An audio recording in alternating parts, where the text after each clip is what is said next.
allegiance to the flag of the United States of America and to the republic for which it stands, one nation under God, indivisible, with liberty and justice for all.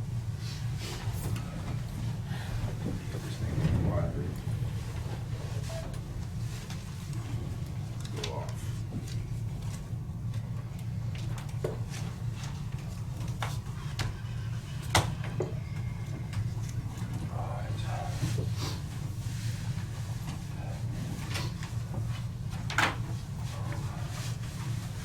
Public comments. I got a request first thing this morning. Linda Peters said she would like to have 10 minutes during Road and Bridge. Thought that'd be all right. Since she's not here, then I guess you won't have the public comment during that time. Well, she did call me and said she tried to call you again this morning, but anyway, she's having a hard time getting out of her road and stuff. She has to wait for Van to do something. Okay. But she tried to be here. Okay. Good enough. Any other public comments? Just curious if you guys figured out anything with the. As of right now, we're holding your tab. We gotta work out our resolution, so it's still just On the agenda. Yeah, we need to figure out I whether. thought I saw that maybe. I didn't Yeah, sure if that was tied in there or not. yeah, we need to work through it, make sure we're fair to everybody, so. But Sounds yeah. fair to me. All right, no other public comments? Not yet. All right, administrative business. Okay, the first thing I have are the minutes of February 18th. So we got a chance to review the minutes. Any questions or concerns? I do have a question on the minutes because the way I left, I didn't stay for the work session. And I was kind of surprised when I got the minutes that after the work session, that the commission meeting actually continued with topics that were not on the agenda, which is highly, I'm gonna say unusual, but inappropriate as well. I've been there, done that, been scolded. It's just something that you just don't do. If it's not on the agenda, since we have an agenda to follow. Look, I don't know if there was any public here for that or anything, so then when you start talking business, when you're not supposed to be, that is inappropriate, so. I'll be back there, but, Maybe a little more training and we'll get that down packed. remember correctly, it was just a couple of comments we made. Well, it actually says on the minutes, commission discussion, which goes a little bit, and then I see that you had discussion on the Hillsborough City building and the lease agreement on property, and then also maybe a comment by Becker as far as just consider facility, but it does look like it was an actual commission discussion, and that's the way it's written. Okay, no taken. So otherwise, I'll go ahead and make a motion to approve the minutes as written. I have a little discussion. Okay. I think it's on the, I think you said we'd hold it until this discussion was made, a policy was made. It sounds like we're gonna make a policy. Well, we haven't voted whether we are, whether we're not, or what we're gonna do is the only thing that we're just holding it back, so. Holding it until But we. the minute says that, looks like that we're gonna, hold it till we make it policy. Well, if it gets voted down, it gets voted down, so. Yeah. I mean, just, but if I was to read the minutes, I think, the way I read them, Where are you at, Randy? well, I was trying to find it, whether it was, Are you talking about this gentleman here? I'm just talking about the plan. I'm not talking about him personally, I'm talking about the program, the overall program. A policy. Did I policy. misstate your The motion? policy on the road and bridge? He's talking about the C and D. C&D. C&D It's policy. on the administrative, it's the Okay. first Yeah. sentence. Yeah. Because Jonah made a motion, Yeah, and but- I believe that was what it was said Is in the that- okay. motion, so Yeah. if I misstated that, Oh, that's I all can right. change No, I that. mean, I was under the impression we just put it on there until we, Yeah, and I guess the wrong wording I picked for my motion, Okay. but the official policy could be there is no policy. yeah, So, yeah, it could be, yeah, good enough. So what? Has it been seconded yet? No. Second. Got a second by Kent. Any other discussion? All those in favor? Aye. 5-0.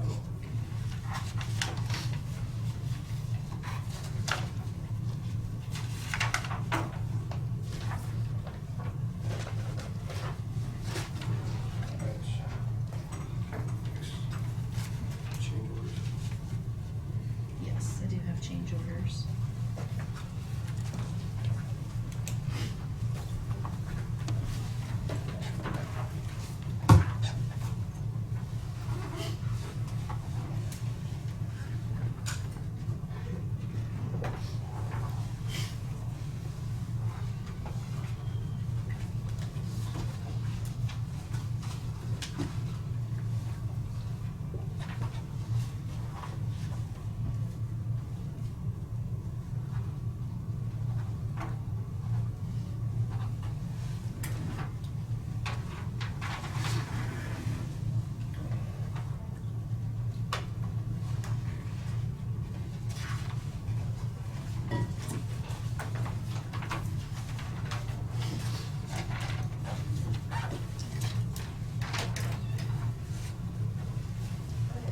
What do you mean today?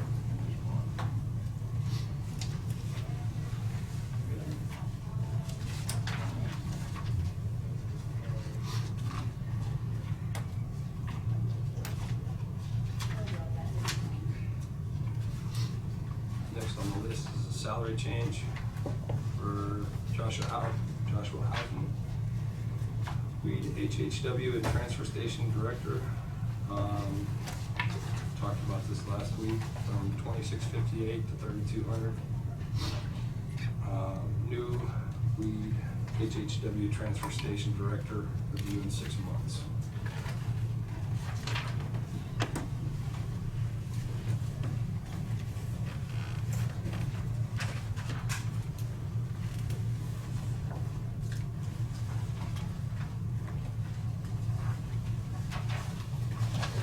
We have a salary change for Amanda McReynolds. New hire, new equipment operator, 6-month raise, 1-year raise, also noted on $22.67 per month.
Randy Frank requested that the Title VI Civil Rights Plan be adopted, and this is a requirement for the county to be able to receive the AMPG grant. Everybody had a chance to review the Title VI. Any other questions, concerns? If not, I'll make a motion to approve. Second. Motion and a second. Any other discussion? All those in favor? Aye. 5-0.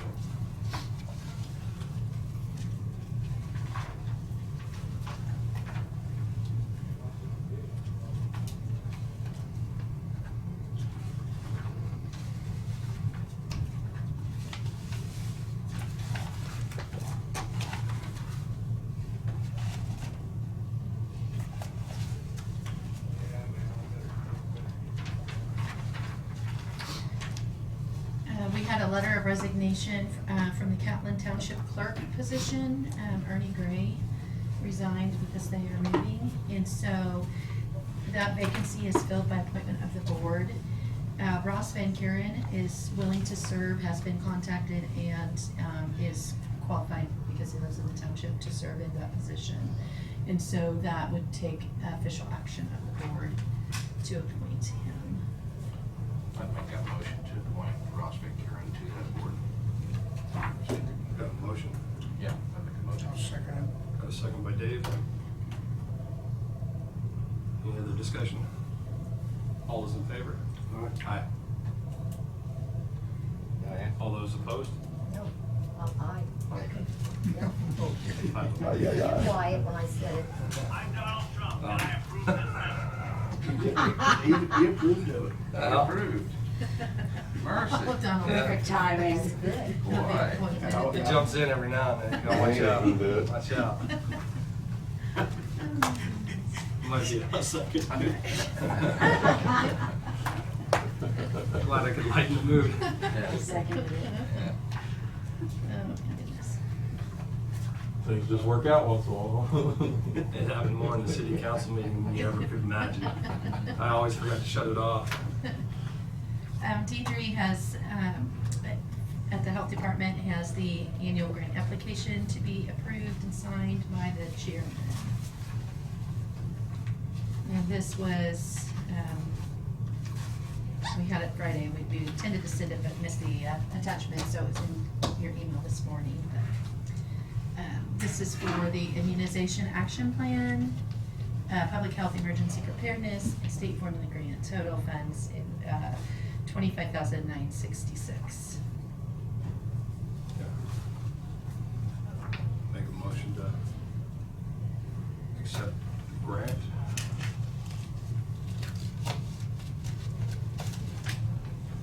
Second.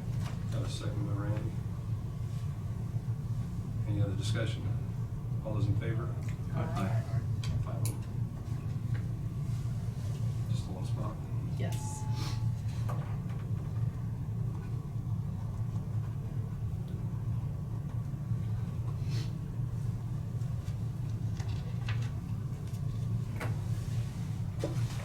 Where's your truck keep on going? I had run through so much water, it washed it off. You know what I mean? Just make sure, I think that was the only spot for signature.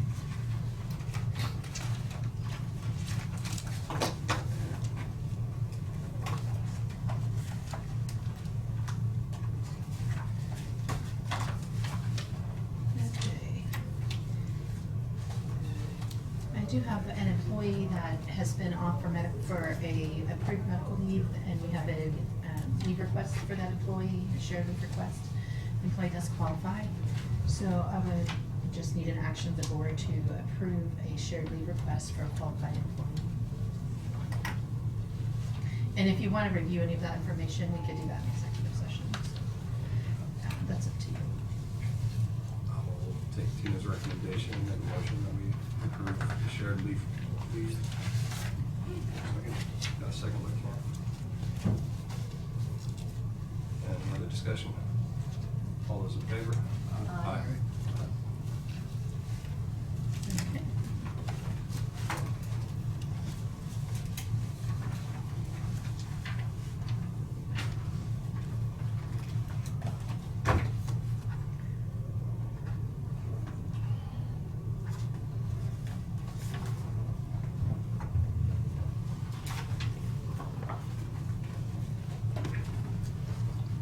The next thing that I have is the lease purchase bids for the dozer.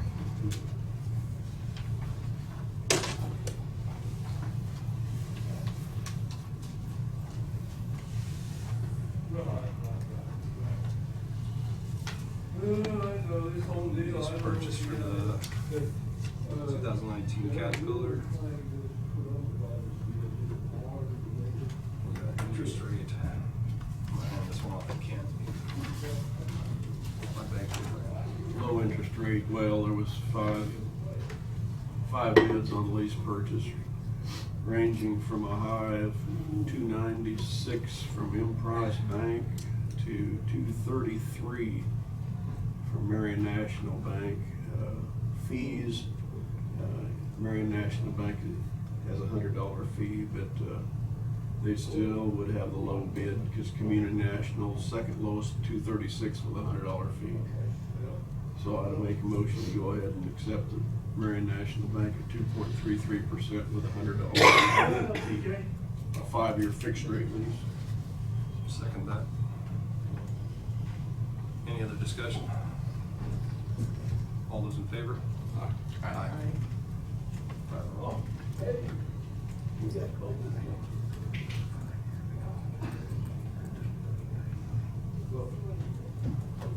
Yeah, would you mind passing that paper down?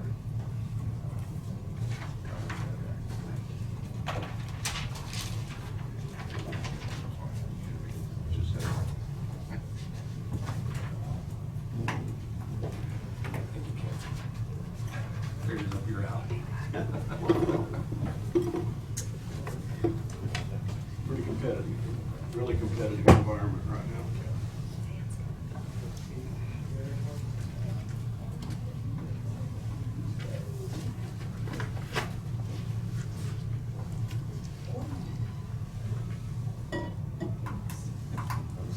Okay, and you had asked for the previous resolution again for that C&D disposal. So I put the previous information back in your packet again. I think the last time you talked about it, you had mentioned that you might want to bring ideas for a new policy if you decide to do one, or what you would like to see in that resolution. I'm trying to make sure I don't have any other Yes, sir, on this policy here, I reviewed what was there before, but I think we need to put a few more stipulations in there. Yeah, the opening paragraph of this one is what this was brought about was, whereas it is the desire of the Marion County Commission to assist residents with the cost of cleaning up their property in Marion County. And that was, like I said before, it was due to, a lot of towns had some properties that they wanted to get rid of, but cost of just the transfer stuff was pretty high for them, so that's, and then if you go down through the list of things, pretty soon it got to be, and that's why we took the program away, and it was because it wasn't being followed just exactly. So it's pretty important that you set some guidelines for whatever we decide to do. Well, I'd like to see somewhere in here that businesses or potential businesses could apply for this, with promise of bringing more employee positions. The other part would be that any blight situation was accompanied with a letter of recommendation from the incorporated area that it's coming from. I think that's good. It's more inclusive level.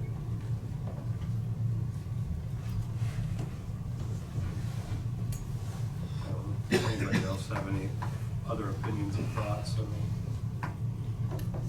And we're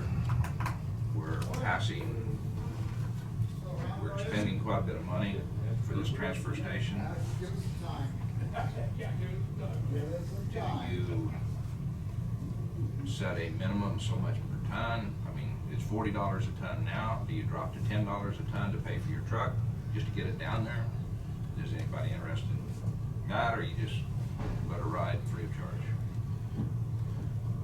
Limit the amount they can do. Well, you've got 25 Yeah, on there's this a one. limit on that. But, 25 tons. And no stone or asphalt, so it's gonna takes a pretty big property to get to that 25 tons. Without, I mean, not including foundations or Right, asphalt or right. brick, I mean, That's But exempted. if you haul 25 tons in, you fill one truck up, you're taking away free of charge. So what I'm getting at is if you drop to $10 a ton, do you try to recoup just the cost of the expenses just to get it there? Or you're paying for the expenses? Actually, I think that's a wise idea. I mean, at It's- least we cover our out-of-pocket. Cover our trucking. Cover our trucking and times, all we're looking I at. think that's fair. So Fair. that's some ideas that I'd like to see if anybody with that, take a look at that, because, I mean, we're trying to do the best to help. How many ton will you put on a semi? 18 to 20 is what they usually run. at the max when you're doing trash, so. $10 barely covers our cost. Yeah, yeah. I mean, Of that's- hauling. yeah. You know, what is that cost? $10, $15? What's that?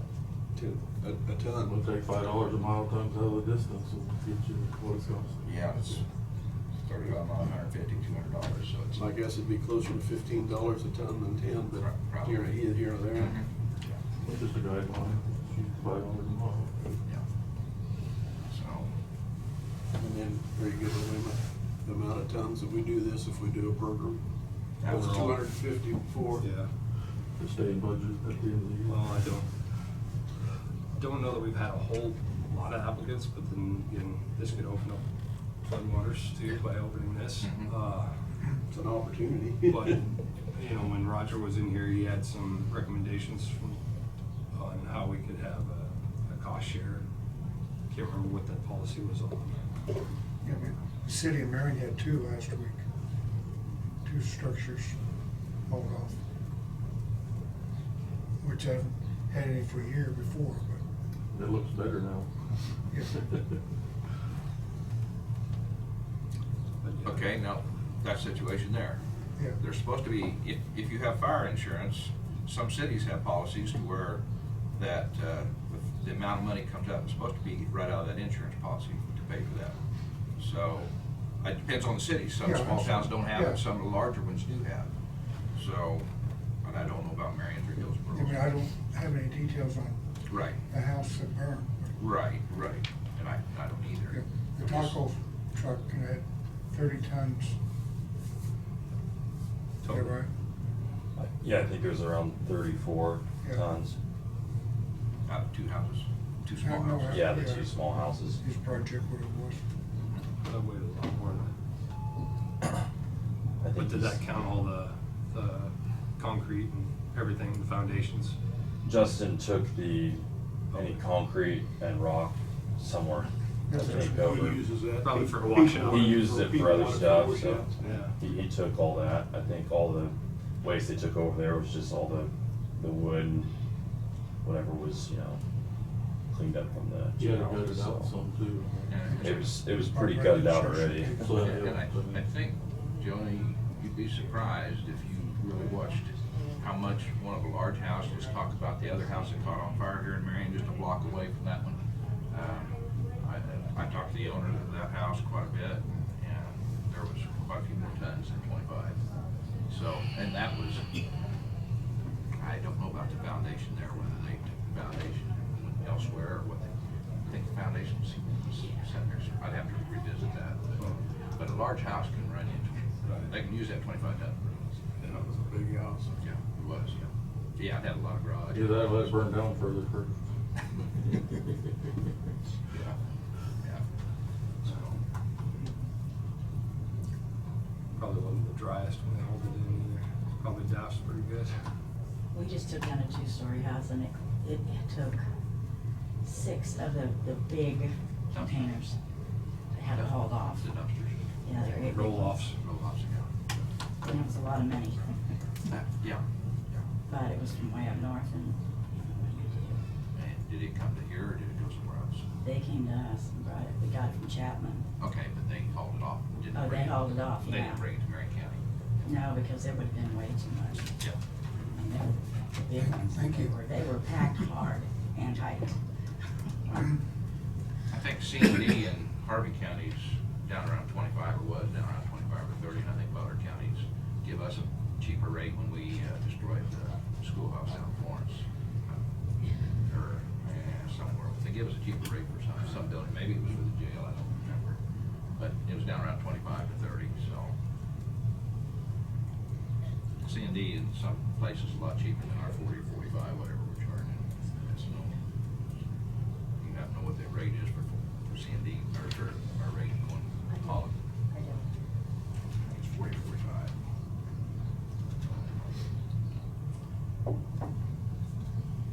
I guess with all that said, I'd be in favor of sticking with the 25 tons per applicant, 250 max per the year. Just, it's something. And then recouping your cost, like you said, $10 a ton. I don't know what it's something, like, $10, $15. Something we'd have to, Just to recoup our track. Yeah.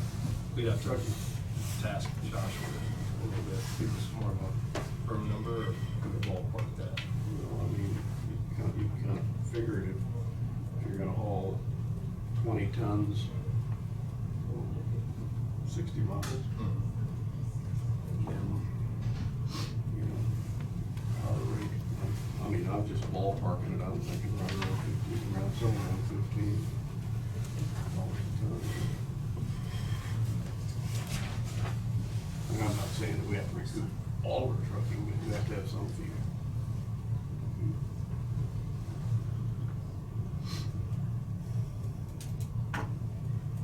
So the resolution, does it look good other than that first sentence, restricting it only to residents, in your opinion? Oh, yeah. You brought that up. Yeah, no, I'd like to see, commercial developments be included in that.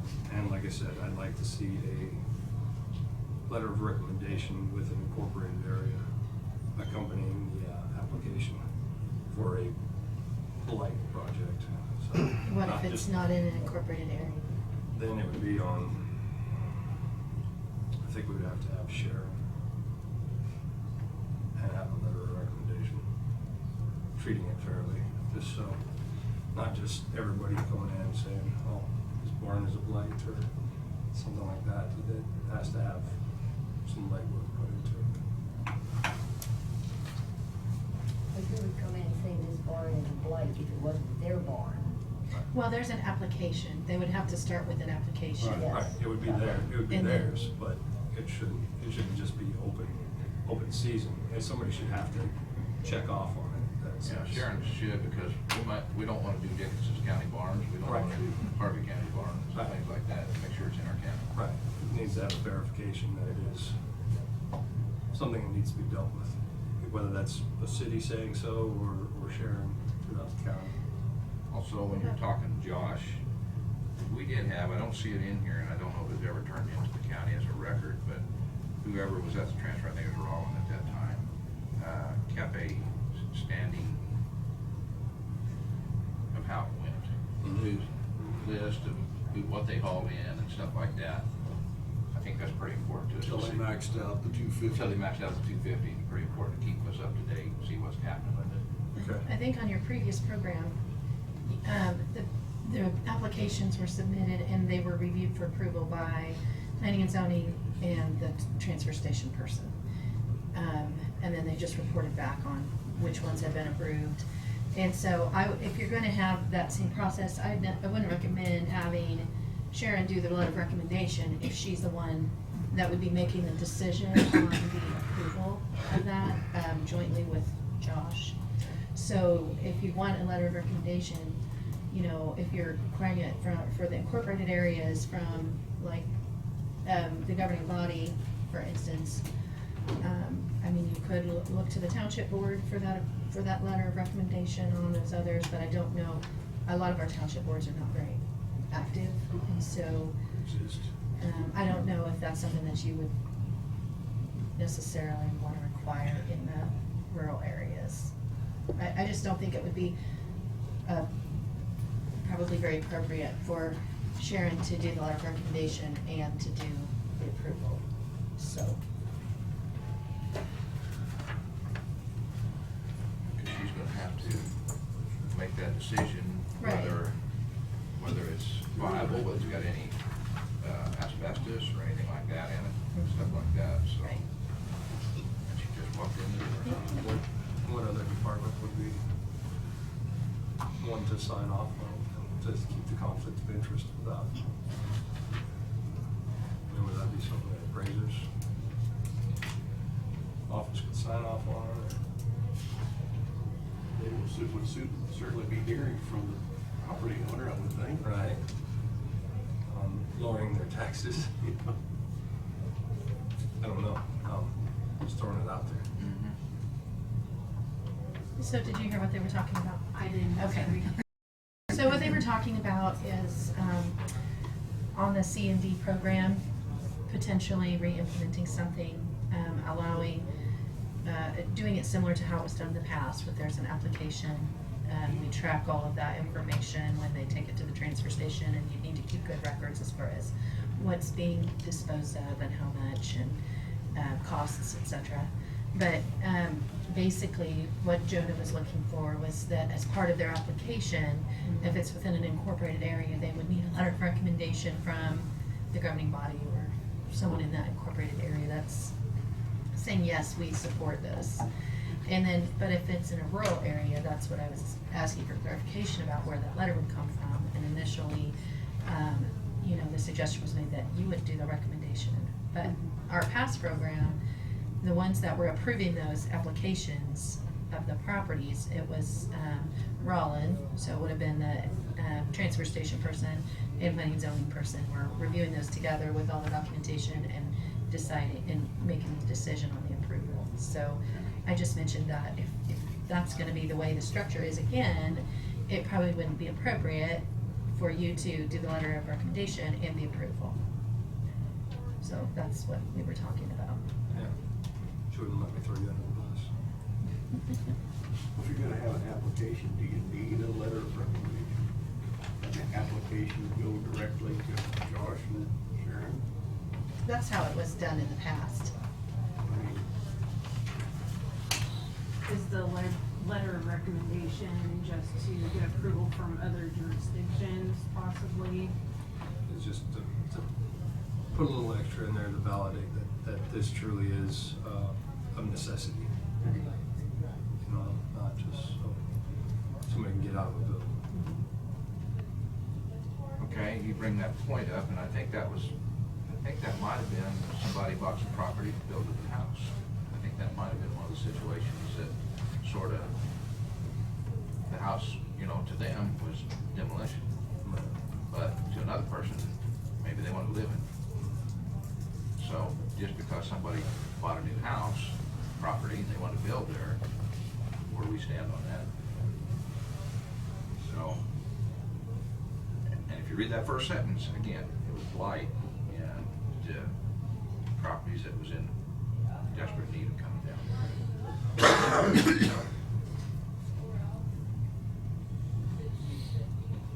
I mean, I think Sharon can issue an opinion, but I don't know that Yeah. you'd have a letter of recommendation for those properties unless you get it from somewhere else, so. We have an existing structure inspection form that I use for houses out in the county. So maybe that would work. To attach with their application to say what your findings are. I'm all right with that, as long as there's a checks and balances. I mean, so it's not just an open-ended, well, it won't be open-ended, there's a cap at 250 tons, so. Okay. I think I understand the board's wishes on what they want to see in the resolution, so we can try to have that prepared for next week unless there's more, or unless that's not what the board wishes. I think we're on the same page. Okay, then I'd like to take this gentleman right here, he's our guinea pig. And, I mean, what if he would've bought, another house down the road in an ideal location for his business? To him, that's where he wanted to be. To the house, we'd be moving ahead with, economical development, in a way, but. Well, that's why I think that the letter from the incorporated area would be vital to also, because they also know what's on their, governing body knows what's on their tax rolls, and they're not gonna be just as eager to tear something down to put something else up. They're gonna wanna. And I've got one more example. Tabor College has bought at least 20, 25 houses, maybe more, to destroy and expand. They do it quite often. Where do we stand with something like that? And their houses have been very livable, but due to their expansion, Well, some of them weren't livable when they bought it. some of them weren't. They put some money into them. Yeah, right. But, I mean, that's the kind of things that this program's gonna open up. Even the local school districts have done that in the past. Hillsboro's done that in the past. School district. They're just to the north of Tabor. They had to have a bigger footprint. Yeah. Some of them, when they're beyond movable, what I've seen with the school. well, both schools, is if it's a decent place, they put it up for auction, and usually it goes for $1 or $2 or something, and then you gotta pay for the house when it goes somewhere else. Yeah, right. But if it truly is a blight, then nobody will buy it. I mean, it kind of irons itself out a little bit, but then again, it still needs to have a recommendation from the incorporated area to. Well, I'm quite sure Hillsborough, from what I've seen, I'm quite sure Hillsborough would give them permission to take 10 more down. There goes your whole program in one place. Well, No, they're negotiating on 2 or 3 right I now. don't know. no, Just this, saying. this would only equate to 25 tons. Well, that says per address, but maybe we gotta change that per applicant. Possibly, yeah. So like So, a contractor per could year. do 4 projects in Yes, 1 year? Right. Yes. It should be per applicant, or you might get somebody that uses it, yeah, real quick. I mean, that wasn't happening in Hillsborough quite then when we did the program, there wasn't that many going down. Limit 25 tons and one applicant per year. You only get them 25 tons. Yeah. 25 ton per applicant, 250 ton maximum. That's getting it down to where you, yeah. And then we need to know what we're gonna charge, if anything. Yeah. And then Tina have something to go by. Yeah. Well, I think I'm in agreement with everything you just put here. I just don't know what that dollar amount we want to put on that. Josh, what do you figure for loaded mile cost wise? Do you have any? I mean, that you're getting thrown in it. That's fine. If you just sit there and tell me I don't know right now, and I'll accept that. I really don't know Okay, right now. that's good. Would $10 a ton on a 20-ton load cover our transportation expense? Probably not quite. Fuel on time. You're probably looking at more of a 240 mark, $240 overall, right? About $4 loaded mile. So what we've been kicking around on rock. I mean, let's play that number. So we're looking at 240. We don't get the backhaul. We can get anything off the backhaul. No. That's a loaded mile. Loaded mile, yeah. So, I mean, what's We can do a little bit of checking to try to see if we can get a little closer on that I cost. think it's either 10 or 15, one of the two, and then I don't care which. I agree. Do we have to get that close? Or we just go with 15? Covered. Live with it.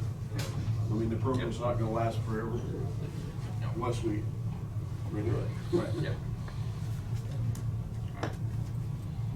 Okay. So you got that clear as mud? Have you given us information? Everybody seems to be 15 then. It's something. Yeah. It saves you something when you're trying to make improvements, so. So you can't have another expansion if we do this. We're gonna focus right there where we're at, Yeah. so. Until next year. Next year. Yeah. When you put in the second story. Nope. So, yeah, that could be brought back. All right, we'll do that. May I ask a question? Is this part of what the city manager brought up last week about some of that KDHE?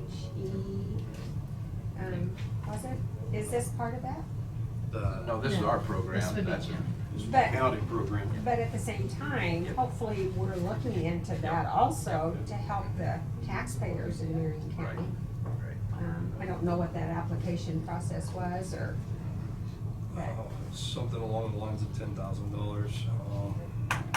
$10,000 we pay in, or No. $10,000 they provide? It's the max on the program. I'm trying to remember exactly the details of that. I think it was under the same program that dealt with county, with junkyards. Yeah. Was that Toby Coons' program, Was it out of- with the 10,000 per parcel county matches? That does not cover C&D waste. Okay. I just thought it was helpful that maybe that would be another avenue if it didn't meet the requirements of this.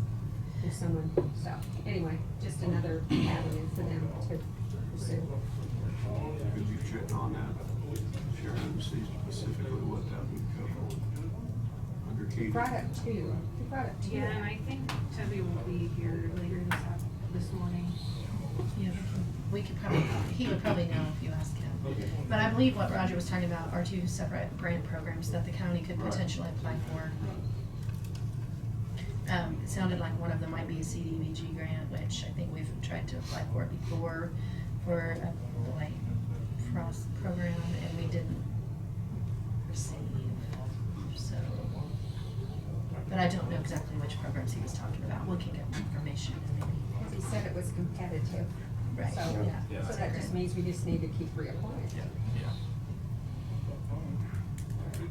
So who do the applications go into for this C&D?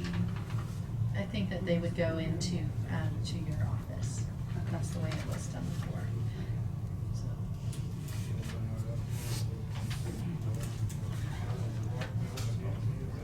We have enough information, you have enough information to produce a. I do, and then I would wanna meet with, and just make sure that, Sharon and Josh are both in the loop before it's all approved, so that you understand what we're getting. Any other discussion on this topic? Okay, move on to the price. Chairman, I just want to mention that at 10 o'clock, you do have a road vacation hearing, and that is legally required to be held at 10 o'clock. So you may have to break in between. Do you hear that, Bryce? Only got 20 minutes. Let's do it. First thing I have is a permit to run a water line from up on 240th and Alfalfa. Run the water line across the road and fill in the cattle.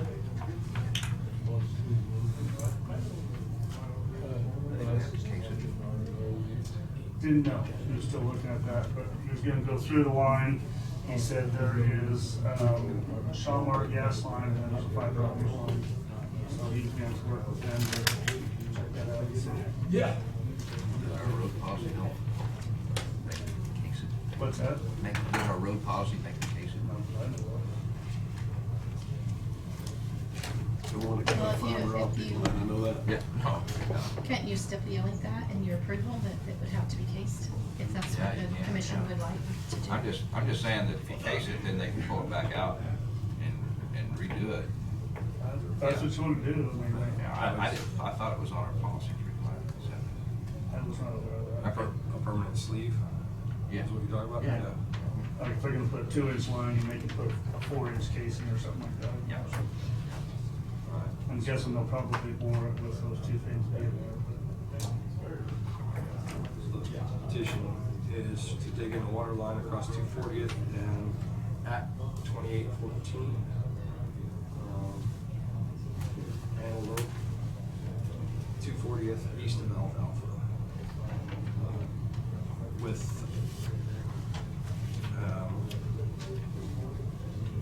Water district.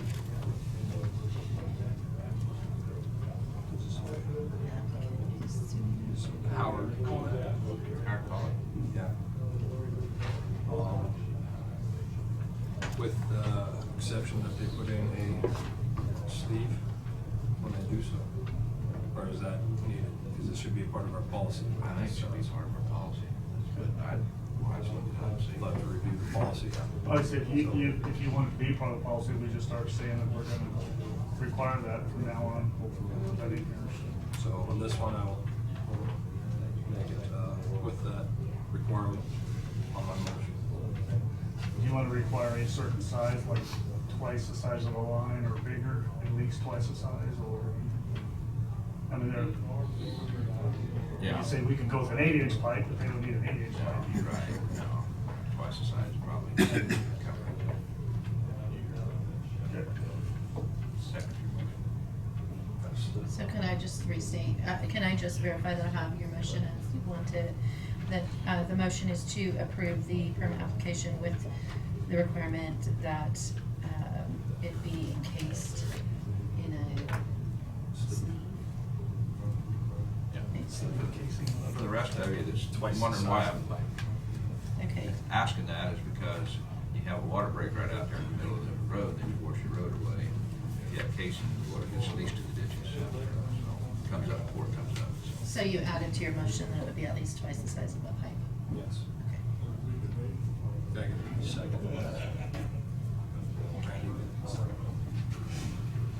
Any other discussion? All those in favor? Aye. Transport fuel bids come in, co-op was read low, so I'd like to request approval of them.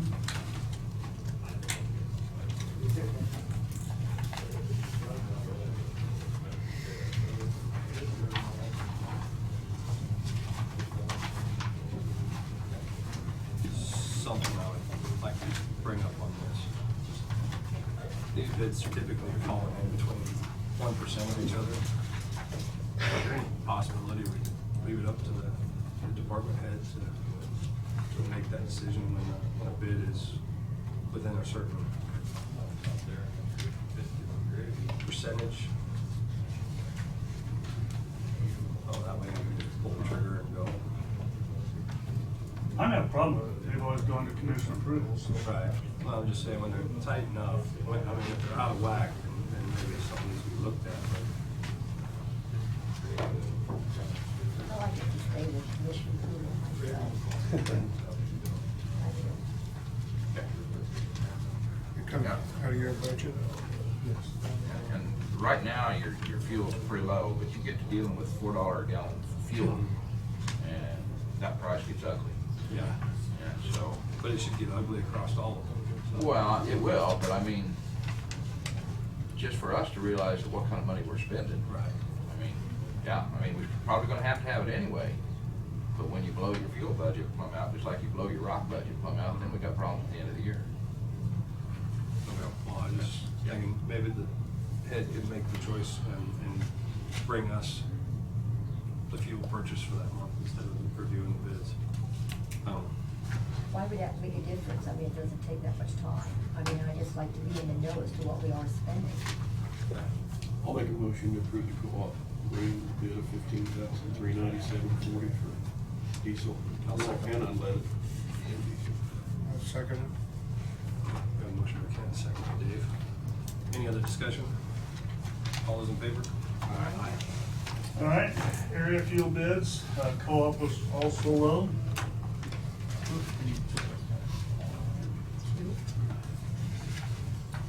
is a one, two.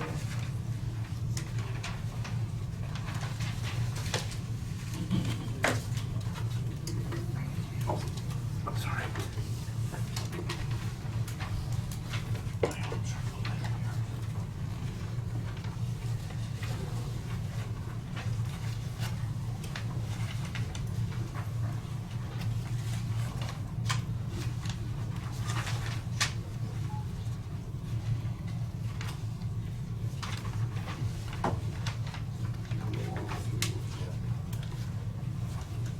I do appreciate seeing three companies bid. We've tried, Agri Trails several times before and nothing. I'll make a motion to approve the aerial fuel bid to the Cooperative Green Supply for all three areas. So, second by Ken. Any other discussion? All those in favor? Aye. All right, missed out on the run desk, that gave me permission to bid on that, I got outbid pretty fast, somebody wanted a lot worse than us, so that's, still looking for one out there, Did you see what it sold for? 11,000. Yeah. $1 extra didn't help them. Yeah, I put my maximum bid out there and I was outbid within about 5 minutes, so like I said, somebody wanted pretty bad. Somebody's watching it. Yeah, so, I did follow up, from last week meeting, the 210th and Alamo going north was already rocked. So when we rebuilt that, we put more rock on it, it was already rocked. So, All the way to the house? mhm.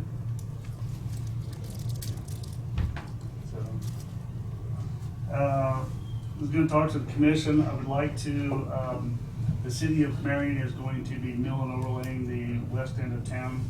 The contractor's APAC. They're going to be milling and overlaying. I would like to request to at least get bids from not only them, but Cornejo is going to be doing some state work in the area. I would like to go down and mill the bridge approaches south of town, both over the Cottonwood River and then the one down farther south. Maybe get rid of that drop down on top of the bridge like that. That's awful hard on the bridges to impact all that area right there. Obviously, at least get bids from them just to see what the money is, and then we can determine on whether we think it'd be advantageous. But when you got two contractors in the area this year and they're both gonna have milling machines, I think that would be the best time to try to do it. So we'll find out what those will be and get back with you. But APAC was looking at possibly first part of May, and Cornejo was looking to do their work, I think, starting in June. So we'd be in the summertime to do it, but we'll just see what the numbers come in. Also, along with that, at the same time, both of them are in there. Excuse me, Cornejo is actually the prime contractor on the K-15 south of 56th. They're actually doing a mill and overlay down there. I guess I'd like to ask the commission if I went out and got bids to overlay 90th west of K-15 over to the McPherson County line. That road, they had to do a lot of blade patching, actually had some rock patches on it. We went in and blade patched it, but it could definitely use the structure. So we're looking at about 3,000 tons. Again, I don't know what that would be, but I can at least get bids from both them as well as APAC if they're gonna be in the area. Obviously, I'm guessing Cornejo would probably be the one to go for since they're going right by there. They could also tie in the radius and everything else coming off the highway. So at least that, I mean, obviously if you wanted to go back and do more, but I'm just kind of looking at, it's right there. So if there's no objections to that, so. What kind of price you Yeah, would yeah. Like I said, I think Cornejo would be the one to do it. They'd be going right by there, but we'll just see what we come back with. So What are you looking for overlay? I just can put 2 inches on there. The more structure we can put out, the better off it would be, so. Another one you might look at, I don't have anything, that's just one thing, but Boats Parka is right out of Newton there too. Okay. I didn't realize they do their own asphalt? Yeah. Really? They did some, well, I'm not gonna verify, you have to call. I know they do concrete, but I didn't realize they did asphalt. And of course, the other thing is looking at if APAC wants to fire up their Newton plant, they could do it too, but at least go back and check with at least those two, because I can't imagine that we could get anybody else to mobilize anything less than that, so. But anyway. And as requested, here are the maps of the haul roads, or not haul roads, we're putting a hard rock on. That you had requested, I just highlighted them in black. So we asked for bids back from the trucking companies by the end of this week. So we'll be able to make that determination when that comes in, so. Got 2 applications later. Sorry. So we tried to get a basically well-rounded area to put these down, so we'll see what happens when those come in. What is that, 9? Yes, 9 locations.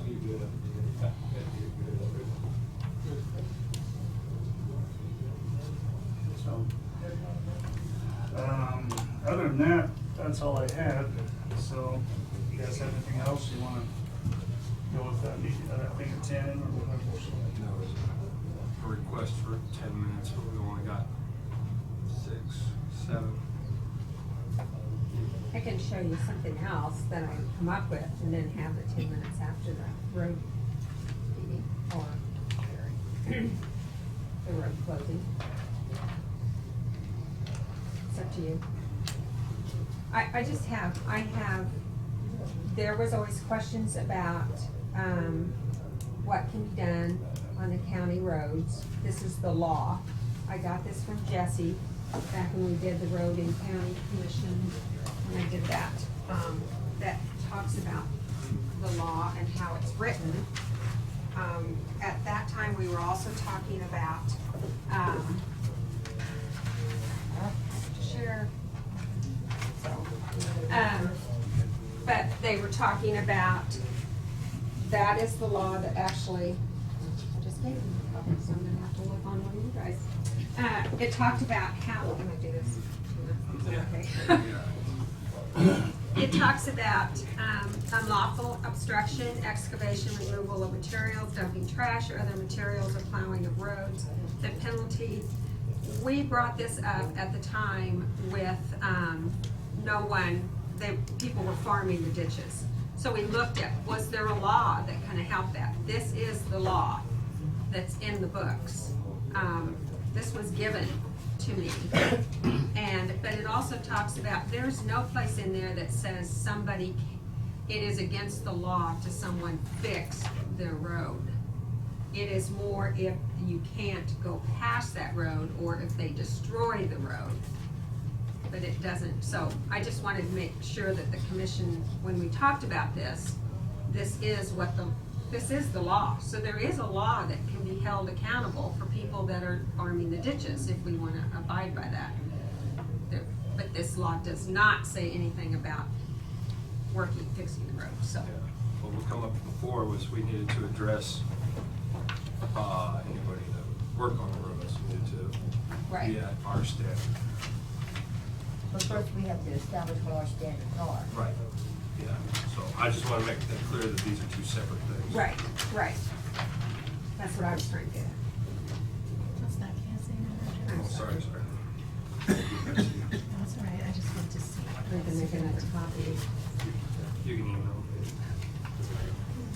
I can print it off. I'm on that side all the time. All right. We need to make sure that we hit this 10 o'clock. I was gonna ask Bryce, have we noticed anybody on that ditch farming? We've talked about it now since I've been on the commission, and supposedly we're gonna start noticing people. Notifying them of being inside that right of way, farming ditch, whatever else. Yeah, we just have never got to the letters of sending those out, you know. So most of that really doesn't come into play unless we're trying to be out there working or the ditches or whatever else, but yeah, I mean, I could spend. I mean, the blade men all know where they're at. Yeah, I could spend weeks. Well, yeah, I understand that, but I mean, we need to come up with a letter that our council can review and approve and.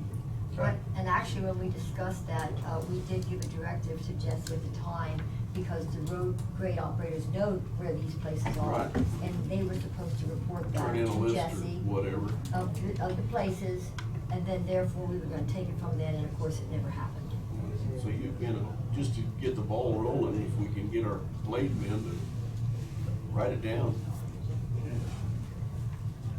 Because I think it's always been a circle, to be honest with you, because we didn't know if there was a law. We thought there was, and we didn't know if we could, so that's why I just brought that to your attention. Actually.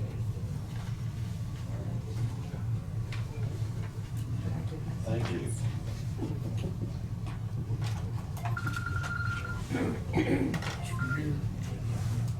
I'll go see how many of those are for the road hearing. Excuse me.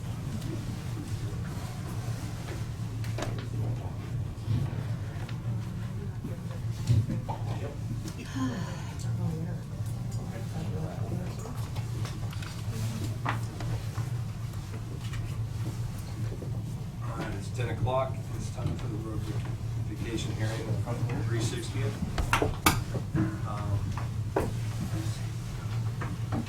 Can I get anyone who's here for the road hearing specifically to please be sure and put your name on the yellow tablet over there by the door? We can pass it down even if you need to, but I need to have an accurate record of who's here for that specific topic.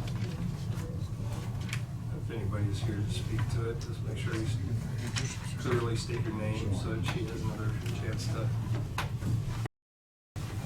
document it. And then generally you open the public hearing, discuss the topic of anyone that wants to speak, and then you close the hearing portion. So that's the one where you can, 10 o'clock, road vacation hearing on 360th. At this time, I'll open the meeting to whoever has something to say about this issue? I put the request in. Your name is? My name's Dale Coe. I just want to hear it for the record. Is, so, heard from who's in favor, is there any opposition? What's the reason to close the road? I'm Warren Unruh, by the way. You're who, I'm sorry? Warren Unruh. Thank you. You wanna speak to that, Mr. Coe? Any reason started off a couple of years ago, we had some unwanted traffic out there, but since then I've put in a pivot, a windshield wiper pivot, and if we close the road, I can add some more sections onto it, irrigate some more acres. What is unwanted traffic, and can you define that for us? Sunday afternoon drunk that chased through the fields and finally piled up in the ditch. Burned his tires off, trying to get out. It was an individual isolated incident? Oh, that pretty much was, there's been a little bit of other stuff, but nothing really bad. I'll be Wonkish and Barry. I prefer not to have it closed myself. Once in a while we go up on our four-wheeler, different places, driving around, and every once in a while I bring my horse up there, and I just don't see any reason to close it. Plus that, does he have to pay for that road? Because, if you don't have to pay for it, I want my road too. I'll close it. You live close by, do you? I live at 350s in Diamond. I just prefer that it not be closed because I don't see, I have people driving down my road way too fast all the time. One time going in the ditch, we've already had, who knows how many, several have gone in the ditch in front of our house. So, it's, they're gonna do that stuff anyway. If they get in your field, they're gonna do it. You're not gonna stop it? No. I guess the only thing I'd say, I farm where it says the Harold Jans Trust. Where's that at? Oh, I see it, I'm sorry. Okay, and I don't really have an opinion either way. I see Dale's part, what he wants to do, and if I was there, I might probably want to do the same thing. But we use the road some, we go across that road, the mile, and then come down to where it says the Gordon Christian Trust. There's a wind farm road that goes across that pasture, and then we farm up there where it says the Leonard Ziegler Trust. So it has helped, that has helped us when the turbine went in, because otherwise we have to come clear back down to the mile line and the other way. But, that's probably a couple times a year. So I'm not really saying that I'm for or against it. A couple questions I got, does it change the liability? Who's liable if somebody goes down that road if you close it? If we vacate it, then it would be the property owner. Big mark. It wouldn't be the county if we vacate it. Okay, will it be closed with barricade? I assume, I don't know. We've never vacated one. The last time we tried to do one, we didn't do it properly. But I've learned a lot more on it, and we'll get to that then. Well, we did What it is, properly, we tried living the. What is there a statute on vacated roads that they have to be, there has to be signage or barricade? A lot of times when vacating, adjoining landowners go to the center of the road. If it's the same landowner, they just can, I don't really know what their requirements are for that. So I do have the Kansas statute on some vacating of roads and so on and so forth, and you actually have to have a reason to vacate a road. And normally the reasons that you find are negligent or, neglect, unusable, inconvenient to others, or roads that are impassable, roads that as public utilities don't justify the expense for the necessity of the fund for the road. So there has to be a justification, not just unwanted traffic, to close a road by statute. Does it change the taxes either way? I didn't get into that portion of it, but I understand, and correct me if I'm wrong, I did not know, but somebody told me this morning that I spoke to that the section that is being proposed, if you took that land as far as acreage, it would be in the neighborhood of 15 to 20 acres of land. If you take The road. that entire road, because what is it, about or wide, I don't know, each one is different. So that's why I'm saying between 15 and 20. So if you were to sell that type of land, like, let's just say $1,500 to $2,000 an acre, that's a value, that's quite a valuable piece, you know, if you're gonna turn it into farmland. But I didn't check into tax differences at all. The way that it works is if the county does, and we have done closures and vacations in the past, you know, depending on the situation, but if the road is vacated, that means the county gives up its right of way, and that goes back to the landowners, and then that would be taxed to the landowner. If the county closes a road, generally, if we are maintaining the liability and the right of way for that road, we generally require that to be gated as a condition of the closure, and that cost is on the landowner. And since we retain our right of way, then the landowner is not taxed additionally on that piece because the county right of way is still in place. That way we could go back in, and if we wanted to reestablish that section of road, the county would have the ability to do that at a later time, is my understanding. So you mean if you close it in the future, the county could come back and reopen if they wanted to? If it's a closure and not a Not vacation. vacated. Yes, that's correct. If it's vacated, then it's permanent. Oh, Say something. This is a minimum maintenance road from Diamond to Chisholm Trail to Bison. And since the turbines came in, this road has been rocked well, and this half mile up to Merlin Weeby's place has been rocked well. This has been rocked up to about right this point where the turbines go in. We have, where Gordon and I got some rock from the turbine company, we went ahead and added rock up here to finish rocking to the north end. And this road stayed minimum maintenance the whole time, so it's just a dirt road. And this road got, which was the best thing, got rock clear to the end, so it provided access for us. Gordon, let's see, I'm wrong here, this is, no, that's No, right. you're right. Yeah. And there's a path, turbine path that runs through kind of like this, and so it doesn't show it, but in Dickinson County, John Christensen has this 80, Gordon has 2/4 and an 80 going west of there, and of course Gordon has this right here. So he's got access to it. He signed off on it last fall earlier, and I turned that in with my application, so she has that. Yeah, I should mention too, because I don't know that you have the petition. I don't remember if the petition itself was in your packet or just the notice and the map. So the petition was signed by the, sorry, let me get back to that. So Gordon and I work together, and he's got access. He can either come up this road and follow the turbine road and follow up to go to the east end of his pasture, or he can follow, now he can go clear up to Rock Road, and we're rocking that with the circle so he can turn. He loads cattle out of there in semi-trucks all the time in the fall, so he'll be able to turn trucks around in there, and we're rocking that. And then, you know, this stretch right here is really, the most accessibility is for Gordon and myself. And I'm sure good about going around. I mean, I appreciate that turbine road to no end. It's great. I mean, this road is unpassable like today would be unpassable. Now it's a good rock road, and we're able to use it. So really, to get access to anywhere, I think, Warren, you were talking about running this way. Yeah, see that we go to Gordon's Turbine Road. Yeah.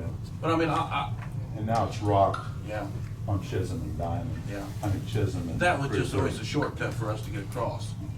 You know, which is not that big a deal, but I might say, I live on Diamond and 340th. And I own to the half-mile line on both sides of the road. Right. Kind of like Dale does in a situation, yeah, where he's pointing. And from my driveway, I've done this for years, I've rocked the road to go feed my cattle. Okay, when the county come in and did the 330th blacktop, they rocked for a bypass. Come by me, where I rocked, they didn't rock. And I talked to two of the guys in charge. I never got an answer either way. I said, that should have been re-rocked. Well, it didn't happen. Now the wind farm come in little ways, half a mile east of me, set up their concrete plant. Yeah, right there where Gordon is. And I asked them, I said, when you're done, would you please rock that road? Not a problem. They started rocking, and they got shut off halfway. So now just the other day, I rocked my road again. So I'd like to shut that off too. So that, because there's field trucks, feed trucks, school buses, UPS, everything that goes through that, because part of it's a good road, and now I rocked it again.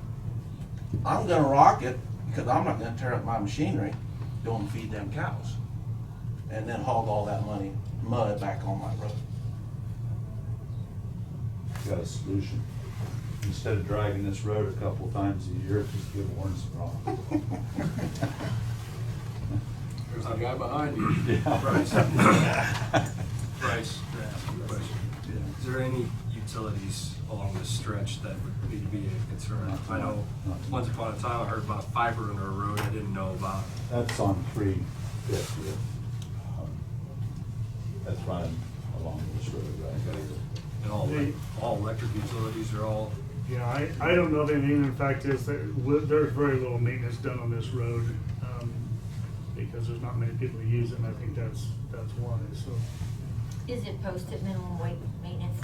Is it a I sign? don't know if there's a sign up there, but, I mean, as soon as you turn the corner, you go across to a cattle grate. Is there a sign? I'm pretty sure there I is. think there's a sign. The There sign used to just, be, they disappear. Okay. there used to be a sign at each end, if I'm not. Yeah. Okay. That may be something just, it used to be there, they're not, I mean, I just don't. I know there used to be one Okay. right on the east corner, and then there's right by, used to be Palmer Bays' driveway. There was a minimum maintenance up there, but that's all been rocked now, so, Was those cattle yards permitted at one time? yeah. I came in and made the request.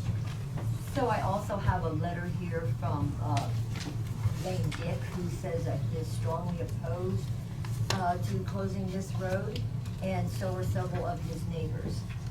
I did talk to a couple of the neighbors, one that does not want me to reveal the name publicly. I would share that with the board, the name, but, and I know he showed me I went up there this year with him, and he showed it to me. And at that time, he asked me if I would go along with closing the road, and my answer to him was, I would support that 100% as long as all the neighbors have no problem with it. But when you start getting resistance and stuff, then I have to go with the majority, and the majority of the people are opposed, that I see are opposed to closing the road. And I will say, one other thing that I learned, that is the only access road to that wonderful Elm Springs that somebody, south, from the south, you can go in from the south. Yeah, right here. That's a It's way- rock road. that's a rock road, and That's where's the the turbine spring at? road. Where's the Access spring at? to it. The spring's right here. The turbine rocks, like I said, stops right there. And Gordon and I put, I know he put 5 loads and I put 8 loads of rock to finish that out, because he wants to get the. And so does that road then go up through to the spring? No, that's No, you private have to walk property. it. You have to walk. There's no Private number property. has- Whether, okay, so, So that's not the only so, access. okay, but yeah, you have to go down a mile and come back up. Down from over. where? Down from where? Well, if you were going across From Diamond? on your 360, is that 360? And this road, Yeah, you'd have to come down and go over and go back up. this road right now is the best I've seen in 40 years, by far, but it's minimum maintenance road. There's springs that pop out of those hills right there, and they get impassable. Yeah, they're really good, man. Yeah, really bad. And Royal does a great job, but there's part of that road that's kind of impossible. It needs some relief on one ditch to allow that spring to flow down the ditch instead of that river. Anyhow, the best access is 350 to anywheres up here. Well, that one person told me that it was, did Virgil, do you know Virgil Meyer, did he do a documentary on that springs at one time? Him and, yeah, with that guy on TV, had it. Yeah, yeah, that's what I was told too about that.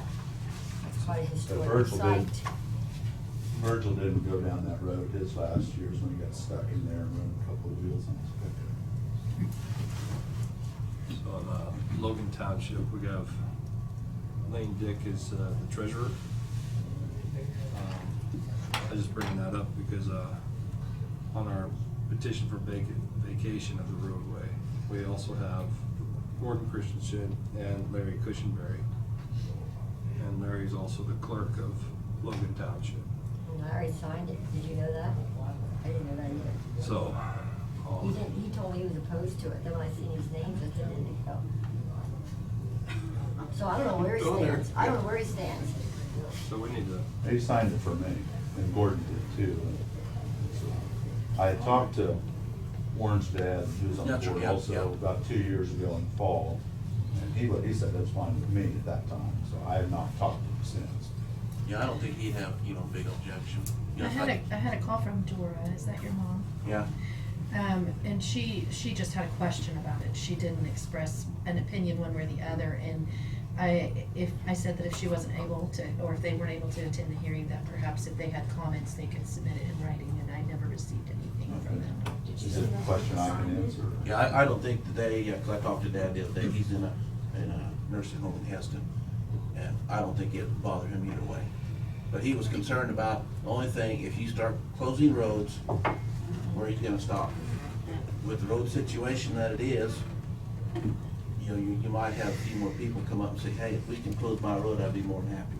And I know that to be a fact because I do have 3 other people who are gonna perhaps come in and ask the same I've already thing. been. Because why Oh, would really? we, why not? If that's the pattern that we're gonna do, that's, yeah. Because then as a owner, we shouldn't have to rock our own roads because we pay a lot of taxes. But I'd rock my own road if I could keep everybody off but my wife and the school bus. And my truck's coming to my place.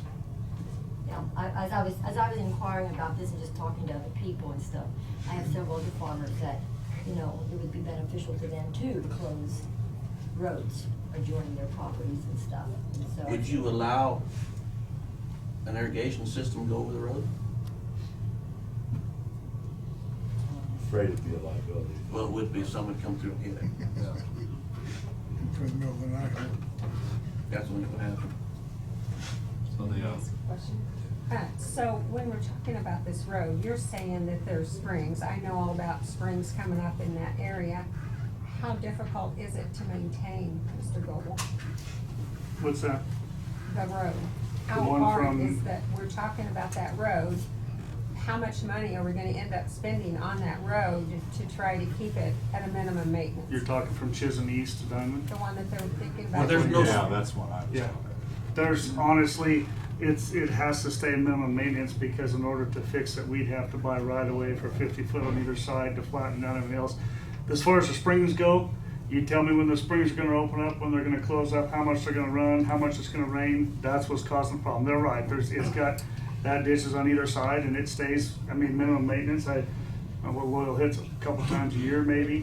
And like I said, oil does a great time. But as far as those answers, it's kind of a crapshoot. But So Warren, are you saying there's a lot of those springs that come out? On 360th is where the spring, Not the yellow? no, not the what you're road that trying- Dale wants to close, but Right. there's no springs there, is there, Dale? I don't, No, no, no. Oh, okay. no. But there is on 360th. It's pretty good in there.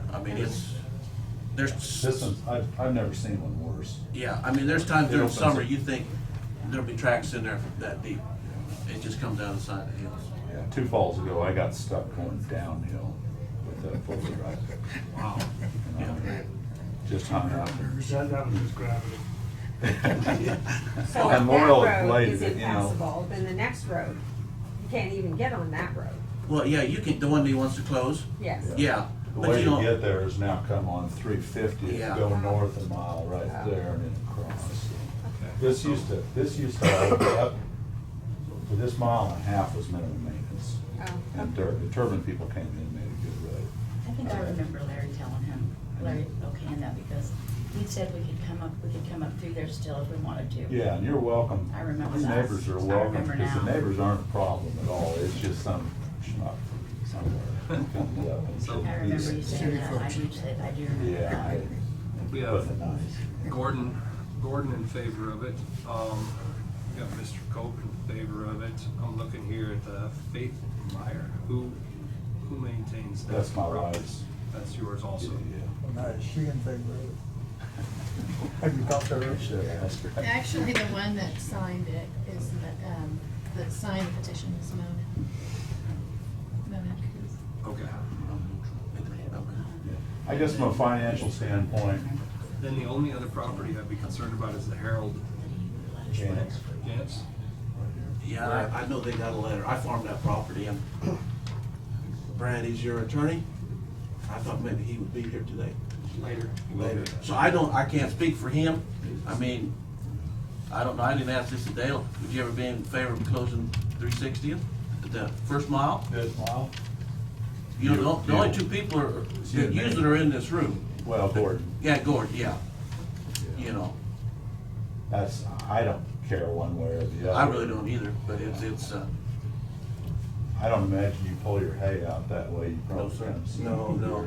Like I say, we'll just go down there with a swather and baler. Sometimes you can't go through there, the swath, you're too wide. You'll fall in the spring. Yeah. You know, it's a lot of sightseers. Yeah. What about pasture fires up there? Well, I like the road in there for that reason, Yeah, because, you know, we usually try to burn, you know.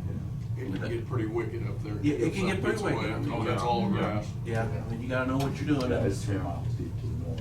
Yeah, But the landowners work together up in that area. yeah. We all To do burn that. together. Yeah, that's like Dale, I mean, I don't have a problem with him, you know, been a neighbor all my life with them guys. If he wants to close it, it ain't gonna hurt me to go around a mile, because we ain't gonna do it that many times, you know. Right. But- And it saves the county those 2 miles from continuing. We got, we're only talking about 1 mile. I know, mile. but that mile to keep maintaining it. So, This mile right here, I mean, I was talking with cost benefit, would not have to be maintained from there on out. And I hate to plant the idea, but irrigated acres are taxed higher than non-irrigated acres. I'm shooting myself in the foot here. I'm just looking at your benefit, there's probably, you know, even if it only goes up to a couple dollars an acre, that, and I think we figured $300 a year to drive a road twice, just guessing shooting from the hip, so. You got, and then to address your acreage issue, 15.5 feet wide is a rod for a mile long is 1 acre. And you said it was 24 feet? So it's a- I'm assuming, I didn't measure yours, but as a rule, that's Let's- 22, 24 is Yeah, you average. said 24, so that would be an acre .6, is what that would be, not 20 acres. 15 to 20 is what this guy had on here. 'cause Somebody's it said got you were different looking for- calculators. Well, I kind of wondered about that too.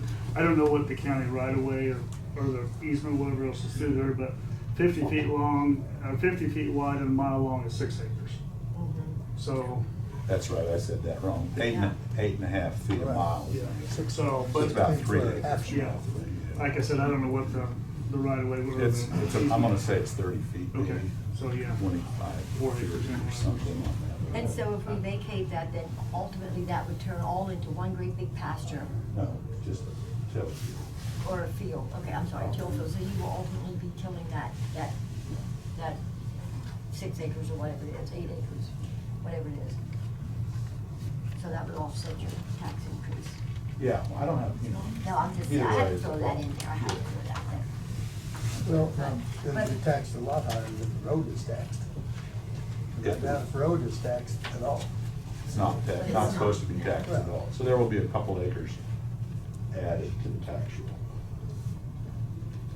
Which and I'm again, good. everyone that owns land in that area has agreed that this is, Yeah, we've got, I mean, if you take a look at this right here, I've not talked to Harold Jantz, Brad, or Yeah. Rodney. Yeah, you got, if you see him, you should ask him. Yeah. But they all received a notice. Yeah. They all Yeah. received a notice of the hearing. so if they don't show up, Right, it's an Yeah. extension. Yeah. It's an All that. extension and they go along. yeah. And the other neighbors, it's not like there's a mile that's going through there.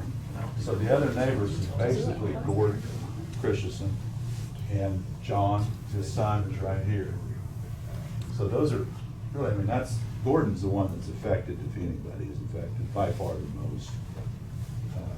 Warren's talking about slipping over this way and coming down Turbine Road. And before the turbines were there, you probably didn't do that at all. Not very often, but now it's so much inconvenience Yeah.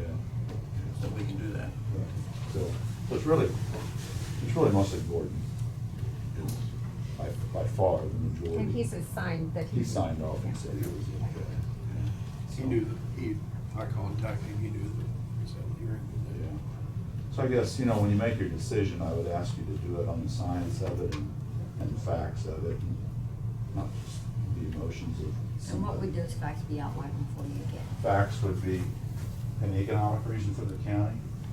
Royal wouldn't have to drag this road a couple times a year, the savings of that, a little bit added tax generation revenue.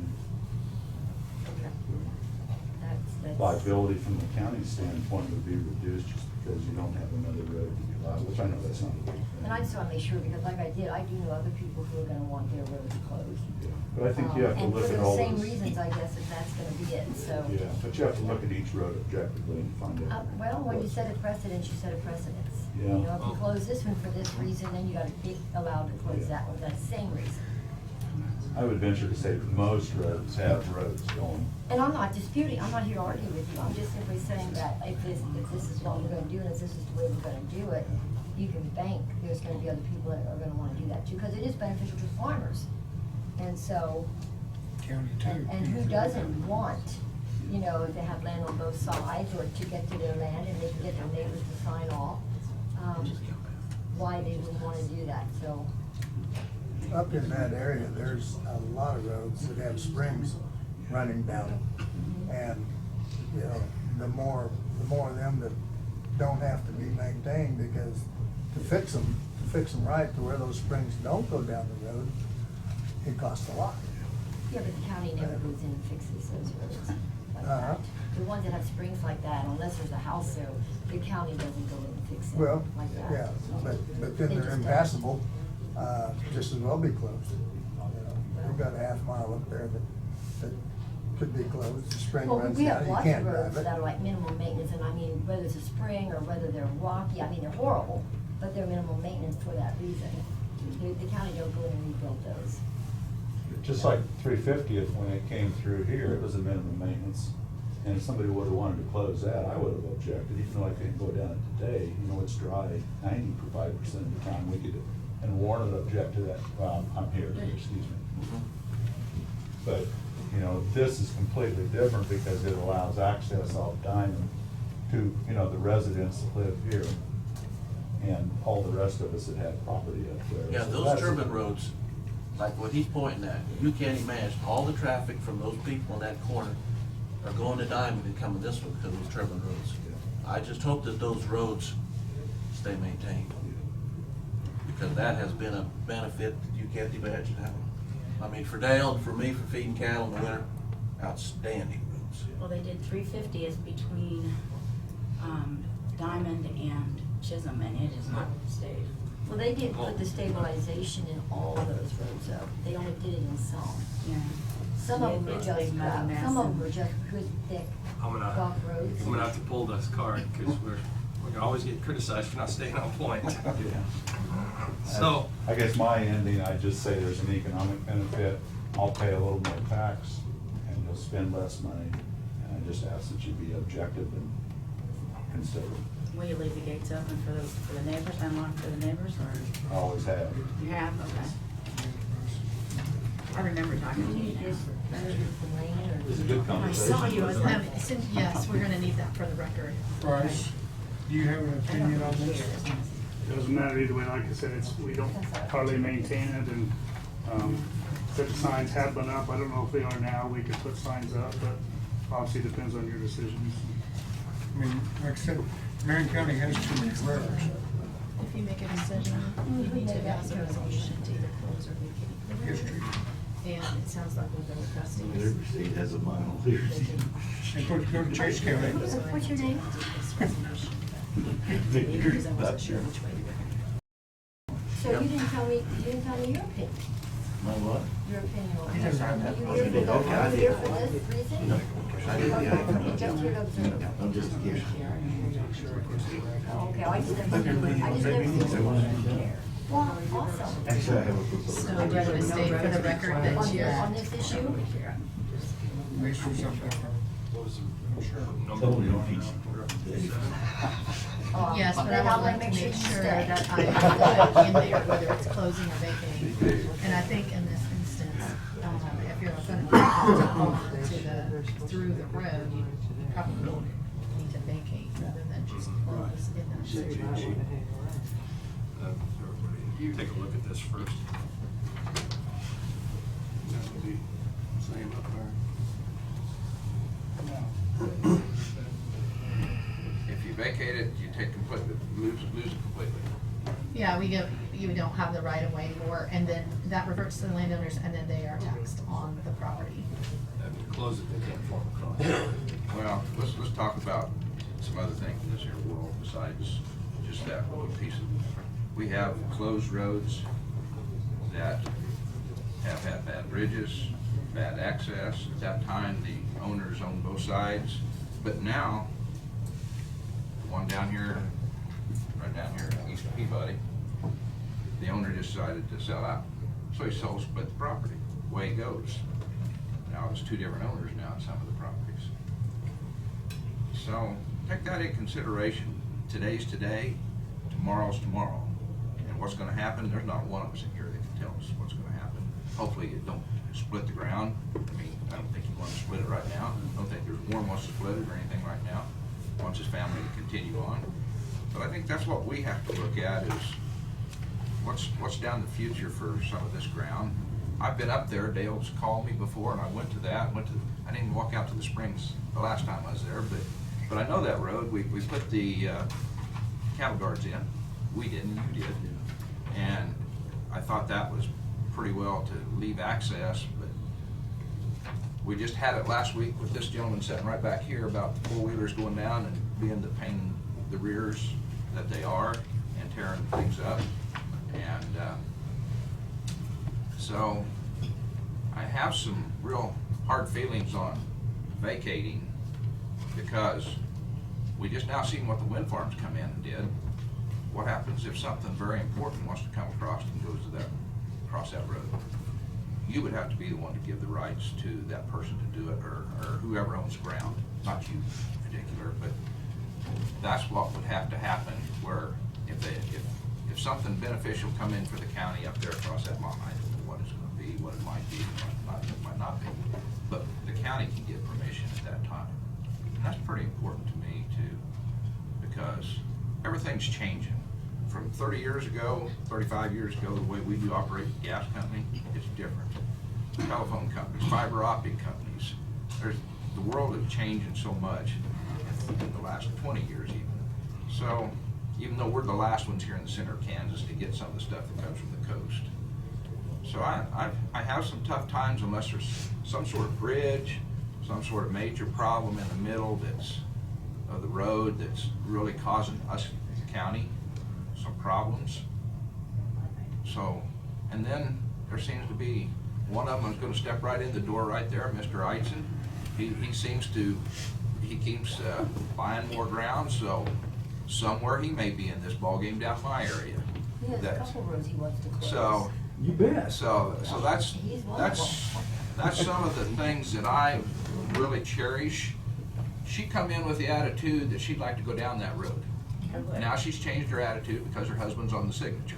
Well, no, I So- remember talking to him, I did not Well, remember talking right. to him about it. But I'm I'd just rather- saying- I don't wanna close any roads, to tell you the truth. Well, okay, that's, my point. and I see Mr. Eitzen out there when I pull up with my little Jeep out there in his fields and stuff like that. Now, yeah, it's four-wheel drive, but you don't catch me tearing the roads up.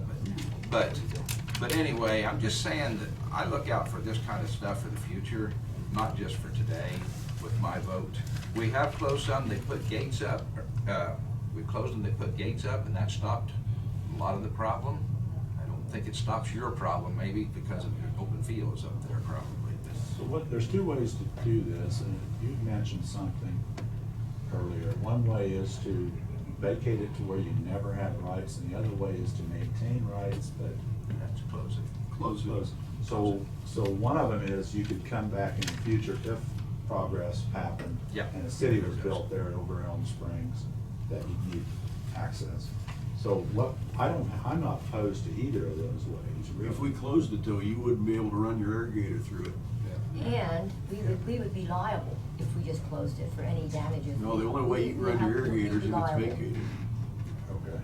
But we put gates up to supposedly stop that on a lot of them because, yeah. Is that possible? But I mean, that would be defeating your whole purpose. Yeah, no, I mean, that's. Well, with the irrigation, I mean, if the landowners are gating it and that's a requirement, you know, if it's gated and marked closed, is there a reason they can't cross the road with that? No, you're gonna have to level that road Yeah, out. it's gotta and run leave the that- irrigator yeah. through It's there. They'll leave ruts like that, rounded. Yeah, and so it's, Are you gonna read them? Well, I guess I just ask you to be objective about it, Right. what we've got today. I mean, if I gotta sign a piece of paper that goes on the title that says, you know, if there is a valid reason to open that road back up, that's a possibility. I guess I would probably sign that, I mean. It'd be like a So what would you continuing consider easement. valid? wouldn't Well, I mean, if there was truly a reason to have it? a road there. I don't know the language, but it would seem like it'd be like a perpetual Because we're trying to easement. find, Perpetual easement, there you go, that'd be the way to word that, perpetual easement across there. You don't have a problem with that? I don't have a problem. But I don't, if you can't irrigate across it, is there a point in closing it? no, if I can't irrigate across it, I'd say the county ought to build it up and put new tubes in it. No, vacating's the only way to do that. Yeah. But I mean, I have a reason to want to close it, obviously. Right. So I would like to do that, and I'm here petitioning to do that, and I hope you're objective to that. If it requires an easement across that property in the future, if there was something that would happen, that would be, and valid reasons, I know that's a big word, but you know what I'm saying. If there really was a reason to do that, I would, Well, and that would be a good way for the county to approach these things, if all of a Yes. sudden now, in the next year, we got 10 people that wanna do that. If they have a valid reason, then the county maintains a perpetual easement, that's protects us. that's a great verbiage right there, is that easement, I would say. And I gotta stop and think about it. 80 years when I'm gone and the next generation has it, if there's a valid reason, like there is gonna be a city built over in Elm Springs, our land value would probably be worth it to close. Not just that, if you were to sell out or give it to your kids or whatever, Which we and would. they would split.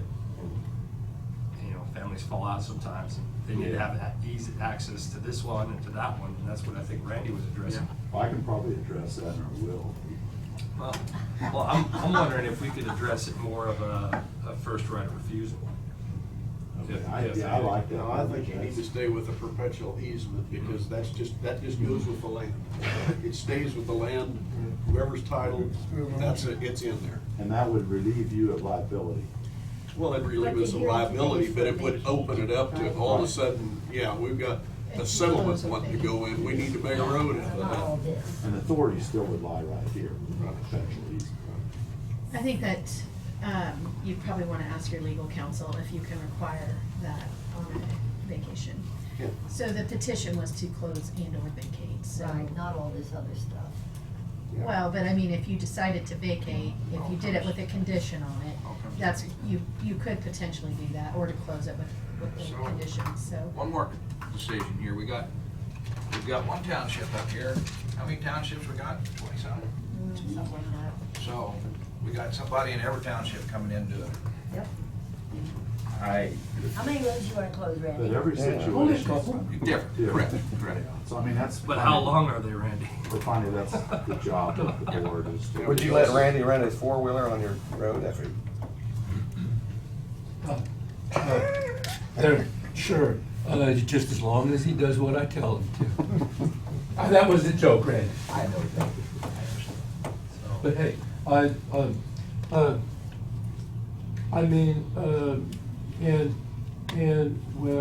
I do kind of hear what you're saying, Andy. I really kind of think one thing you need to kind of take a look at, and maybe that's kind of what you're thinking too. We're really to the day and age right now where we maybe don't need a mile every single mile. Now, yeah, if you're vacating a road and you vacate that one road, you gotta go all the way around, and it's, 4 to 5 miles, like it would be in Chase County. That's one thing. But if you're closing a road and you only gotta go around 1 mile, well, it might be that 75% of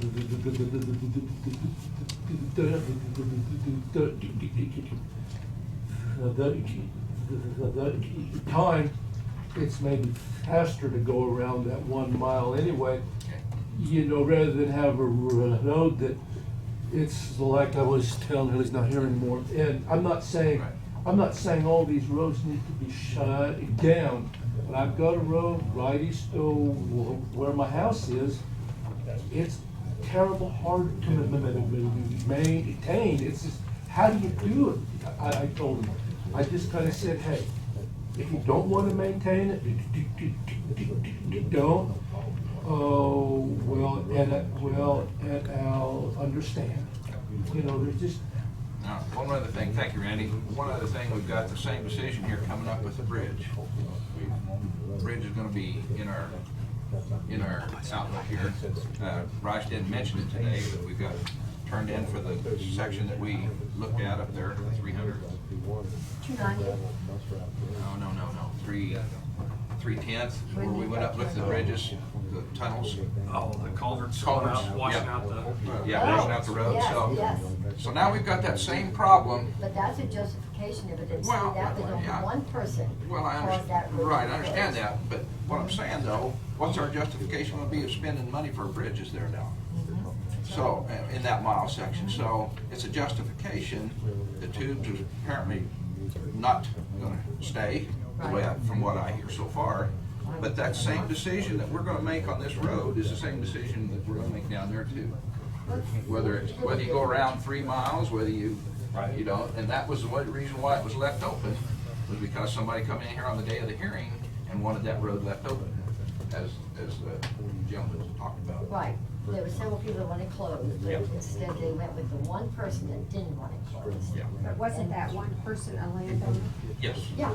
So that makes a big, I would think that should step it up. Well, they have the right to get their commodities on that 310 road out too. Yeah. Right. And I've looked at that, traveled that road all the time. And the way the water has gone, it's kind of hard to say either way if somebody was right or wrong. Yeah. But it's in there now. I And sure you hate use to, it. darn right we use it. I sure hate to see that closed because one guy's adamant about something. I hear you. Huh? Exactly. Thank you. Yes. Appreciate your You input. bet, thank you. I don't know if you was here the day. No, I didn't. I want didn't think so. That's the first time I met this man. We wish- He was not here that day. That's the first time I met that man. Yeah. Am I right? Yep. Yep. I'm gonna go ahead and make a motion. Well, we're not passing the resolution.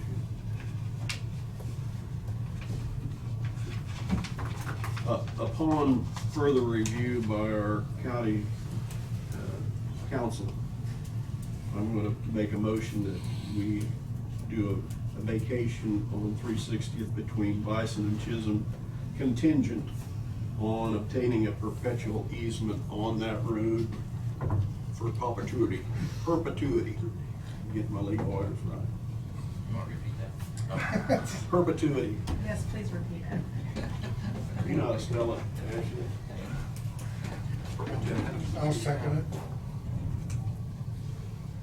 There's a motion by Ken. I would like to Go ahead. repeat it, but What's his name? there was a motion for further review with council.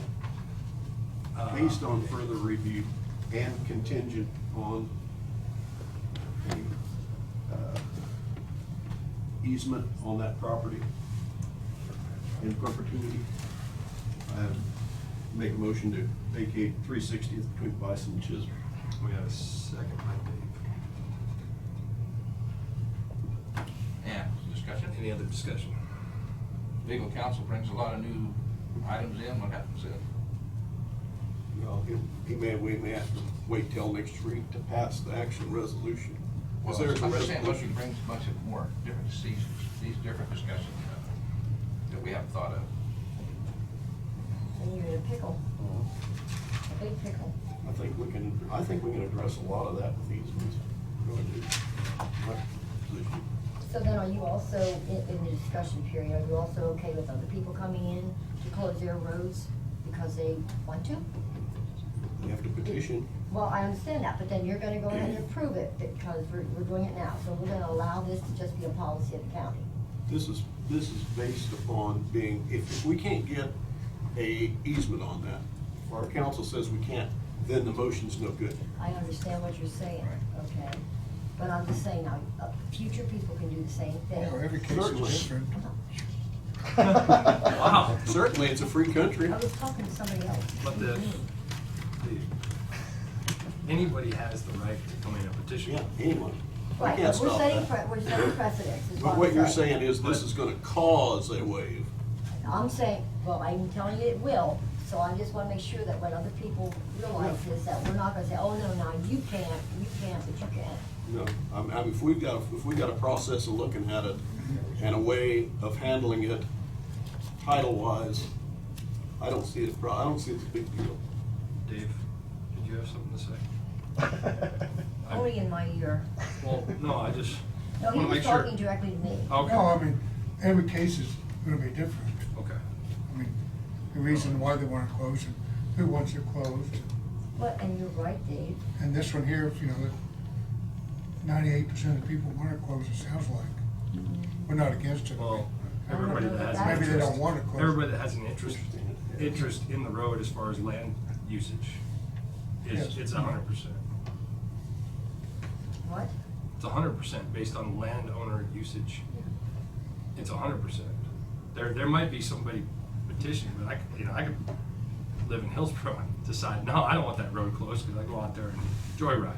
Yeah, That right. isn't a valid. But personal gain and stuff isn't a valid reason for closing either. Right. I mean, we didn't meet the statute No. requirements as far as I'm But concerned. what I'm saying is the people in here that are for it are all landowners around it. They are all they either use the land or they own it. So, Yet it's one of the most beautiful pieces of property you'll see. Driving down that road right now, it's beautiful. When you can go, and there's a lot of that way too. So. It's still accessible. As long as you stay liable. It's still accessible. I mean, the corner of, Oh. you're talking about the corner of Chisholm. I mean, 95% of the people going to see Elm Springs will come in from the south. And Elm Springs is a private property. Right. Yeah, I mean, you have to have permission It's not to go out public there. property that everybody can just drive to and drive in. You can't drive. It's private property. You can't see it unless you walk in there anyway. Yeah, and that's one deal that we hope that we don't pursue, is let just everybody drive in on people's property. Right. No, I don't think they'd have a lot of trouble. I mean, sure, maybe some, but. I don't think they could just get in there that easily anyway. I know Gordon pretty well. I don't want to speak fully, Yeah, ask but him. I send people to Gordon because they ask me, and I don't know that he turns somebody down from walking. And there's vehicles parked right there a long time. Sometimes people walk down there. They got stories to tell. I mean, that's great. I don't want that to hold them up closing it. So, calling it east. I hope not. We have a motion and a second. Any other discussion? All those in favor? Aye. Aye. All those opposed? Aye. I, with the favored notion that we allowed the gates to be there, and that was still at that time to keep it open at that time. So I'm not gonna change my vote from back then, was keep it, not the gates, the cattle crossings. You said leave them or not? Huh? Leave them or not leave them? Well, I want to leave. yeah, I see no problem with that, but I just say we come up with a solution back then to put the cattle crossing in so you could let your cattle. You gotta take that one in the south, you got the gates in there. I know, I mean, you yeah. have all kinds of fencing issues. I know. But this, I just want to say this 3-2 vote, but it's contingent on perpetual easement. And So it's not a done deal. Can I stay here for that, or is he here, or In 2 months. a couple hours? Should be here around 11, normally. Yeah, and no telling that may, I don't think this issue would go into it yet, so, yeah, you can stick around.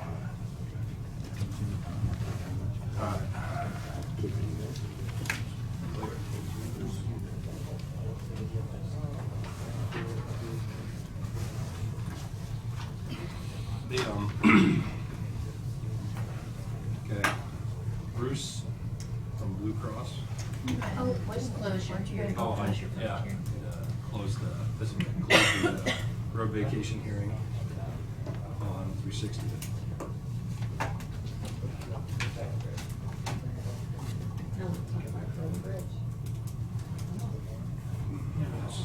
Blue Cross and Blue Shield is not here. I'll give Linda the 10 minutes. I've seen him out there. Yeah, he's out here. Call him in. What you already told her she could do it. I mean, 10 minutes, you all be 10 minutes. That's it. agenda. What, okay, yeah. So whatever you Well, want. I just want to make sure we don't, We're not on a time schedule, remember? well, yeah, but Bruce, He's sitting out there. We can wait. For his instance, he can wait. all right.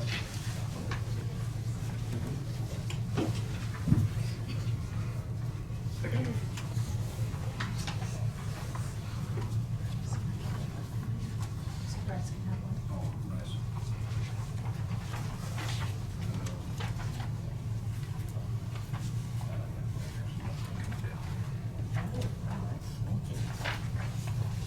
Oh, it's Okay. gonna take a minute. It will. It will. I read fast. I timed her. Okay, I'm here in front of the county commission to reflect and answer some of the questions brought before this body from last week's meeting in regards to the roads in Marion County. First, let me say, I am astonished how difficult it appears for this county to look at something different, as every step of these 3 years has been met with opposition. Even though we are all in agreement, the roads have to be fixed. This opposition has led the taxpayers in this county to not trust how our tax dollars are being spent in the road and bridge. First, everyone needs to take a step back and understand how we got where we are today. First, several years ago, roads were deteriorating so badly that I came before the county commissioners at that time and asked to form a committee to assist the county by bringing back recommendations and determining where and how to go about getting the infrastructure back into Marion County. After several meetings with the commissioners, the county agreed to do this. After this committee was formed with taxpayers from across the county, we met and discussed and educated ourselves if there were ways to assist the county and get moving on improvement of roads. The 3 main goals brought to the commissioners from that committee were a better understanding of how to fix the roads, working communication with taxpayers, and a long-term plan. The committee felt these 3 things were leading to the serious contentions between the taxpayers and the county. From that committee and discussion from commissioners, a recommendation came that an engineer needed to be hired to determine where to start with the infrastructure, as the current supervisor had no formal training or education. I have no doubt that he was trying very hard, but how to really fix these badly deteriorated roads was over his head without the education that he needed. When this proposal was presented to the county, it was met with opposition because the person we had in place was a really good employee and tried to help us out. That was beside the point. These roads need to be viewed as a business, which consumes a lot of our tax dollars to try to fix. So like any business, we needed the best advice. Taxpayers weren't sure they wanted to add more taxes to the coffers, but assurance was given that budget reductions would happen inside the department, as there was not a need for 2 department positions at the higher salary. The county then spent several meetings to determine the qualifications that was needed for this position. Finally, many in this county celebrated it was viewed as we were moving into the right direction. Our tax dollars were going to be spent now on an engineer that came with knowledge and expertise of moving towards repairing the roads. Now let's talk about the last couple of meetings with the road and bridge and the county commissioners. Some of the problems that have since appeared, which everyone is maybe questioning. The lack of communication with area farmers and landowners once again has become a point of contention, as discussed last week. This appeared from the video that not only is the department not working with landowners, but now the commissioners are wanting to set up regulations, so if the landowner wants to get their roads up and running, they're going to be met with specifications on how it's going to be done or a possible fine is going to be in place. This entire incident appeared to be brought on by a road and bridge employee and a landowner because someone got their feelings hurt. Understand, this could be opening Pandora's box, as probably 90% of the county roads would not meet those specifications. So if there are ones out there, should the taxpayers then fine the county if their roads aren't kept up to that? Instead, we should be working with people that sounds like they're getting their roads fixed. They're fixing their own roads with their own money that they are paying taxes for the county to fix, but are coming to the realization the county is never going to get around to it. The opposition to trying other rock quarries has been astounding. When I started this quest over 4 years ago, there was never a discussion about different rock or a different quarry.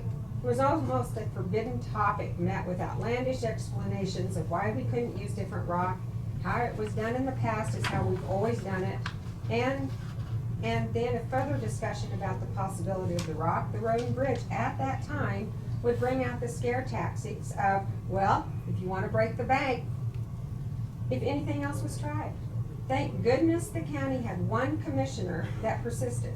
The county learned about the hand quarry from this commissioner, but again with outlandish opposition from the road and bridge department. No one understood where all this opposition was coming from if everybody was staying focused on trying to get the roads fixed.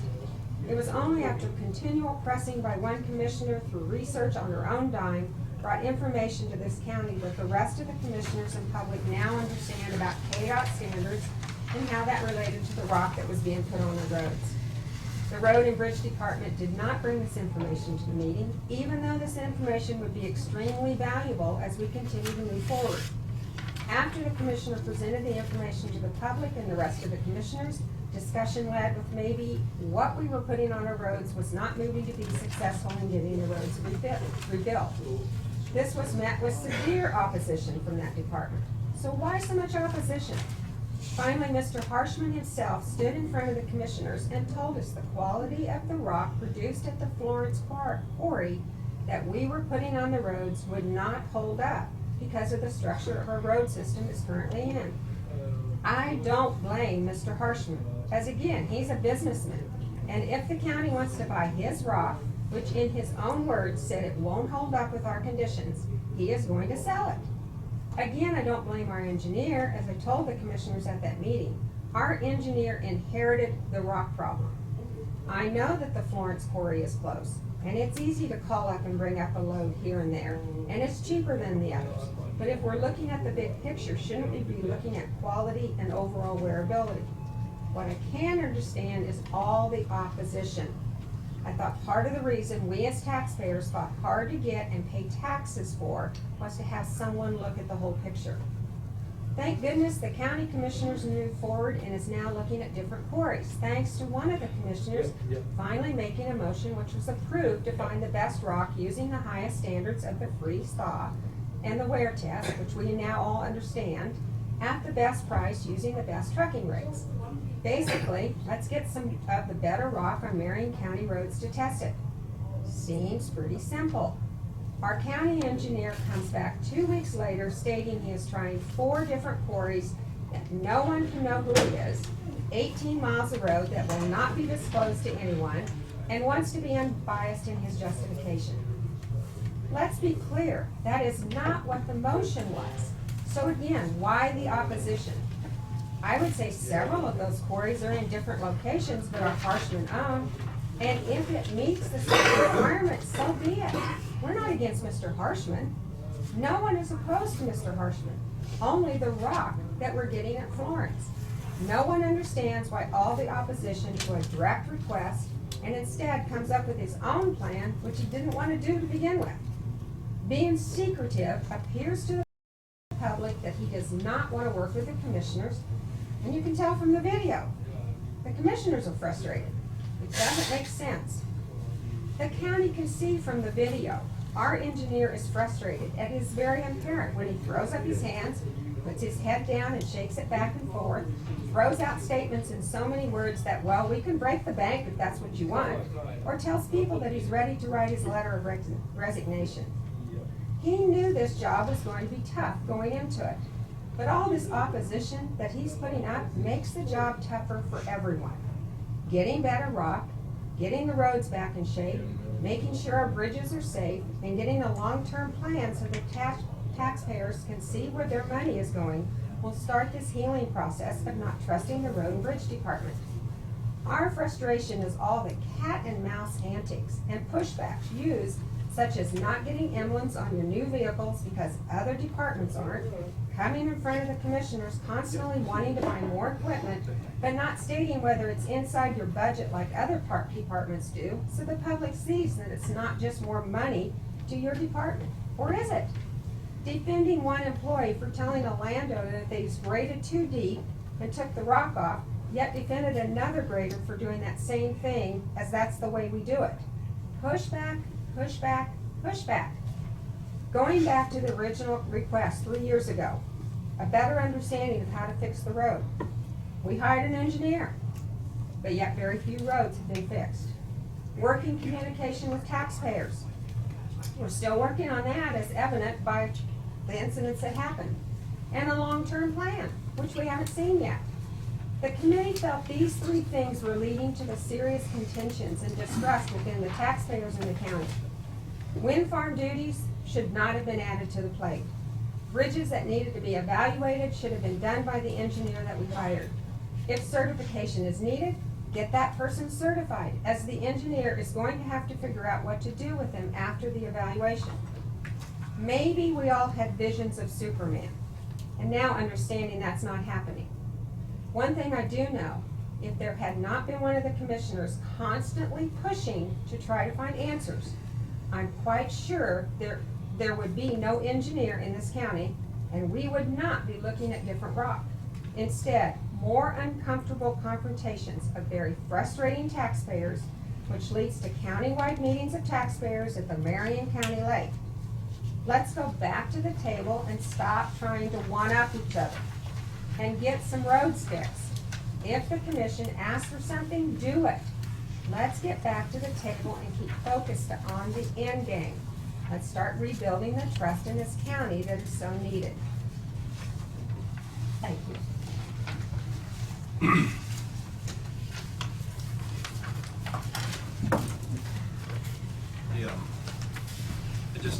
Bryce. I like Bryce, and I feel like he's getting beat up a little too much because he's trying very hard. We actually have set aside the end of March, and everybody knows that, to talk about this 5-year plan. At that time, the communication with the taxpayers, I believe will get better, because we will know what roads he's talking about fixing. The other thing that comes into the time of the year, we're just not there yet. I mean, we've heard for a long time and from other employees of the county that you don't really go in and actually fix roads. You band-aid roads until after the spring. You've got to wait until that moisture gets out of here a little bit so that we can rebuild the road and not put moisture back in. So all I'm asking for is just a little bit more time for Bryce, and he's really trying. I stay in constant contact with him, and I notify him of certain issues, and I leave it at that. I don't hound him, and I hate to see him get beat up. We just need a little bit more time. I think, Jonah, too, that we knew that going into getting an engineer, you can't fix it in a year. We can change some of our ideas, change some of our plans, but we can't fix all the problems that's been here. And so, Bryce, appreciate your work.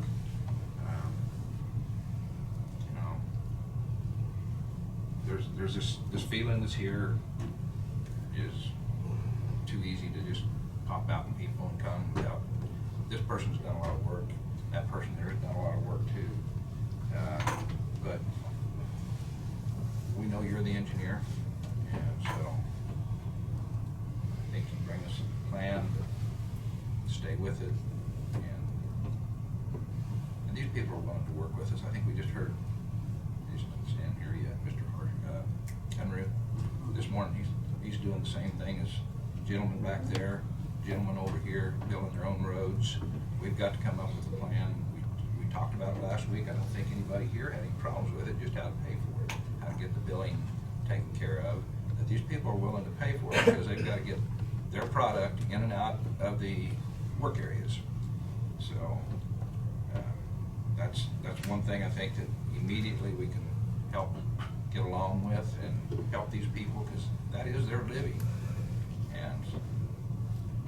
But yet there's that person that I texted you last Friday night at 6:30 about, that he's just begging for one load of rock in a mud hole that he can't get down the road. So we have people that wants miles done, half miles, but we also have that person that wants one load of rock to get down his road to get in and out.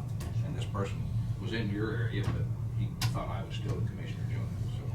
And I went and looked at it Saturday. Did you? Okay, cool. Yeah, I've reported to him on roads on east of 50th. Yeah. So, yeah, it's just. I have no problem. Right. If they bring it up, right. That's it.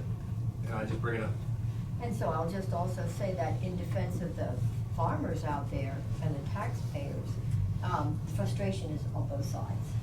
Because, we've been going through this for years. And I'm not talking about Bryce, I'm talking about, we've been dealing with this for years. And we've heard the same stories every single year, the same time of the year. It's too hot, it's too cold, it's too dry, it's too wet. We hear that all the time, okay? And the only thing that, the point that I got from this letter myself, and I don't know if I'm hitting the point right or not, the main focus is we recognize that the roads are in bad shape, and for years of neglect, like we should have had on that one road, which we didn't, but that was the one good road. But anyway, we recognize that the problem didn't happen yesterday. But the simple fix, or the quickest fix, or the simplest thing to try first is just buy rock from someplace else.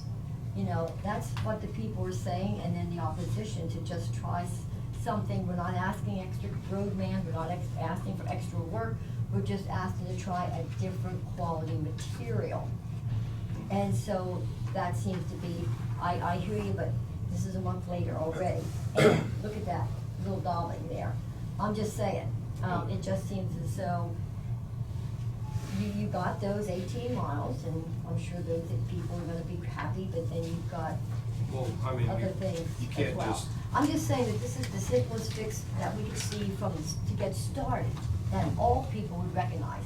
So if you put good hard rock on those little splotches, what are you gonna put on the rest of the roads? Is my question. And I'm asking you, Jonah. So those are the test roads. So what are we gonna put on the rest of the roads? KDOT spec. We've gotta rebuild roads. When it comes time at the end of March, he's gonna know what year one is, and that's our immediate plan. I've heard people say that, well, you don't know what your immediate plan is. Well, once we know a 5-year plan, we kinda know an immediate plan. That's year one. But in we're the still gonna meantime- have to rebuild the roads. But you Make can't, crowns. you can't go out and rebuild all these roads. We So can't I'm just rebuild all of simply- them, no. No, we can't. But So you I'm can't just know saying- which ones we're gonna do without having a 5-year plan. I understand that, but we know that we put rock on all the roads, all the rock roads, we put rock on it, okay? We're not gonna rebuild all the roads. If we did that, we would break the budget. We would.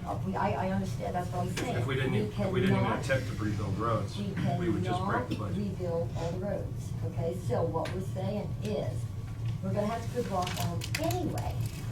So why are we going to target a certain areas, or just something where we could just get a bunch of harder rock and put it on all the roads? Just start there. I'm just asking that question. That's a question I've been asking, because if we're getting the harder rock on these select roads, what are the other roads getting? Well, That's my question. What are the other roads getting? So the rest of the roads are stagnant or not making any, because we're hauling rock to them too as we speak. Look at the rain we just got. We know we're gonna be getting, these are gonna get calls. Okay, so I'm just asking, so what kind of rock, where are we gonna get the rock for those roads? But he asked us to do these tests. I thought we all agreed on that. That was after we voted to do something different, yes. Well, But I'm done with it. I understand what your point is. It goes hand in hand, because he will, what was asked of him was to come back with quotes. Well, by putting spot locations, that will give you a quote. every one of those locations will give you a quote. Well, every one of those locations have the same traffic, the same amount of traffic, the same kind of traffic, the same base that road is put on. I'm just, I mean, it's interesting to me because I hear down south you have sandy soil, up here you have this soil, up here you have that soil. So I'm just, I just answered your question, that's all. But I'm done asking questions. Gentlemen, Yeah. but, we realize, Linda and I, our whole family, we realize that Bryce inherited one hell of a mess. Yes. It's not his fault. I mean, he inherited a And we're not big, blaming big Bryce. mess. We're not blaming Bryce for anything. No. But our problem, when we wanna try to improve our roads so we can get down them, and we spend our own money, we would love to have a little more cooperation from the county.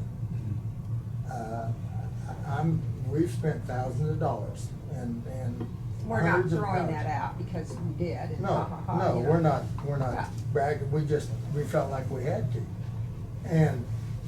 But we'd like a little more cooperation. I bought a semi-load of rock, put in a mud hole going to our place. I dug the ditches out so the water would get off the road, before I put the rock on. I tried 3 times to call Bryce and tell him what I'd done, so he understood when he drove, if somebody drove that road and saw that new rock there, that our neighbors wouldn't be complaining that why are they getting rock and we're not? It's because we bought the rock. And I just wanted him to know that, but I couldn't communicate. So that's a So it got problem. back to us. That's a problem I've got. I know Bryce has got a hell of a mess. And it's gonna take not 1 year, it's gonna take more than 5 years to fix, and a lot of money. But communication is so important on anything we do. And He's you're sitting exactly there, right. you're sitting there wanting to do more, and they want to buy the rock at the county price, which, and they want to try that and bring it in. So that's what the question we got to last week, where we really didn't come up with an answer, how we would bill it, how we would do that. But they're willing to pay for their rock to get on that road. If we can come up with something that is not such a long process for these kind of people to go through, I think there's more attitudes that will do that. Randy might help us out a little And bit. I wanna tell Bryce one more little thing, that if he'd have left our place this morning to come to this meeting, he wouldn't need signs on his road, on his truck. You couldn't see him anyway.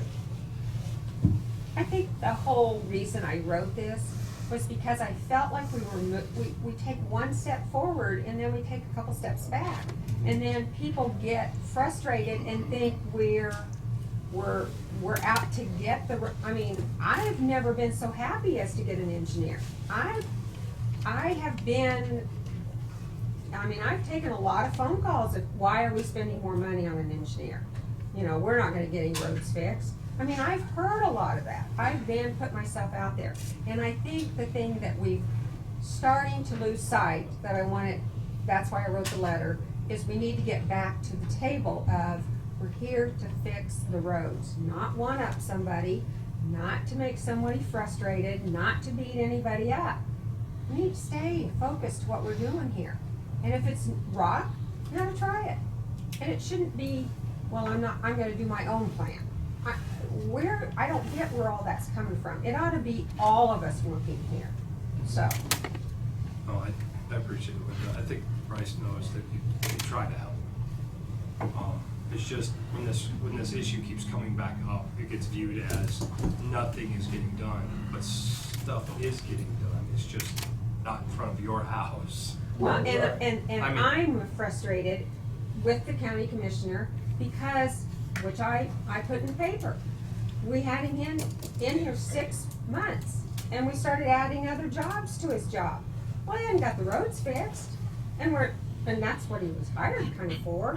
So I was frustrated with that, And then the other thing is, I've spoken with Bryce, and this year we have the bridge thing, and maybe part of this problem is that it is communication. It's not putting it out in the public. Bryce is intending on getting certifications. It's Yeah. just can't get it done this year. Okay. So we've got to take care of something else. Sure, And sure. he's he's going to pursue anything he can do to help us. Right, and I think that's great, because the more we can heal those wounds, the better it will be, because that's not how it was, that's not how it was said in the county commissioners meeting. We were gonna hire someone because he wasn't, and he was too busy with the wind farms, that he couldn't get it done. I mean, that's the direct quote. So, anyway. No, I just would like to reiterate to the public that there is things happening. It's just, you don't see them everywhere, and it's gonna take time. Well, and we believe that, but, and we don't, I know for sure we don't know all the details, but we're frustrated that we're taking our county engineer and putting him on a private job, the wind farm, when he's got all this other stuff to worry about. Let him concentrate on our roads. And a wind farm that probably isn't gonna happen anyway. We don't know Bryce that. should have more free time. Well, anyway, so, thank you for, and again, I think we're all guilty in this room. We just gotta get back to the table of what is our job, getting these roads fixed, so. Thank you, Linda. So, thanks for sitting around, Bryce. All right, moving on to Blue Cross Blue Shield. I'll give you the best. Trying to get away. You're up.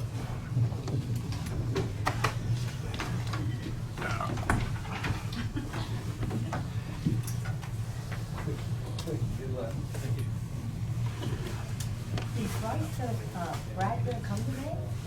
Yes, it should be here.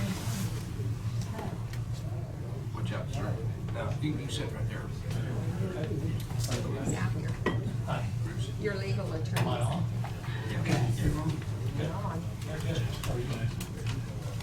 Well, it depends on what you tell us. Well, Well, I think so far, yeah, what I see. You don't want to see Blue Cross candidate, so to be respectful of your time, how much time do I have You on got the all the time you agenda? need.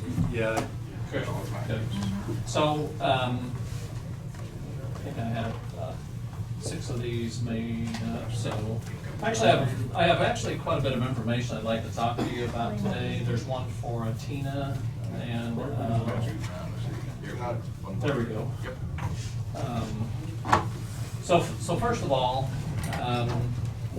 not too sure I've met several of the people in this room. My name is Bruce Schultz, and I work for Blue Cross Blue Shield. I work out of the Hutchinson office, and I've been at Blue Cross for almost 35 years, and so it's always a pleasure to be here. My kind of objective this morning is I want to talk to you very, kind of at a high level about what's transpiring with the county's health insurance, your medical coverage, talk about maybe what some options might be, and kind of see maybe if you have any questions. And this is going to be a pretty tough renewal here. We've had some pretty significant claims come through the system, and what I was hoping would kind of turn obviously hasn't changed for us here. And so that's so my day's not fun here at Marion County, to tell you the least. But I wanted to tell you that in that folder of information, I would like to ask if you went kind of to the back of that information, there should be that's kind of all of our supporting documentation, but there should be my agenda that I have for you, or discussion topics would be kind of item number 1, and then directly behind it, there should be a rate comparison page. And those are going to be the items that I'm going to really work off with you this morning. And hopefully I can do this in about 20-30 minutes. And like I said, it's going to be a relatively high-level summation for you. But the first thing I would like to say is that the county's renewal date with Blue Cross is a 5/1 renewal date, kind of starting at the top. So the rates are set to change every May 1. The concept behind it is that when we evaluate risk, when we evaluate a group, we're looking at historical data to come up with pricing for what we would suggest you to fund your program for this next year. Marion County is actually set up on what we would call a fully insured account, and fully insured simply means that we set the premiums, your risk ends at that point. So Marion County is not any sort of self-funded arrangement with us. A lot of the large counties that I work with, I put them on self-funded plans over the years. Marion County is probably a little bit, I would say you may be a little bit too small to do too much self-funding, if you will, but I do want you to know that obviously is an angle. Item number 1 on the agenda talks about what's happening with the renewal for this next year. Obviously, the rates change every May 1. As of 5/1, the county's plan is looked at as being non-grandfathered, and under government guidelines, the federal government, in essence, lets employers choose whether you want to be a grandfathered plan or a non-grandfathered plan. This county made a decision to move into the non-grandfathered world several years ago, and all that simply means to you is that under government guidelines, you must have some additional benefits for your employees. We must cover what the government describes as ACA preventative benefits. So under all 3 of your plans, all of your plans have what's called ACA preventative, and it's just simply a list of benefits that are required for Blue Cross to pay at 100%. So I want to kind of point that out. Effective 5/1, the renewal increase is projected to go up 20.6%. That's what the rates are going to do for this next year. So like I said, it's a fairly significant increase. I will tell you that when our actuarial group was looking at this, our actuaries were actually pricing this program. We have a provision under Blue Cross that when we look at a group like this, we recognize that a group of this size is not that creditable. So we realize a group of 90 people that your claims can fluctuate wildly from year to year. We also recognize that you can have an unfortunate circumstance, and when we evaluated this group's risk, we determined that one of the claims obviously must have been something we didn't think would reoccur. As a result of that, the company passed on what's called large claims consideration. So what we did is we kicked out a significant part of that claim and didn't hold those dollars against Marion County.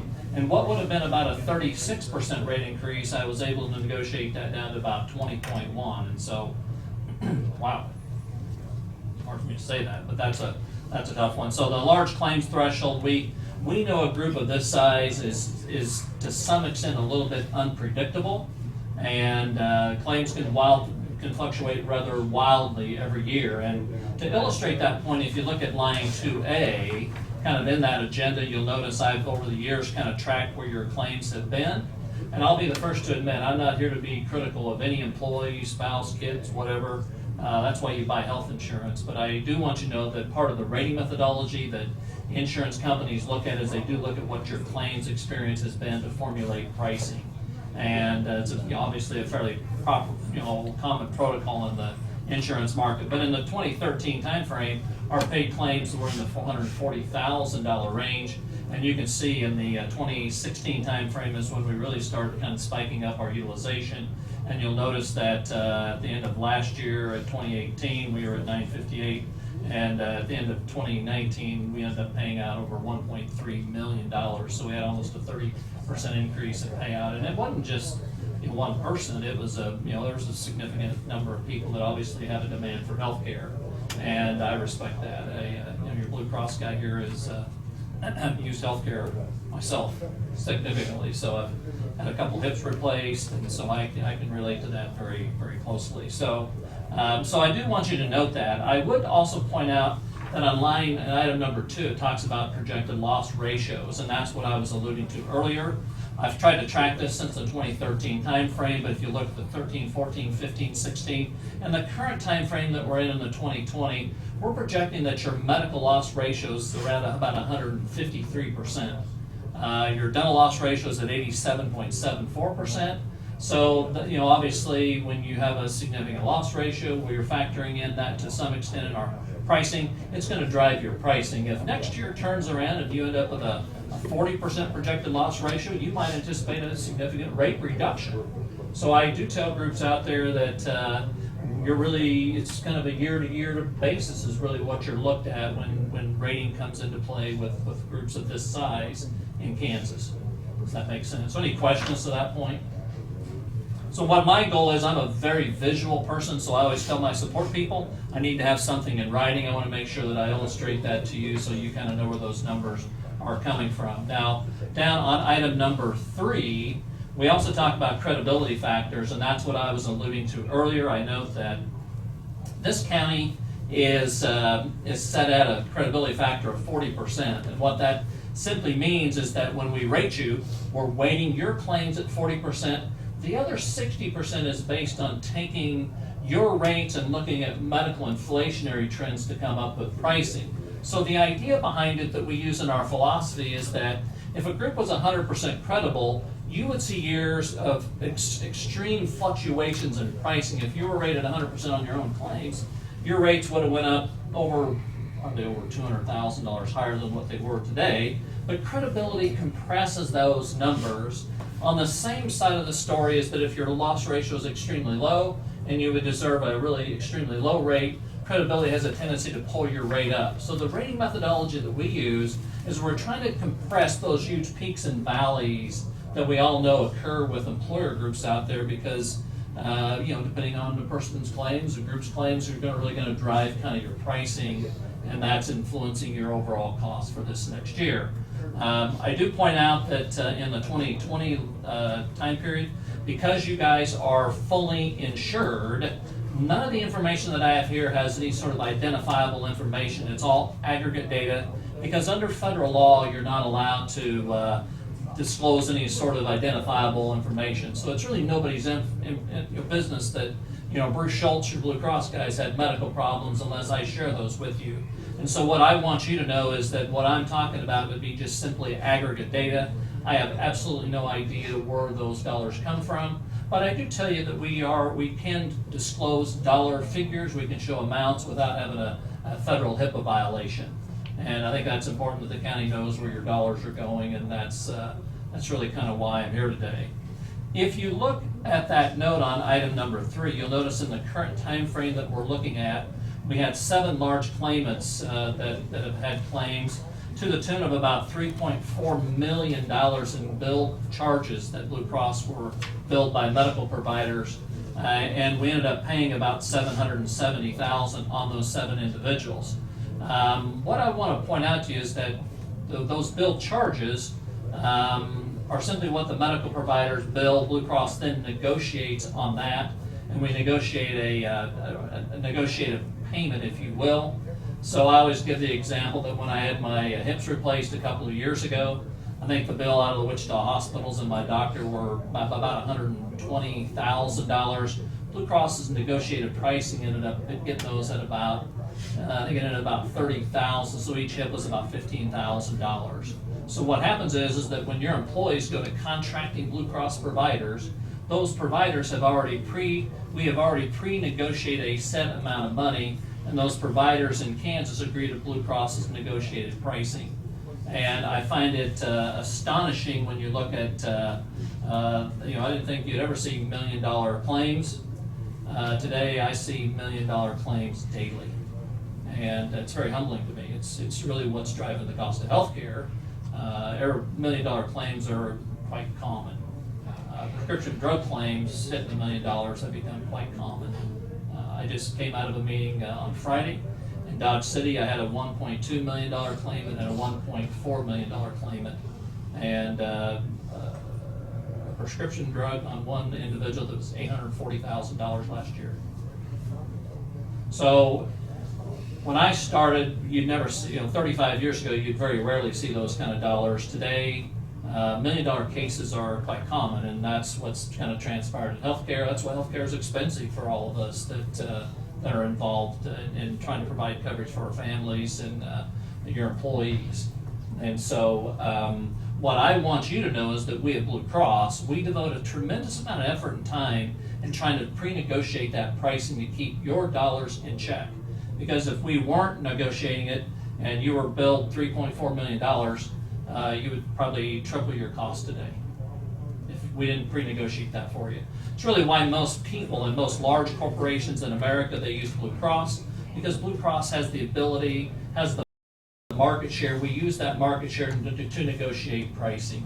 And simply put, if we weren't negotiating pricing, you could only imagine what your costs might do.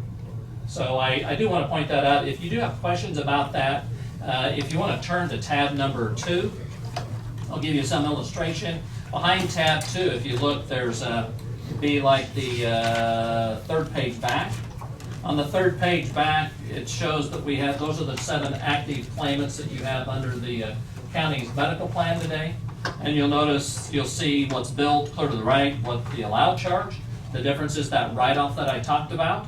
And you can kind of see the, what the payment was, which is Blue Cross payment. The difference between the allowed charge and the payment is typically what your employees have in the form of the deductibles. So obviously, if I work here for the county, I have to meet a $500 deductible, a $1,000 deductible. There's typically some sort of an 80-20 co-insurance provision. But you can kind of see the one that really is glaring to me is the last one was billed. We were billed almost $2.1 million. Blue Cross negotiated that down to $433,000. So the medical providers wrote off, $1.98 million. Wow, think about that one. Okay, so that's, if you see that. Yeah, looking at 4, 5, 6, and 7, I mean, they're all looking almost fraudulent. It's ridiculous that they're willing to write that off. Well, I would imagine there might be some joints in there, because, they're pretty similar to my joint replacement surgeries. I mean, that's the significant dollars that you're dealing with, and so. I'm not saying the overall amount, just the perception. Just the perception that they would charge so much and then negotiate it down repetitively, over and over and over. Over and over. It's almost, there's something criminal there. It's just. It's very. And I tell people out there, you really have no clue about what's happening with healthcare costs, and it's kind of, quite frankly, it's a little frustrating for me. In the 35 years I've been in this business, it just seems like those things just continue to escalate and dollars just continue to rise. I would simply tell you, you better hope that you're not that individual that's a cash-paying customer, because that's the price that they would charge a cash-paying customer. I don't know how they're going to get that out of a cash-paying customer, but that's what they'd get billed. So a cash-paying customer would probably file medical bankruptcy. They file bankruptcy, that's exactly right. Yes, man, that's unfortunate, but that does, when I see that again kind of resets my thinking a little bit, and I really will tell you, a lot of dollars on a fairly small employer group here. Relatively speaking. So the other point that I want to make down at kind of at the bottom of the page, and item number 4 on my discussion topics, number 4 is the annual trend analysis that we do. And when Blue Cross looks at groups, obviously we're a large corporation, we cover a significant number of people across Kansas and across the United States. We look at medical inflationary trends to figure out our pricing, and I do like to point out the trend analysis that we look at. We're looking at hospitals. Trends are in the state of Kansas, we're projecting about a 4.3 annual trend. On the Blue Shield, which is the doctor side, about 2.7. RX trends are 9.5%, and dental trends are about 2.8. So in a normal year, if you would look to me today and you would say, hey Bruce, we're going to bite the bullet for this next year, and we'd like to keep the employees' benefits where they're at. What should we build into our budget for next year to set our pricing in for the 2021 renewal? I would tell you a composite of those numbers. You should probably factor somewhere between 8 and 10% into your rates for next year, because that's what medical inflationary costs are doing. So the same $100 in claims that occurs today, you can project that to be $110 next year because of medical inflation. So when we rate an account, we're looking at that historical data that occurred a year ago, and we're taking that data and we're trying to project it into the future to cover the liability that we might have and that you might have, and that's where those numbers kind of come up with. I mean, we're just not throwing darts at the wall. This is a pretty exact science. It's a formula that we file with the Kansas Insurance Department, and we have a lot of experience, over 75 years of experience in doing that for employer groups across Kansas. What's troubling to me is when you see the trend line on the prescription piece. Prescriptions continue to grow faster than any other part of the healthcare arena right now. The drug costs are really extremely high. And like I say, it's not uncommon for me to see people spend $10,000, $15,000, $20,000 a month on prescriptions. I routinely run into people today to do that. I take high blood pressure medicine. I'm on a drug called lisinopril, and my wife gets it at Dillon's and Hutch, and it's about $14 for 90 days. So I told my doctor, I said, put me on the oldest high blood pressure medicine that's been on the market for over 30 years. And the guy looked at me kind of funny. He goes, you mean that, don't you, Bruce? And I said, you bet I do, because I don't want all the side effects of all this new stuff. So give me the oldest stuff, even if it's old and outdated. That's what I want to be on, that's what I've been on for a couple of years. I believe that. I think when I read that, when I see all these advertisements on TV, I shy away from all that because the side effects scare me. I want an old proven med. I don't need the latest greatest stuff. And you know what I'm talking about. So you're into fiber optic and not 5G. Well, you know, my kids have got me a fancy smartphone, so I don't have a flip phone, but yeah, so that's right. So the other point that I want to make is on the back page. You'll remember item number 5. At one point here at Marion County, we used to build your own reserve with us, and we ended up having some really favorable years. And you'll notice that in the 2014 timeframe, I refunded over $200,000 back to the county. We then went from an incredibly good run to where we've kind of spun the corner, and we've had some pretty significant claimants hit us over the past 4 or 5 years. And there's this thought of mine, keep thinking that it's going to change, it's going to get better, Tina. So I'm very optimistic about Marion County. It's just that it hasn't changed. It's continually grown. But at one point, Blue Cross was almost through over $300,000 in the hole. I simply asked Blue Cross to get rid of that out of our formula and not hold the county accountable for it. So we ended up eating over $300,000, and it's probably saved us some money by doing that. And so at one time, Blue Cross used to, for our larger accounts like this, we're a not-for-profit mutual company, and if you paid us excess monies, any excess monies you paid us, we sent it back to you in the form of a refund check.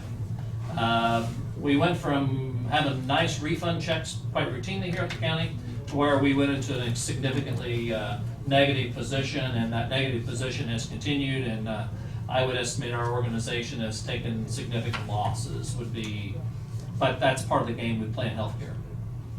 It's part of the game that we're playing. Any questions on that? So the only other item that I would like to maybe direct you to would be that rate comparison page. And again, like I said earlier, I'm a very visual learner, and I think my support gals all know that. So one of the things that I asked them to do is that there should be a summary page that shows your current premiums up at the top. And what I want to do and what I want to illustrate to the county is it shows the plans that you have today. You offer 3 programs. There's a $500 deductible, there's a $1,000 deductible, and then there's a $1,500 deductible plan. On the $500 deductible, you have 26 single policies, you have 7 family policies. Everybody kind of with me there? On the second option, on the $1,000 deductible, you have 31 singles, 8 families. On the $1,500 deductible, you have 17 singles and 1 family. If you take that current mix that you have today, and if you were to calculate what the cost of that annually, you'll see what that is on a monthly basis. It's $83,406, and that does include your dental plan. If you look to me today and say, hey Bruce, what's that going to cost for us next year?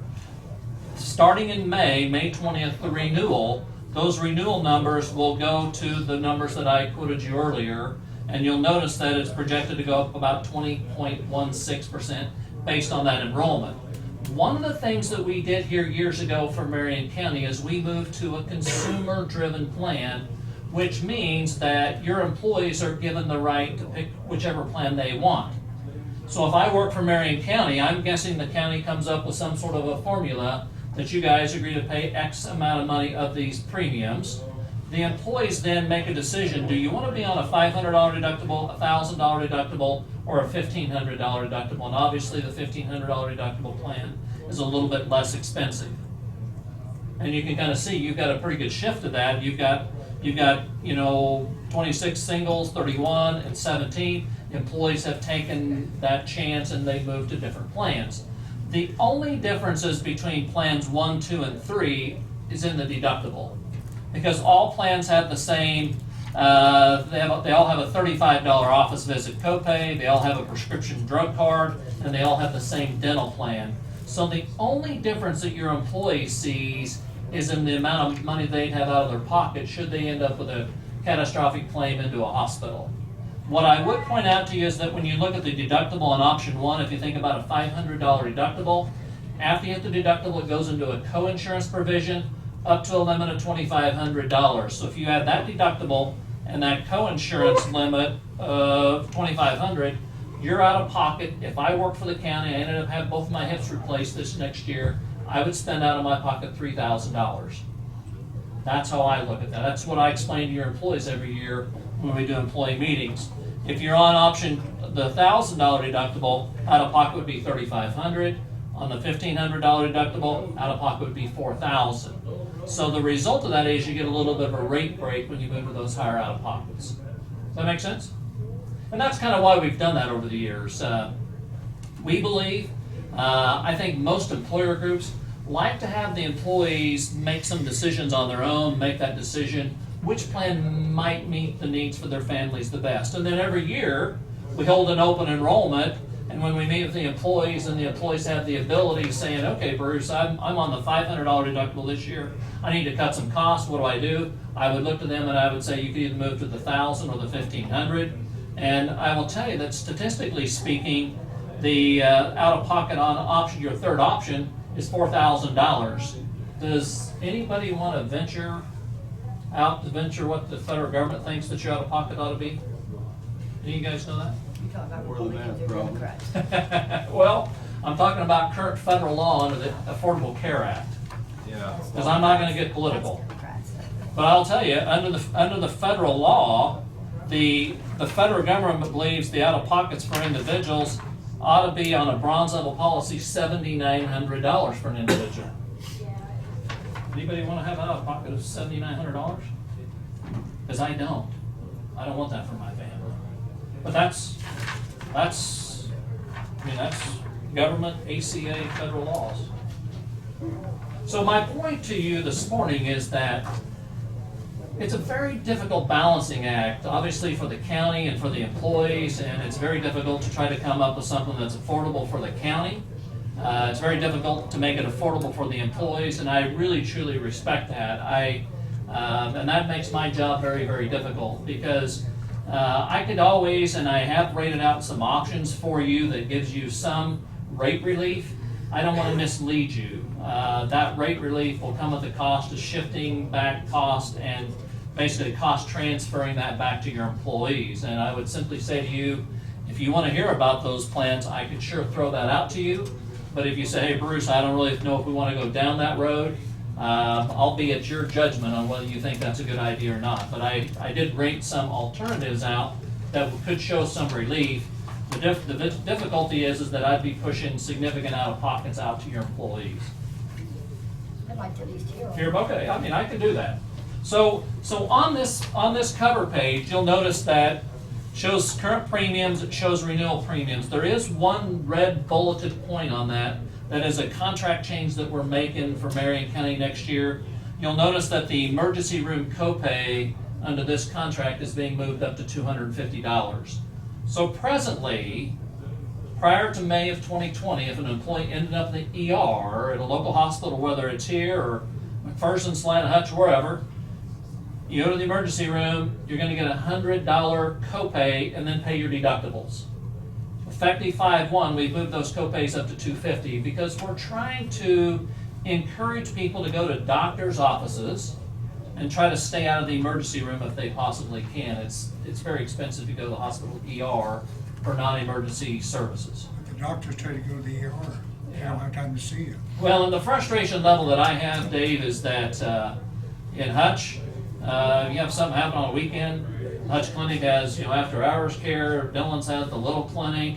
It's a little bit different world when you live in Marion, or I grew up in northwest Kansas, in a little town out by Colby. I'm talking about weekdays. I mean, well, that's right. I mean, it's hard to get into a doctor's office. I went to doctors now. When the CM said, It's good. They say go to the ER. Let's go to the ER. That doesn't include urgent care. That's Yeah, urgent outside. care is a different deal because a lot of communities are starting urgent care centers to where you can go there and have basically a routine office call. Yeah, get your temperature. We're talking about a true hospital emergency room is what this is, and I tell people my mother would be very guilty of that because growing up in on a farm, the idea was there ought to be significant blood before you go anywhere. And I can remember going to the emergency room in Colby, Kansas, and there was serious blood, but you'd never go to a doctor in our world. And my mother worked for the phone company, and I know we had good Blue Cross, but the philosophy was when I was growing up is that you never went to a doctor. And but I do remember that she didn't hesitate one bit to drag to the ER, and I'm sure it was very expensive. And I have memories of that as a kid. And so today, the system has changed a little bit in that emergency room costs are very expensive. A lot of people try to use the emergency room as their primary care physician, and we're trying to convince people to establish relationships with primary care doctors. We want people to have a relationship with a doctor, and even the young millennials or the younger group, I try to convince my kids, make sure that you have a relationship with a doctor, so if you need something, you can stay out of that ER. And obviously we like to support emergency rooms in Kansas, but we're finding out that their costs are significant. And we're just trying to be better, better prudent use of your money, if you will, and trying to direct people to other avenues that they can save some money. One of the things that we came out with here at the county is that now there's a virtual doctor app your employees can use if they want to talk to a doctor 24/7. So if a person ends up with an eye infection or a sinus infection and they're at the home, they don't have to get in their car and go to the hospital emergency room. They can pick up their phone, call a doctor, and get charged the $25 copay for it. And we just save the county a $2,000 ER visit. So we're trying to come up with innovative things, yes. I think St. Luke Hospital has a clinic on Saturday mornings that you can go to like that. Good. And then the hospital over in Hillsborough has from 8 to 9 every morning, except for the weekends. Wonderful. So I Good. don't We, know- and I you don't know, if we think know a lot those of kind of people know things, that might be something I could talk to your employees. We got to try to educate them is the key, and I appreciate those comments. Yeah, I don't think they know. A lot of people Yes, ma'am. don't know it. So the first thing that this is current renewal. So option number one, what I did is I took a very, very small approach and a very minor change to your plan. So the first thing that I did, if you'll notice on this option one, which is the second page back, and my gals bold print it, in that we basically changed the 80-20 co-insurance to 50-50 co-insurance. And there's some cost savings when you do that. But the other thing that I want to point out to you on this one is that we got rid of the $500 deductible plan, and we moved the county to $1,000, $1,500, and a $2,500 deductible. Now, probably the misleading thing about this calculation, I don't know how else I would do it, I slotted in those same numbers of employees in these plans. So if you'll notice, your current plan has a $500, $1,000, and $1,500, and we're going to keep two of those. But what we're going to do is we're going to get rid of the 500 and start with the 1,000 and then add a higher one out of pocket. And this would be a very minor change for the employees. It's just that if you had a $500 deductible, you couldn't keep that product anymore. You'd have to move to one of these plans. If the numbers slot out and they end up in the same contracts like they have today, we'd be looking at about 13% overall rate change. Now, I don't know if that'll happen, but I didn't know how else I could calculate that for you. So that one's fairly simple. I just moved around a few things. What gets a little bit more complex is if you move to option 2. What option 2 does is, you'll notice up it says option 2, 5120 premiums non-grandfathered. It says Blue Edge. Blue Edge is a product of ours that cuts some benefits under your current plan. It eliminates accidents, paid at 100%, up to $1,000. It eliminates what's called carryover. It eliminates just a few minor little benefits like that in order to save some money. But the 80-20 co-insurance goes up to a maximum out of pocket of $5,000. So under this plan, if you choose the $500 deductible and you end up going and have your hips replaced, your current policy, that's right, you go to an out of pocket of $5,000. Now given, that cuts the cost about 6% to do that. What I look at when I think about a plan like this that's important to me and my family is that, knock on wood, we're pretty healthy other than I've got a little blood pressure problem and I've got joint problems from sports when I was young 100 years ago, as I described that. But as a result of that, the out-of-pocket would go higher, but for me, I look at the office visit copay, because typically I go to a doctor once or twice a year. Under this plan, the office visit copay would be $35 for an office visit, would be $70 for a specialist, so we add a specialist copay. So all these orthopedic surgeons that I go to because of my joint problems, you pay $70, you don't pay $35 anymore. And that's kind of a trend that's happening. In addition to that, you would no longer have the accident rider added to the plan, but you could still have a $500, $1,000, and $1,500 deductible. It's just that anybody that ends up in a hospital today, your out-of-pocket would be pushed to $5,000.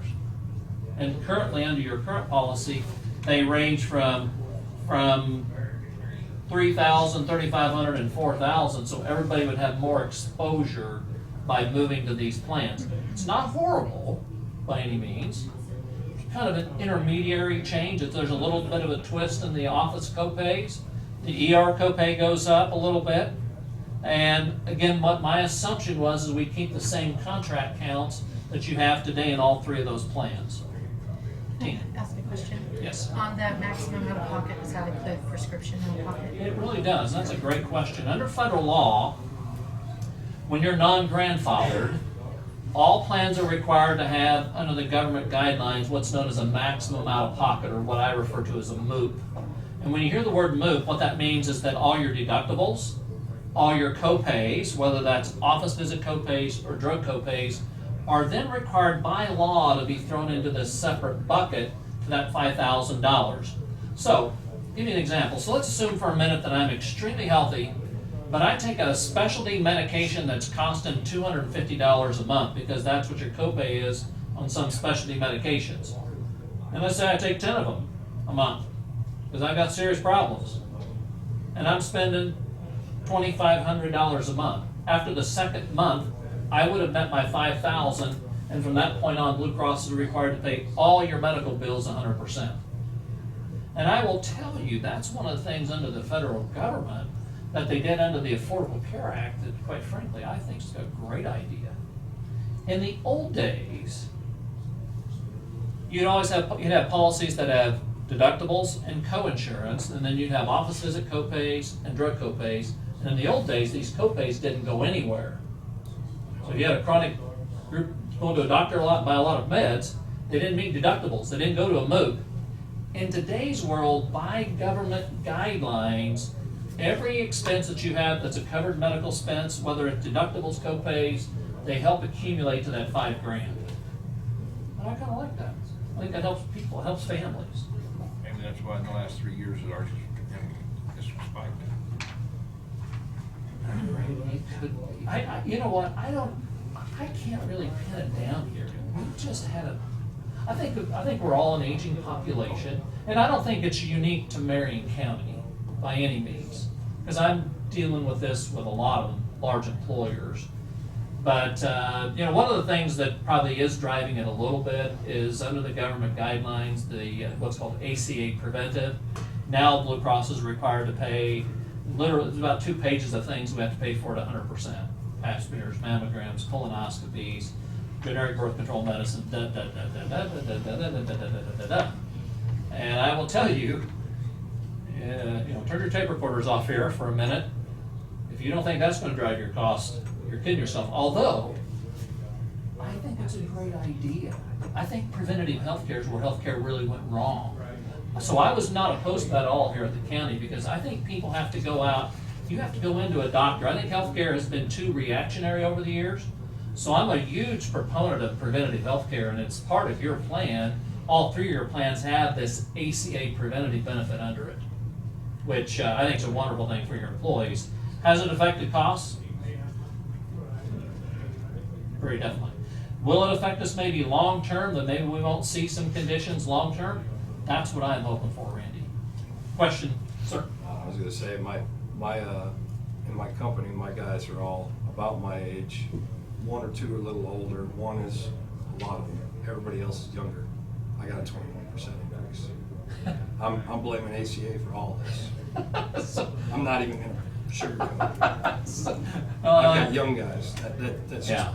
And then what happens in the smaller markets? And is it Jonah? Yeah. In the smaller markets, depending on whether you're grandfathered or grandfathered or non-grandfathered, if you're non-grandfathered, everybody is age-specific rated. It's a little different than here. Today, here at Marion County, because you're a large employer over 50, your rates are what I would simply describe as being composite rated. So whether you're 20 or you're 58 like I am, everybody pays the same rate. In the market that you're in, because I'm assuming you're a smaller group, less than 50 people, Yes.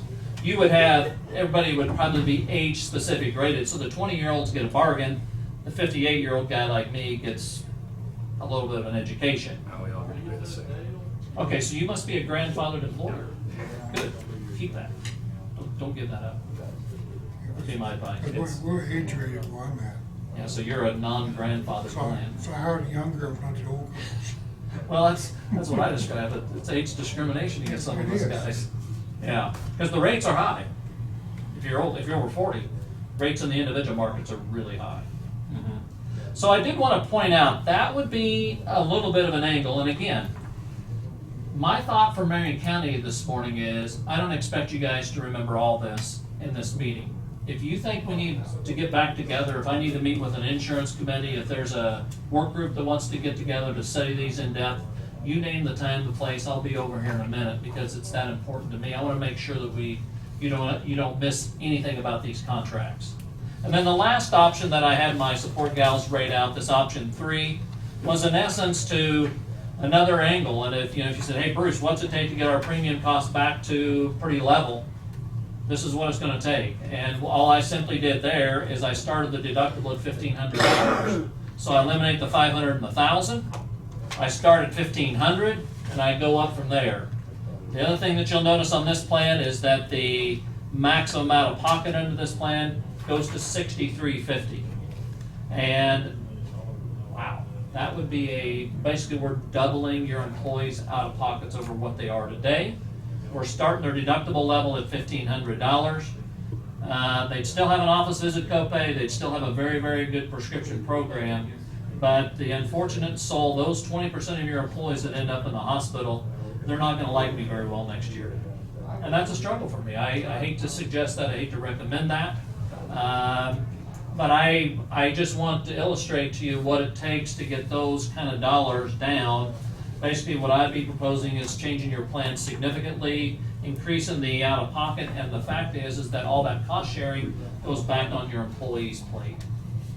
And that's a tough one for me. I don't want my employer to do that, particularly in the way employees are doing today. So yes, Randy. Yes, out of her office visit copay, where you was talking about 35 to 70, so you kept that about straight through on everything. Right. You know what aggravates me is I go to a doctor and then I tell them a problem, and so I get x-rayed, I think it was $1,000 worth of x-rays, whatever, and come back in, well, no problem. I know I've got a problem. When you go to a regular doctor instead of going to a specialist. So I see and I liked it. I didn't used to like that. Well, $70. My copay used to be $30 or $20. Used to be 25. Yeah, 25. 25, yeah. Yeah. Uh-huh. But still, I hate to be the person that I don't go to the doctor very often. But when I think I got something wrong that's not right, well, I want an answer, I guess. So that's one way or the other. Personally, we're having an issue with our youngest daughter, and we had her back. She's in college, and we've had her back in the Hutch Clinic, and she went to a dermatologist, and then she went to her doctor, and now they've sent her to another specialist.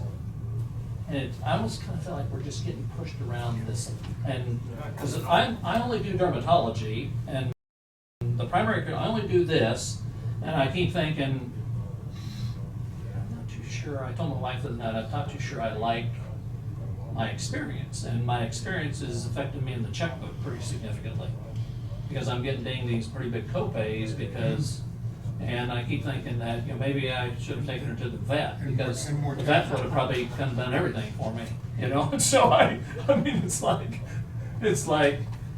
whew. But it's like we have our own silos, and we're not going to get out of that silo. Is kind of what I see in Hutch. Now I think in smaller communities, your family practitioner is the guy who kind of does everything, And in Hutchinson, it's a whole different world that I deal with daily over there, and I'm experiencing that with my own daughter right now. And it's driving me crazy. Can they self-refer to a specialist? They can under our contracts. Yeah, there's no requirement if the doctor takes you, you can self-refer, so yes. See, Being Blue Cross and Blue Shield is the biggest, provider in the state. I'm guessing company size wise for numbers, and I know that copay is beyond your scope. I mean, we got a copay. Right. But I dealt with a couple of different hospitals over the last year, and two of those hospitals would negotiate the copay where a third one would not. And until this year, I never knew that was even a possibility. And one of them out in western Kansas was negotiated to the tune of 50% if you paid within 10 days. they negotiate the amounts down that much. If you paid within 10 days. One of them was 15% and one locally was 0. Wow, that's interesting. I just wondered, maybe Blue Cross and Blue Shield could, as a company, work with these hospitals and say, hey, your cash is valuable. If you can get $500 cash in 10 days instead of $800 in the next 60 days, look what you could do. Ken, I'm convinced part of the reason that Blue Cross gets such significant write-offs is that we process about over 90% of our claims within about 5 working days. So that's why most medical communities are very anxious to negotiate with Blue Cross, because first of all, we're a Kansas-based company. We employ Kansans, and we pay very, very timely, and we pay very, very fair. And I think the medical community recognizes it, which is why we have 99% of the doctors in Kansas contract with us, and 100% of the hospitals in the state of Kansas are contracting with us today. Because it just simply hinges around timeliness of them getting their money. And there's a lot of value in that. I mean, the last thing, if all of us around a hospital or a doctor's office, do we want to be doing business with a company that doesn't delays their payment for us for 60, 90, 120 days, 6 months, whatever? And some of them are dealing with that right now. I hear that universally out there. I just wondered, how do we deal with our employees and we communicate them? You can actually negotiate a copay. No, I didn't myself. I've been with Blue Cross and Blue Shield forever. I didn't know this until last year, and the only reason I asked is because it was on the statement. So Ken, just to clarify that, you guys have a $500 deductible, and then you have copays for office visits and drug copays, prescription copays. I'm guessing what you're referring to is really negotiating that deductible piece, the $500 deductible. You're referring to that as a copay. Okay. You're probably talking about more so the deductible. Excuse me. So I think that's probably a fair request. I'd have to be real cautious on how I would present that, because we have contracts with hospitals and doctors. No, I'm just saying that instead of you corresponding with your insurance, you be corresponding with that provider and saying, hey, you do yourself a favor by offering discounts on these if you get timely payment. Right. Well, that makes sense. That makes good sense to me. So. Who's Blue Cross Blue Shield in Texas? How is that related to Blue Cross Blue Shield in Kansas? Okay, so Blue Cross plans, there's actually, I believe today there's 30, don't hold me to this number, but I think there's 35 different Blue plans that all operate independently in the United States. We're part of a national association out of Chicago. When your employees pull out their ID cards, there's what's called the Blue Card program. So the Blue system is a national system, however, we all operate independently from one another, have a tie with our national association, and the beauty of the Blues and what they've done that really separates us from our competition is that the Blues have established an arrangement that says that if I end up going out of state, and I always give the example that if I have cancer, I've told my wife in no uncertain terms, immediately get me out of Hutch, and I want you to get me to MD Anderson in Houston, Texas. And I mean that very passionately. And I've told her, she goes, Bruce, how in the world are we going to afford that? And I've said to her, well, Blue Cross of Kansas has a reciprocating agreement with Blue Cross of Texas, and Texas agrees to accept Blue Cross's negotiated pricing. If I don't have cancer, I want you to get me to the Mayo Clinic in Rochester, Minnesota, and the Mayo Clinic contracts with Blue Cross Blue Shield of Minnesota in that same PPO network. So the strength of the Blues is that even though there's 35 independent plans that operate in the U.S., we are all collectively tied together through a national PPO arrangement that truly gives your employees here the ability to access Blue Cross's national presence. If someone needs to go to Sloan Kettering in New York or Johns Hopkins in Baltimore, your employees have the ability to access that Blue Cross negotiated contract in that state. It's really separates us from our competition significantly. And that's the right question to be asking, by the way, because a lot of people don't understand that. And my wife gets a little touchy because I say, don't tell Hutch, take this personal, but if I have cancer, I want you to immediately get me out of here. And I know that if I end up, because MD Anderson is contracted with Blue Cross Blue Shield of Texas, they're in the same PPO. They accept Blue Cross's negotiated pricing is what I have in Kansas. And so I want to go to the finest cancer facility in the world if I end up with cancer. And I mean that, and I tell my wife that in no uncertain terms. Yes. So that's the kind of the connection. Are there some firms that aren't in our networks? Well, one that comes to mind that I've had people talk to me about is the Cancer Center of America, whatever it is, in Tulsa. They are not, but one of their locations, like up in Illinois or Indiana, someone told me they are. The Mayo Clinic in Phoenix was at one point not in Blue Cross of Arizona's network. So like the Cancer Center in Tulsa is not in Blue Cross of Oklahoma's network. So I tell people and would advise the employees here that if you travel outside the state of Kansas, you need to make sure you ask, is that hospital, do the doctors in those respective states contract with that other Blue plan in their PPO network? Part of the problem is in the individual market, there are products being sold in Kansas that are Kansas network only policies. That's being touted significantly across Kansas right now. Your plan's not like that for the county employees. So I probably got long-winded. I apologize for that. But I think it's very appropriate to where we're at today. Thoughts, questions?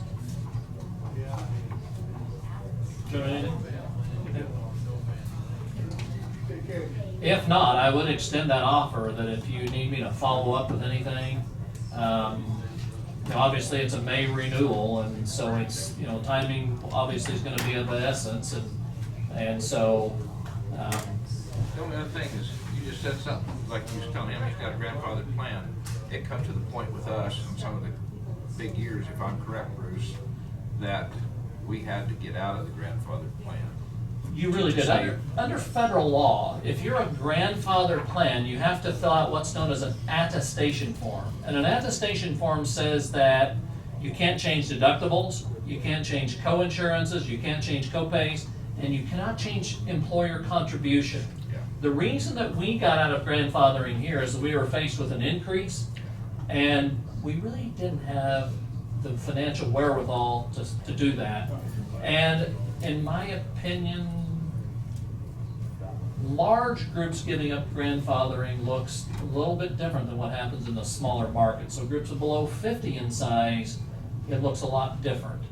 So I was a little bit less worried about that for Marion County because you had to add ACA preventive, but it did give us the flexibility to move our plan a little bit, change the out-of-pockets a little bit, and to give the county some flexibility in what you paid in contribution is what it did. Make sense? Very, very good memory, excellent memory. So, yeah. Do you know off the top of your head what's happening to the diabetes insulin? I know last year it took a tremendous price increase. Yes. For some of the people that and I know, some people have called me already. Last year was, I think they were only paying their $35, then all of a sudden it went up to like $150 or something a month, or a prescription or something. Yeah, the insulin, we moved the insulin to name brand copays. $400 dictation. And that one doesn't even have a generic, right? Yeah, that's what I was told. That was the first thing that hit us, correct, after we did it last year, I think. Yeah. And I started getting phone calls, and them poor people. You know, one of You get your deductible quicker than well, it's unfortunately, what tells me. I don't have an answer for you there. I really wish that my proposal to the company is I think we ought to be paying those things at 100%. There's too many diabetics. We need to make sure people manage that more aggressively. And I'm a proponent of moving that to where there's absolutely no copays. The trend in the medical community and in the pharmaceutical industry is to shift that to bigger copays to cut costs. Well, I think that's a little counterintuitive personally. But what happened last year is we moved to we changed the drug formulary to a new formulary. That formulary moved all those insulin drugs to higher copay amounts to shift costs. And I don't have an answer for you. I'm sorry. I wish I did. So yes. I like that. Thank you for your time, but we got somebody that's out and they can't stay much longer. Okay. Thank you guys very much. Call on anything. You've got my card, or should hopefully have my card in there. And so it's a pleasure to meet you, and call on anything. So, Tina, if you need something, call me. Okay. Thank you very much. Have a good day. You bet. See you.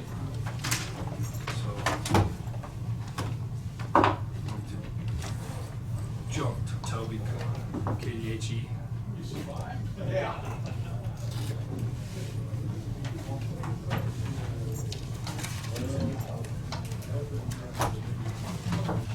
Do what?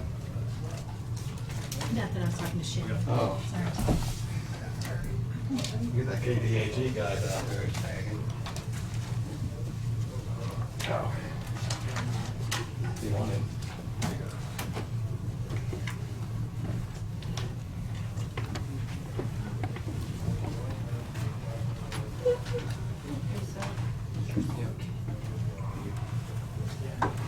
That's special. Oh, I get the hot seat. You get the hot seat back. Yeah.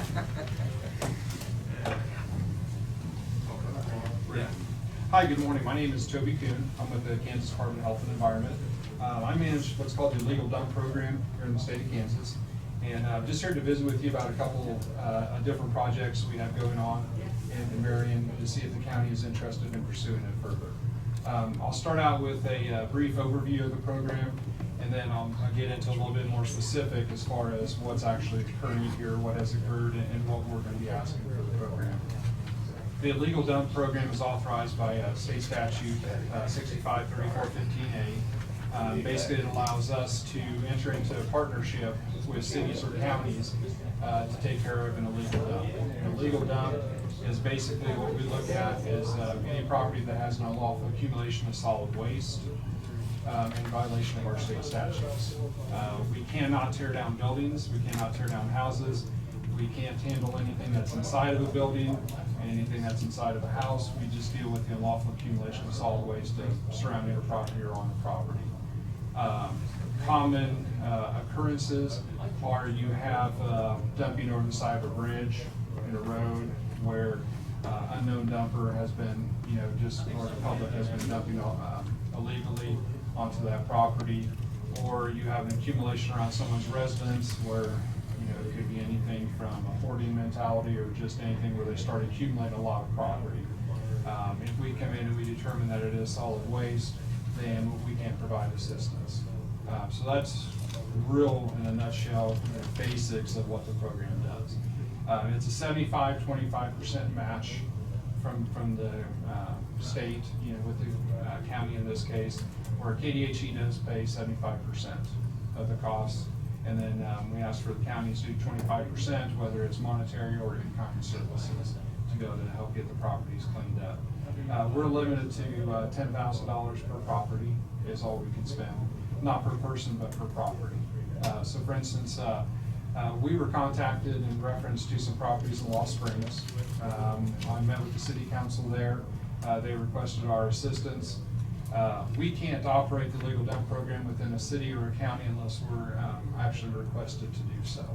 If the city or county does not want us to do anything as far as the legal dump program, KDHE stays out of it. We move on to the next county. I manage the program and I have the entire state of Kansas. So I have a lot of windshield time.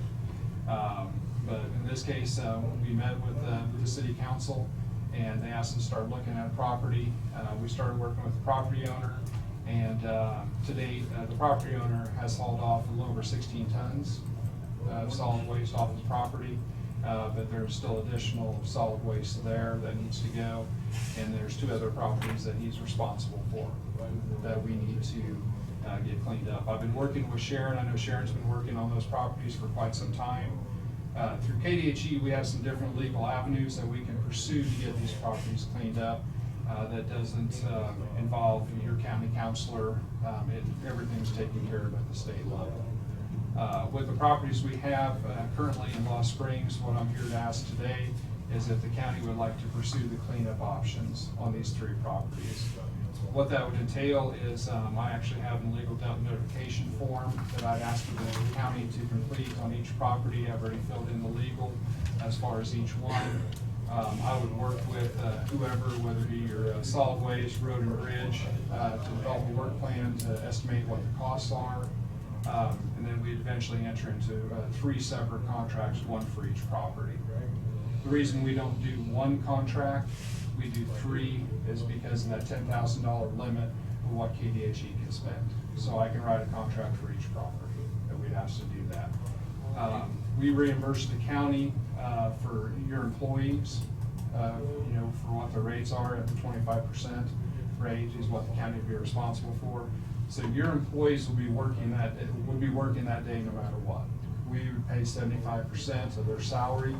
We would pay FEMA rates for all the equipment that would be used, mobilization costs, any costs that we would put in the work plan, KDHE would pay 75% of. Yes, sir. What about ongoing properties that may have been worked in this county 5, 10 years ago, and we're still working with them to get them cleaned up? Does that have any difference? If they have not been through the legal dump program before, then yes, those are properties I could work at. With a legal dump or illegal dump. Now, this is on their property. Correct. It's accumulation stuff. Correct. It's the program is basically designed for any type of accumulation of solid waste. The illegal dump program is the overall, but there are several different levels of intervention that we can pursue. We can do what we've done so far with the gentleman is we've been doing what's called voluntary complaints, working with him to put him on notification that he is in violation of state law for the accumulation of solid waste, and allowed him to clean up. At this point, we're kind of at a standstill, where he has so much more to go. I don't know if he's going to be able to financially continue to haul it, to get rid of all of it at this point. And the reason why you're here at the county is to use, if we use our county equipment, you don't have to have the county's blessing to work inside of the city limits. Correct. I was initially requested by the city of Lost Springs, to do that. But since this has blossomed into 3 additional properties, this is going to exceed what the city of Lost Springs can do. They don't have the equipment, they don't have the manpower, to be able to do any of the work that needs to be done. So what we do is then we proceed up to the county level to ask the county for their assistance, for their manpower, their equipment, to be able to do this. Only other question I have is if the county gets involved and we say we wait till a certain time, or does it have to be when KDHE says we want it done now, and county would have to right in the middle of summertime when we're doing roads and things, we'd be involved that way, or could it wait till back in the winter time when maybe it's froze up and we can attempt to do something then?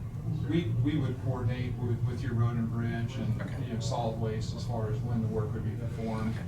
Because it would take us sometimes, if you give the yes today, there is some paperwork that we would need to complete. The first step is just completing the legal dump notification form. That would request KDHE to continue, to help try and get these properties cleaned up. Because there's additional properties in the county that we've identified, working with Sharon. I know Sharon's been working on for a long time. But these are the first 3 that we'd want to tackle, and then it'd be on the commission to decide on a case-by-case basis which other properties that they would want to.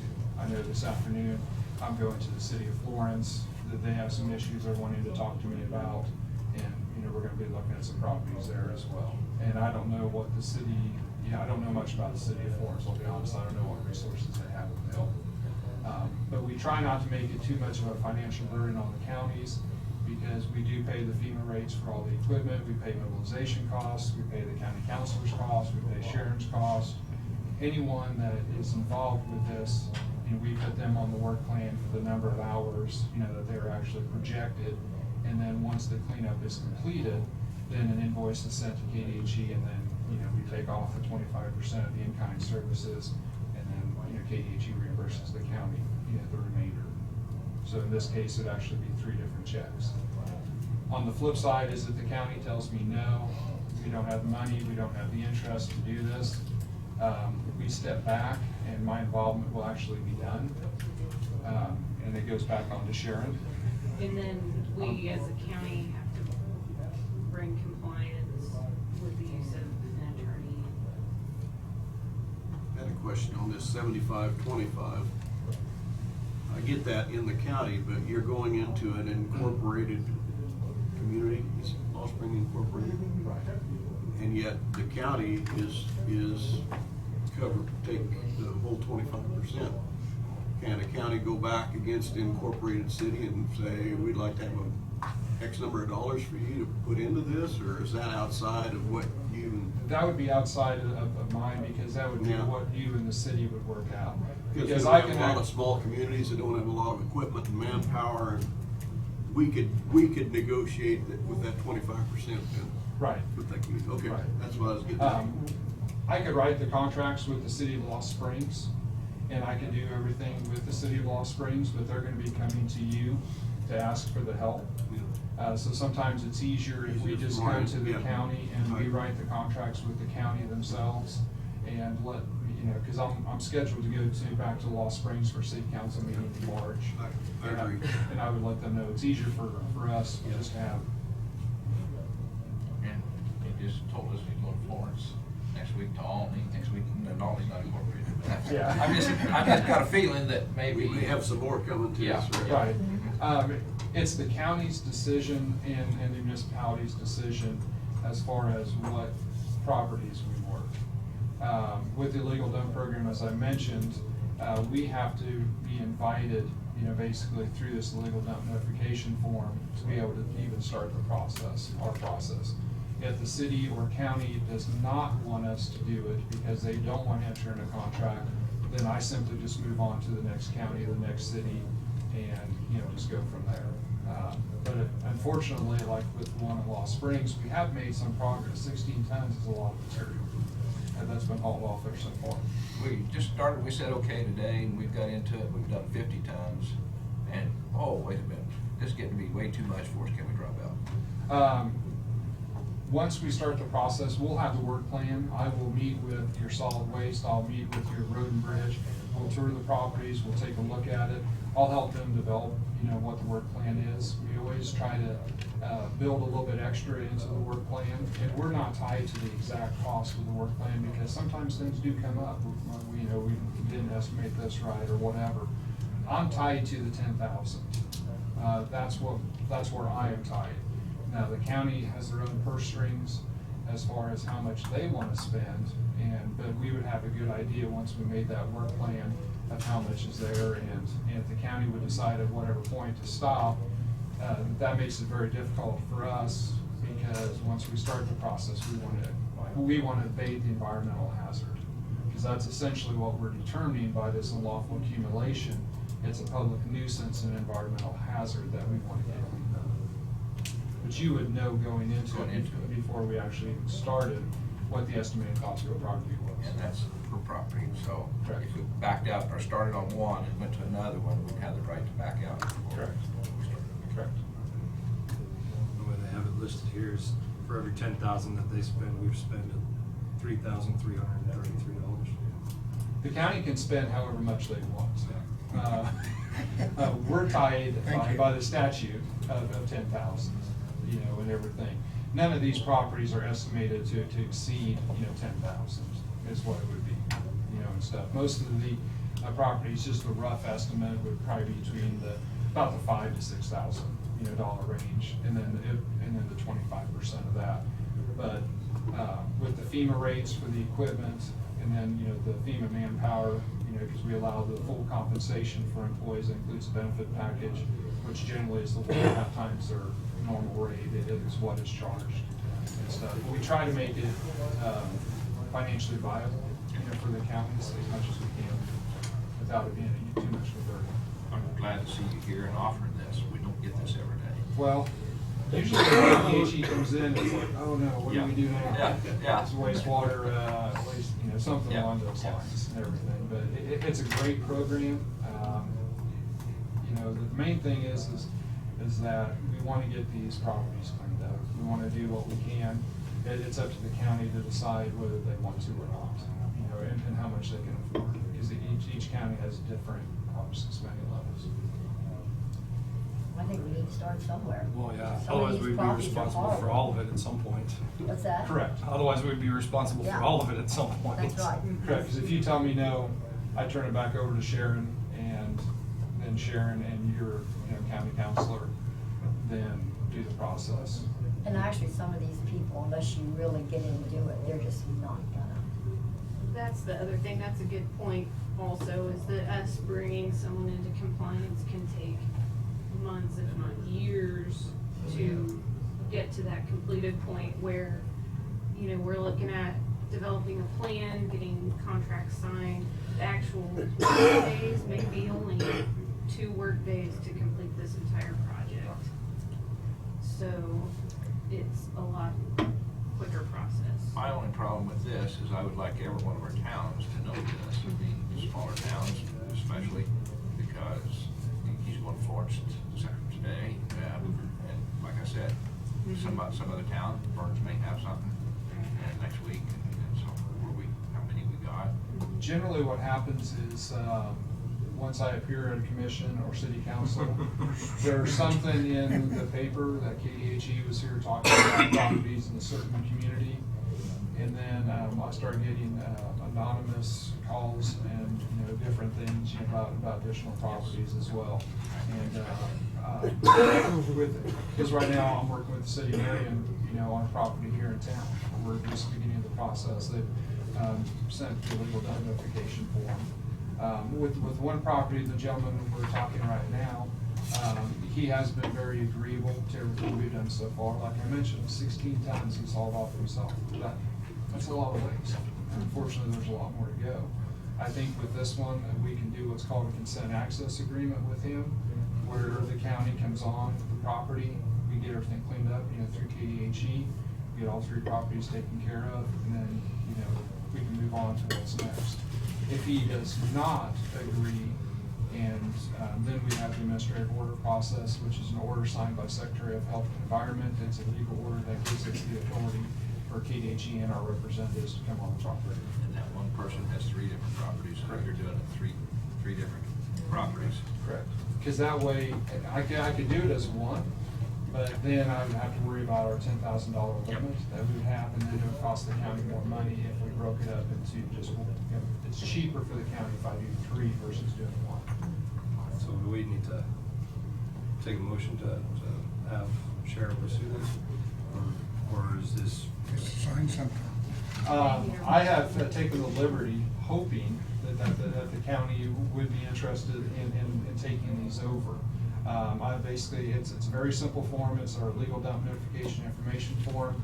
I filled out the site information as far as the legal description for what I need and everything. It's not the complete legal. I'll get that when I actually do the contract, but as far as just the information, I have all 3 as far as what our case numbers are and everything that I'd be more than happy to leave with the commission. And then the only thing that you need to fill out is just who's submitting the form, and then a signature on the back by an authorized representative that the county would be interested in entering into this 25% agreement. Okay.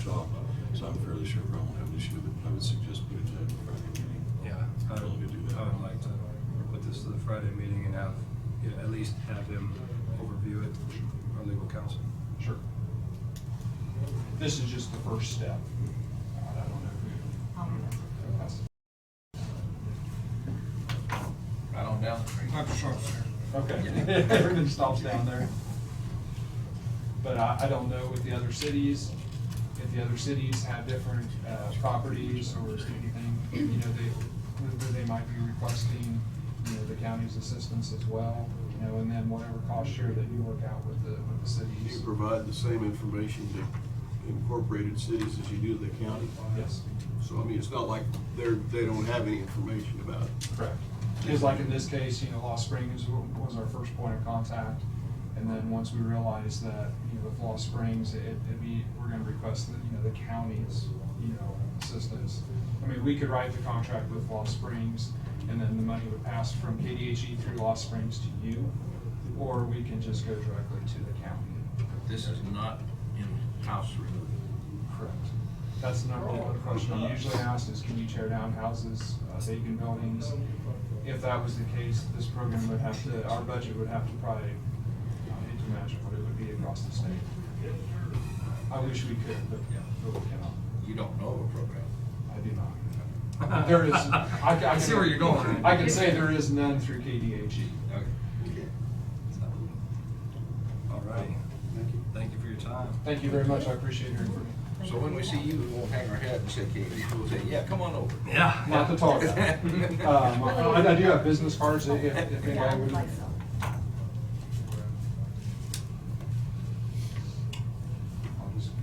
Whoever needs one can have one, so. Yes, figured I'd let you do that. Thank you very much, I appreciate it. Sure. This time, I'm gonna make a motion to take a short 5-minute recess.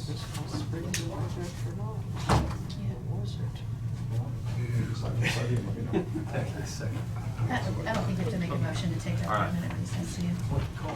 Good. All right, you're just adjourn it for 5 minutes. You're in charge. Yeah. 5-minute recess. Bang that in. Sorry about that, Brad, but we got. Oh, wow.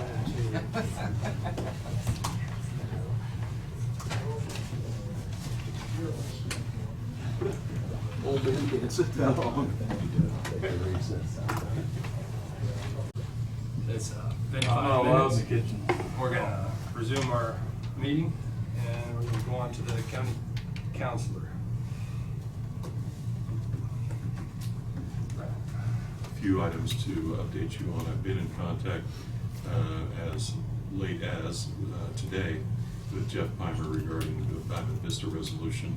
I think we're at a point where they're going to need to come and do a face-to-face with you folks. We are still somewhat apart. He was not prepared to give me alternative dates this morning, but said he would email those to me. I will forward those to all of you. Either trying to do it on a regular meeting. I completely forgot about Friday being the end of month one. So, but he was talking more about 2 weeks or so before they would be able to get here.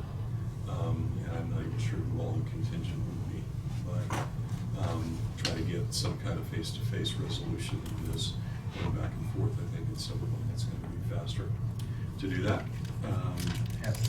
In regards, has there been an offer period back? Being from them? No. Have we taken the rock and the lay yard out of the equation? I told him about all that situation, and he said, so the county's not interested. So I wouldn't say that.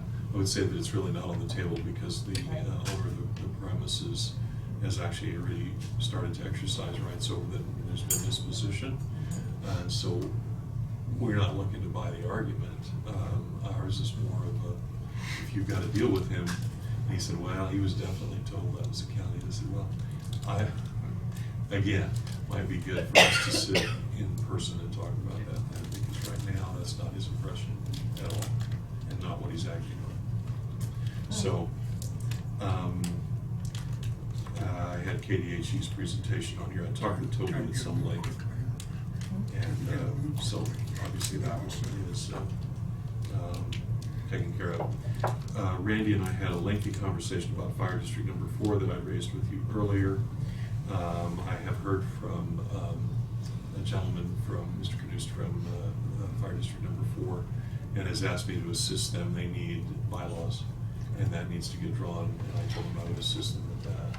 One thing that I want to make sure that we're clear about, and I know I told Randy, and I will memorialize this into a little bit more of a memo that I already rough draft out since I talked with the gentleman from number 4, is that these fire districts are independent of you, and you don't necessarily have certain types of duties to them. And that includes the fact that legal representation is not necessarily included in that. I'm happy to answer a question or do that kind of thing, but when they're getting to something that's going to impact, because I carry independent malpractice insurance, I try to make it clear to them that I'm happy to do it, or you can hire whomever you want, you're not compelled to have me do it. And that led to, as I understand it, I know Mr. Voth had mentioned that he hadn't gotten that letter from you. That is absolutely correct. He hadn't. He had been in contact about 3 weeks ago.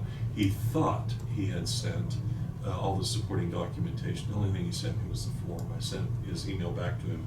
So this is all I ever got from you, and I can't work off that. Explained what I needed, and he's already responded. Mr. Kaiser, we play phone tag, but he may well be aware of everything because I left it in his message for him.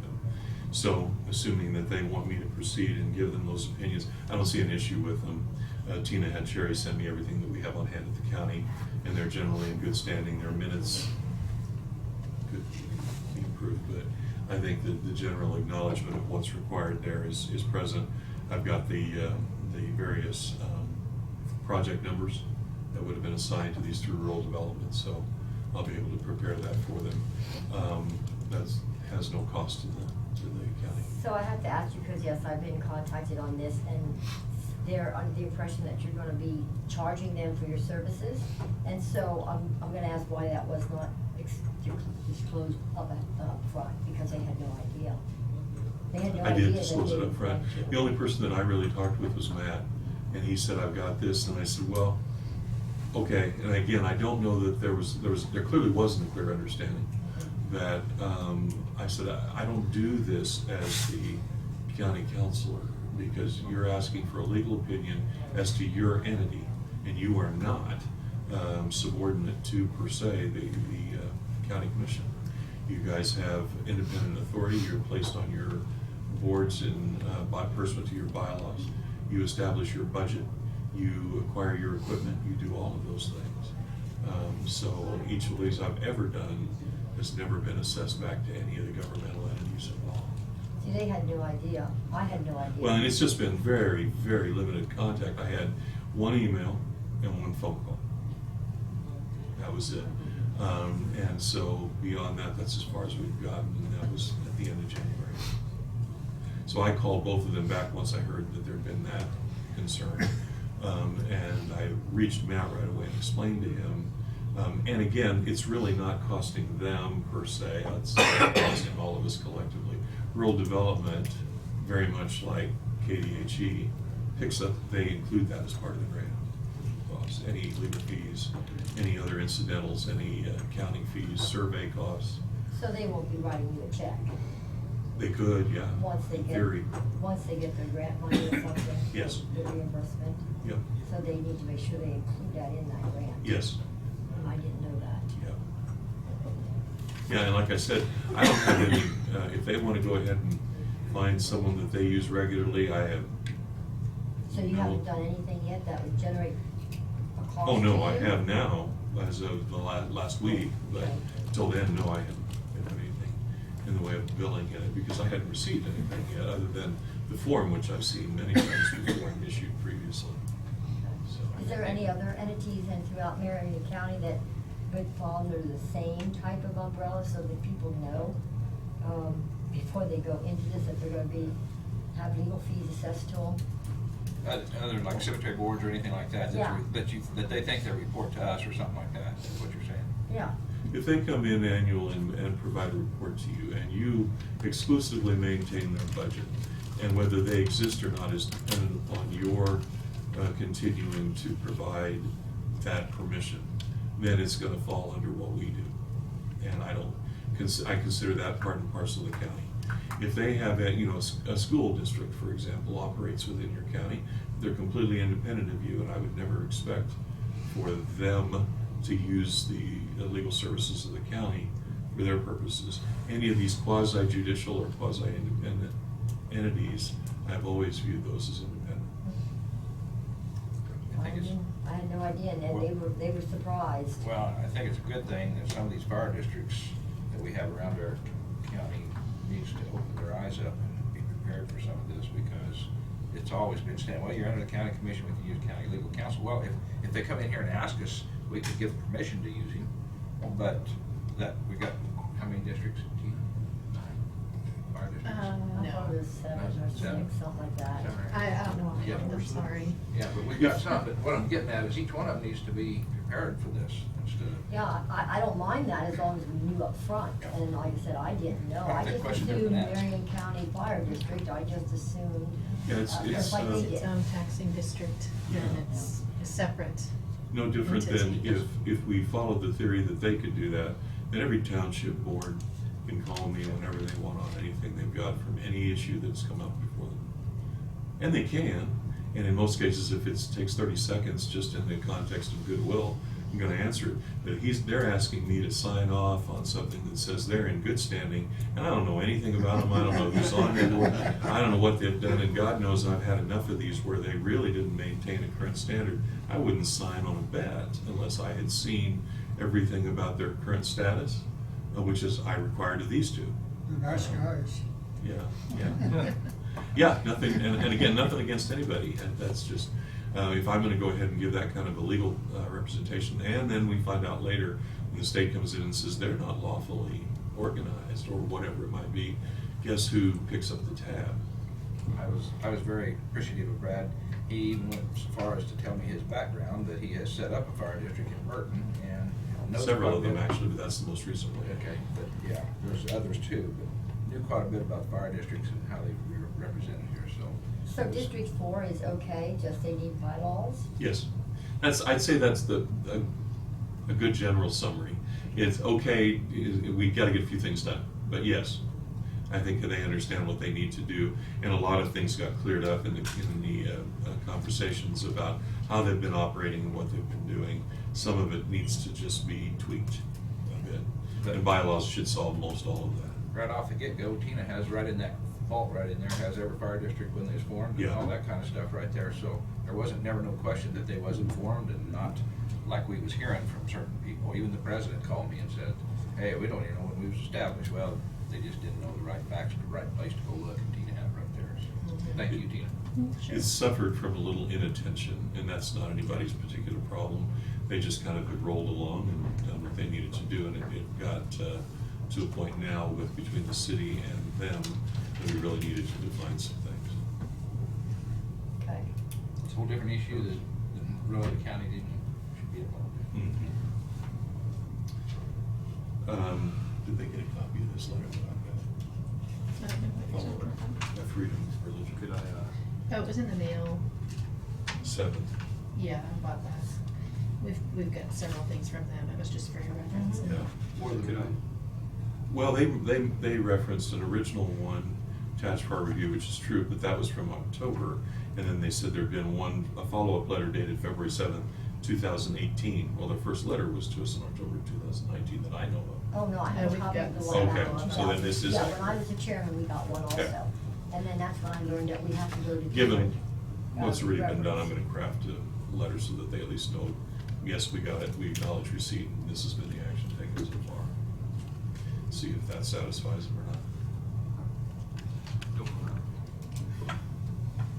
screw up your bullet points. Yeah, no, that's fine. There's a few that are here that are waiting around, and I'd like to jump to it on the road closure. Road vacation. Road vacation. Is it within our authority to have a Perpetual easement on property on the road itself after we vacated. No. No, that's the cake and eat it too problem. No, once we vacate, the property owners, 1/2 and 1/2, splitting that down the middle line, become the vested title holders in the property. We are required statutorily to maintain an underlying utility easement so that we wouldn't have to go back in and recondemn, or if we have anything in there that remains lawful for it to stay, be maintained with ingress and egress. That's by statute generally, and that's generally going to be in every resolution. But the surface rights, if you're going to vacate them, you vacate them. That's exactly what you're doing, and they go back to those property owners. Can you just close it? Then in that instance, you close it off, you maintain all of your current rights. It's just not used for, passage as a public roadway. And the question becomes, and Tina asked me that, well, what do you do with that property? Generally, in my past experience with that, is we develop an agreement, mindful that we're not-for-profit, to allow the property owners to go ahead and farm it as long as, you know, as we don't care. If for some reason we just like, well, there's enough ditch there and there's enough roadway that we're just gonna make it non-passable, okay? But if you're looking at it and saying we don't wanna mess with that, we don't wanna maintain it, we don't wanna trim that out, and it's gonna grow up in weeds and be a problem anyway, then you can reach an agreement, and in a lot of instances, what I'll do is an annual farm lease with them. And they have the right to use the property. So then do we also, then we're also still liable for anybody that gets? Yes. Yeah. Yes. We maintain all that? We maintain all of that in terms of our insurance, absolutely. But you could require it to be gated Yes. at the property owner's expense. You can secure it so that we've taken reasonable measures to avoid any attractive nuisance kind of play. So a motion was made with that, would not be a liable motion. Right. It was contingent, so. Yeah, doesn't fit. Doesn't fit. Let's try again. So all the people left. Well, So the only way we could, am I hearing you right, the only way we could do that would be through a closure. That way. And you will maintain your ability, should at some point in the future, you decide, you gate it off and you say, this is now gonna be declared as not only no maintenance, but no usage through there, then at that point, we close it off. You still have the ability in the future, if you're like, well, we've gotta have that. That's gonna be some type of an arterial that we have to declare and use. But it doesn't bind the property owner from, say, what Mr. Cope wants to do, run it irrigated over there, so he's gonna have to do some dirt work, level some stuff off to run it. If it's gonna be over our property, then he and I will talk about it and work out some type of an agreement that everyone's acceptable with to do that. Because it's not being used anymore for any kind of traffic way, so no reason why you shouldn't do that. But again, you're still maintaining your ownership interest, so to avoid adverse possession claims So or we any can't other do a business. vacation, we can only do a closure. Right. And the gates be upon the owner's cost, is the way we've done it before. Can, yes, absolutely. And then going forward with other people who want to close the road for no reason, just because I want to farm it or whatever, we do the same thing, because now we're doing something here. It depends, again, it's gonna be upon you in terms of what standard you wanna set, or But we don't what have standard you any want right Bryce to set, in terms of, okay, these are not used, they don't have any functional purpose, we don't have the ability to maintain them, so here's what we're gonna do. So if the road is just used by that family, or I'm just saying as an example, then you're saying that that's just cause? We are the only ones on this road, I mean, it's an okay road, but we want to just close it. Is that okay? Yes, no, and maybe. If that family is a citizen of the county, Yes. saying that, no, that roadway is there, and we're public, and it's a publicly dedicated roadway, and we want to continue to use it irregardless of its current condition, that's gonna be a little more difficult. I'm starting from the premise that nobody's using it. We don't have a problem with it becoming a non-passable kind of a place. Well, in this case, somebody was using it, but he said he didn't necessarily, he just wasn't gonna make any waves to Okay. go around. If he's not going to object, then okay. But my point is, if you even get a single objection by someone, that is something for you to consider. Doesn't mean you still can't do it, but each one of those you do, you create an element of precedent. Okay, because So- did you have a signed letter, well, he's not signed, it was an email that he sent, that he opposed it. It was And then one of the township Yvonne was officers. here, she opposed it, her husband approved it. But it she wasn't an approved it. adjacent landowner. And I do have another adjacent landowner who disapproved of it, and I would share the name with they asked me to keep them confidential, but I would share the name with the commission. So there's that, and the phone number you could call to verify what I'm saying is true, so you would have 3 people who actually opposed it. And I'm just trying to get all the information straight, so I know how to tell other people. Yeah, put your other hat on. Sort of, kind of, yeah. We need to gather up all of that documentation, and I can go ahead and search through it. The general answer is, do you have the ability to close off a road? Yes. But you have to take into account what kind of citizen positions there are on You can't landlock someone, for example, but that's obvious and self-contained here. Doesn't appear that we create that kind of a problem. We may make it a little less convenient for one individual or one family to get to from A to B. But they weren't, I didn't have a problem with it. Yeah, and if they don't, then I'm not gonna be too concerned. If they do, then I'm gonna Well, start he's looking talking at about the one man didn't, but, you know, the other ones just said no. Yeah. But that would be my suggestion, is gather all that up and take a look at it. See what we can do. So we're gonna have to have another hearing then? Well, no, we could, No, because it's not Good. gonna be a vacate. If you're not gonna vacate it, you wouldn't have to. resend the, or no, not resend, but If- make a new motion for further review. Yeah, if the wish of the board was to not give up at least the ability to have a roadway there, then there's no need for you to have another hearing, because if you vacate it, you have given that up. But the petition was for closure or vacation, right? So we could still have a motion to have further review. Of that secondary request, on the basis that we don't want to give up our perpetual right to have a developed roadway.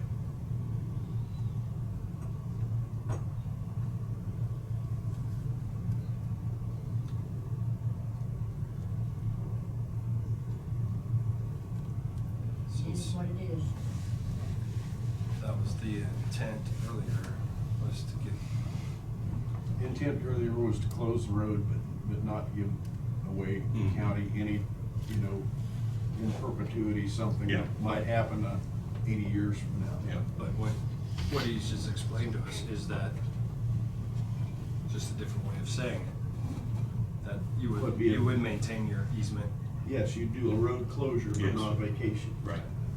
So I'll make a motion to close 360th between Bison and Chisholm. So do you need to look at the information, Brad, then, or do we not need to gather that information up? I would like to look at it. I don't have, you know, again, I'm kind of catching this in the middle in that regard.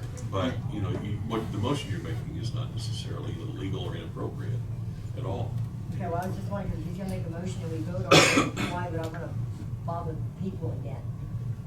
You know, or ask them to do it, I'm just asking, is it necessary? I was just, I'll second. was that your, had you gotten all the way through what you were gonna say on your motion? Right. So the motion in its entirety is to close 360th between Right. Bison and Chisholm. Because council says that in itself will allow us to deed that property with what would be? Be a notation on the deed? No, it's a bright line ownership differentiation. If you simply close the road, everything that you currently have, you continue to have, which is your surface rights as well as subsurface rights to that public right of way. If you vacate it, the property owners adjacent on each side will take one half, automatically under Kansas law statutorily at the point where the vacation is complete, the publication. But Mr. Cope's main purpose was to vacate that so that he could run his irrigation through that, but you said that could be handled through That can be a done. side agreement. I've had that done before where we're gating it, and we're closing it for now. But we still have the right at any time to come in and do that. What we do with the property owner who's making that request is set up a written agreement that we're gonna let you do that, but understand that should, with notice, should we ever come in and our county engineer in his esteemed wisdom decides that we need that back open again, comes in here and sits down in that chair and tells you, I want it back open, that with the specified amount of notice that I put in the agreement, that we're gonna go do that. Are you agreeable to that? I think so, what I'm hearing, I'm agreeing with it. I think I know I'll what gate- he wants to do. I'll gate it, I don't know. Yeah, and we just, all of those elements we would work out with the property. So do I need to word that any different, my motion? I guess I could add in there that gates would be at the owner's expense. You could, or you could simply say, you know, any closure will also be negotiated with the owner, adjacent owner. any by way of, any negotiations. Provisions of provisions closures. based on the closing will be negotiated with the landowner. So that's my motion, if you got it, Dirty. Okay. You got it, Tina? Yep. Okay. I'll still second that one. Dave seconds. Any other discussion? It's a puzzle. All those So, in, is that the way we do it then going forward? When people wanna close the road, it's the same process? Yes. That still comes down to case-by-case basis. It really Yeah. does. I mean, now, if we've done it in one instance at one part of the county and we've got something very similar at another, now this is me, I'm gonna treat it very much like a variance, you know, in those instances where they're granted it's precedential. But you know, each one of them is unique in a lot of different ways, so not too hard to differentiate, but that's the process under which we would proceed, yes. now we got a motion and a second. Any more discussion? All those in favor? Aye. All those opposed? Aye. I was still saying that our original intention, and we've come across to put the cattle guards in and try keeping it open, so I voted for that, and I will still vote to keep it open for that reason. But I'm still voting no. Okay. So we would still need a resolution and Yes. then also an agreement. Yes. That could be done, that they don't, obviously the agreement won't be done today, but and the resolution itself, do we need to do that today or? Good, we'll rewrite that to be sure we're on what we're doing. Okay. How do we stand then? You're gonna get some information from neighbors? No, I think what I'm going to do is redraw that resolution. We'll probably talk about some type of a draft agreement that I can present to them. All right. Those two documents. Okay, so it's not a done deal? They've decided what they want to do, now we have to effect it. Okay, So- so do I need to come back and make my campaign again, or? I don't know about the campaign, but you might want to be here when we talk about the agreement you and I will. Okay. So I'll be hearing from you? Yep. Try and get an email? Yeah, yep. Probably wouldn't hurt if he was around for a resolution in case something. Yes, in case they're ready. something else pops up. Which will be in another meeting down the road. Would that be, this Friday? Nope.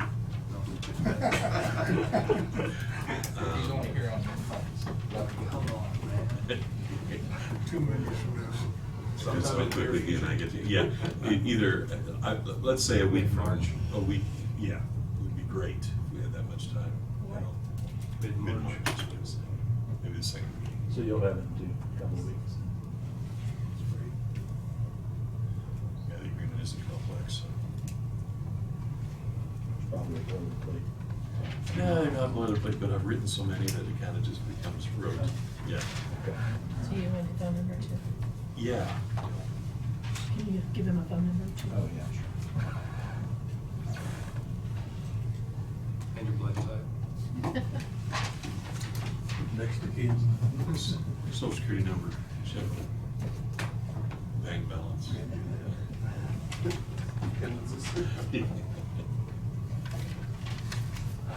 So that's it for today then? Thanks for sticking around. Thanks for sticking around. Thanks for all your time and effort you put into this. Thank you.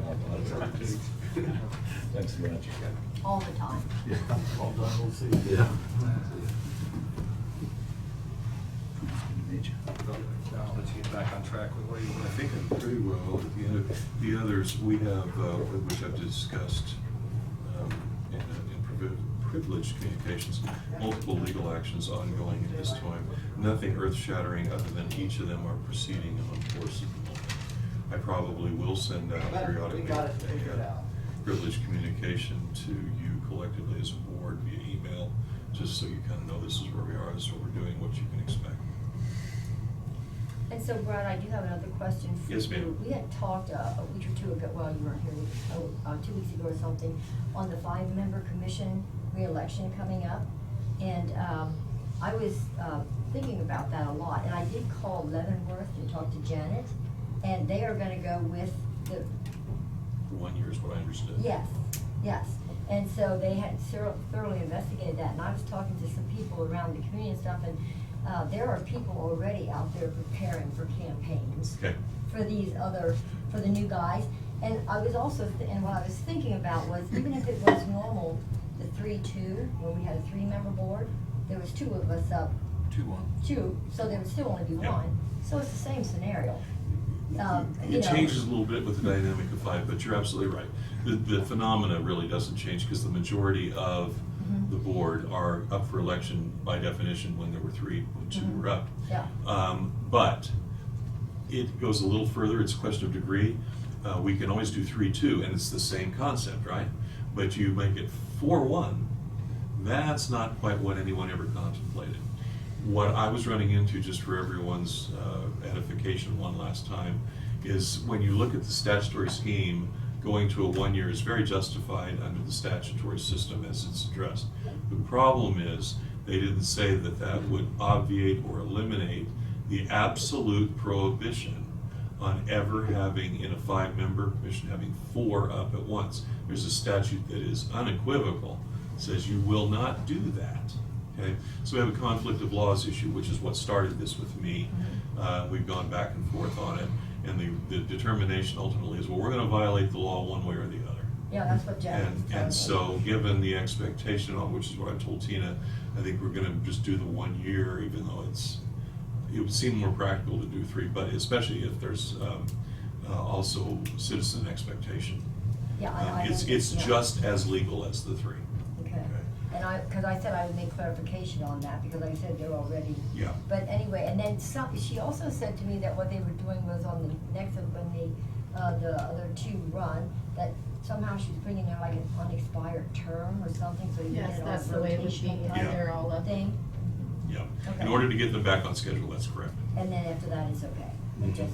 So Once it we- would be a 2-year term initially, which is the unexpired term, Mhm. Okay, yeah. and then it's on a 3-2. And I did call them too, and they really hadn't exhausted all of that. They just made the determination that's the way they were going to go, and really didn't want anybody, I think they told you that too, please don't rock this boat. So, and I don't intend to. I think if we went the other way, it would rock a whole lot harder. Well, That's what I'm hearing. we kind of reached a impasse there and went, it's going to be a problem either way, so pick one. Yeah. And the more logical from the perspective of expectation, et cetera, was the 1 year. Right, So how do you get it back? So. The correct rotation Because the next go around It'd would be be- your seat, my seat, not us, our seats. Yeah. Would be a 2-year, and then they would campaign again. So he's running for 4-year term. These 2 seats are running for 4s. Right. These 2 seats are So running he's for just gotta 2s. just keep running all the time. But That's right. after the 2, then these seats will fall in line with Kent's seat. Right, then it'll Which go will to be a a 4. 4. And that's how initially, when we put the information out, that's how That we was had put just- it out. yeah. It was just when we saw that law, that conflict in the 2 different statutes, that we questioned that a little bit further. And my hope is that they will address that. We don't have that many of these instances where they go to 3 to 5, so no one really messes with it until I raised my hand and said, this doesn't work. You didn't have a special one. Yeah. And so they said, well, that probably does need to be addressed because there's a hole in it.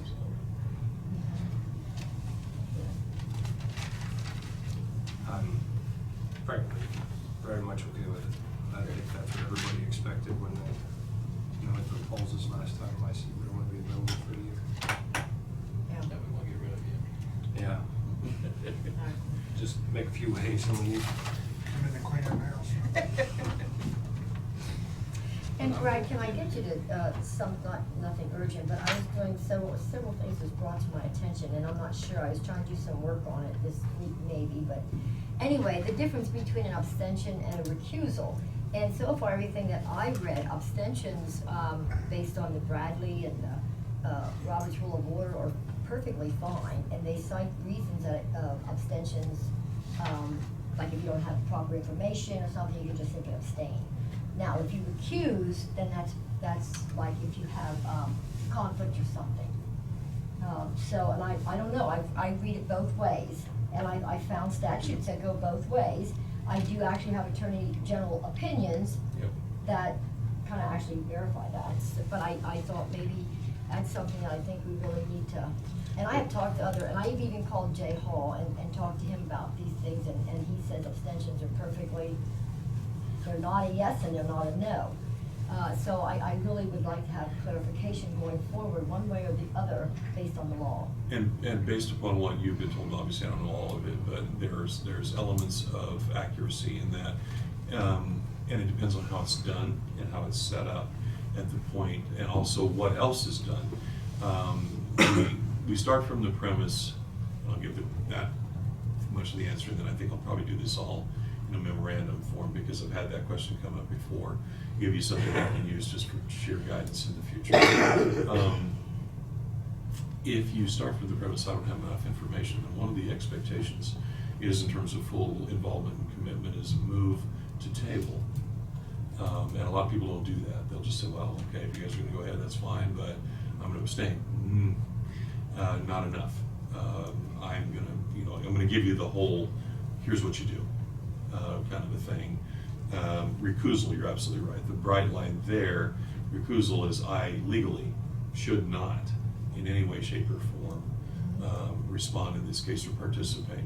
Abstention can be a lesser included of that in a number of instances, and it has the ability for, in certain, and they try to keep it very limited and rare circumstances where someone is not going to participate, because the goal is, when elected to the position and taking the oath, that you will participate as fully as you can each and every time you can.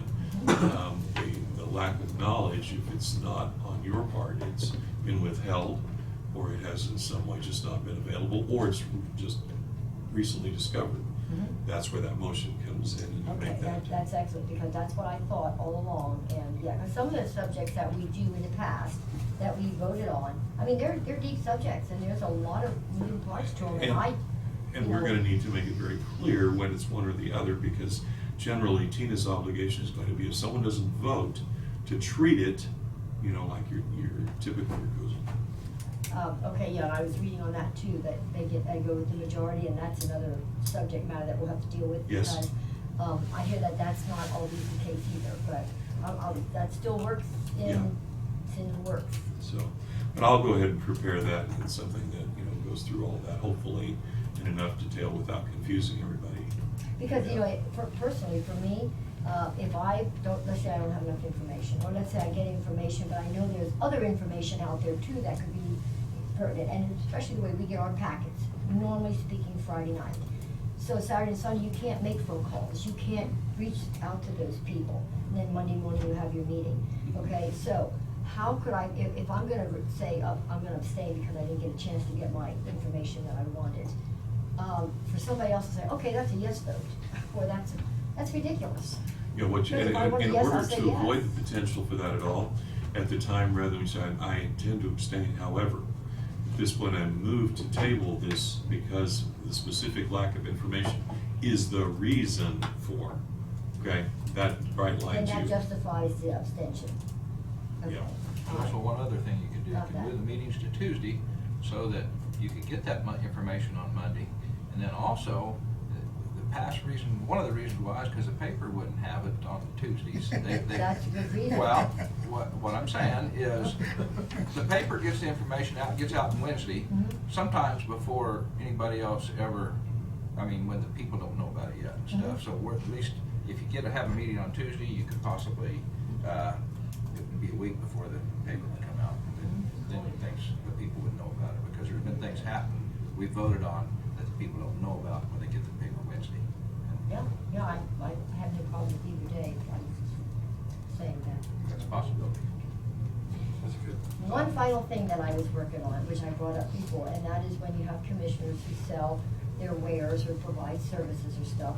And I did, and again, your answer is final, I heard yours before and stuff like that, but it just seems like the different people that I talked to, and again, I'm gonna say Jay Hall and some other legal counsel and stuff like that, and they say that the only proper way to do it is to anything that they wanna do, it has to be in the form of a bid in advance.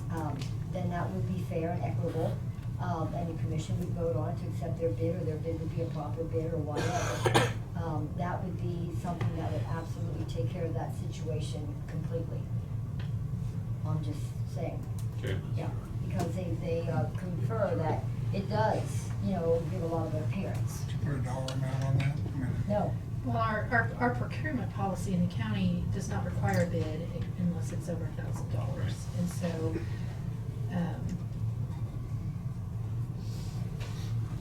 I think that would probably weigh into that as well, wouldn't it?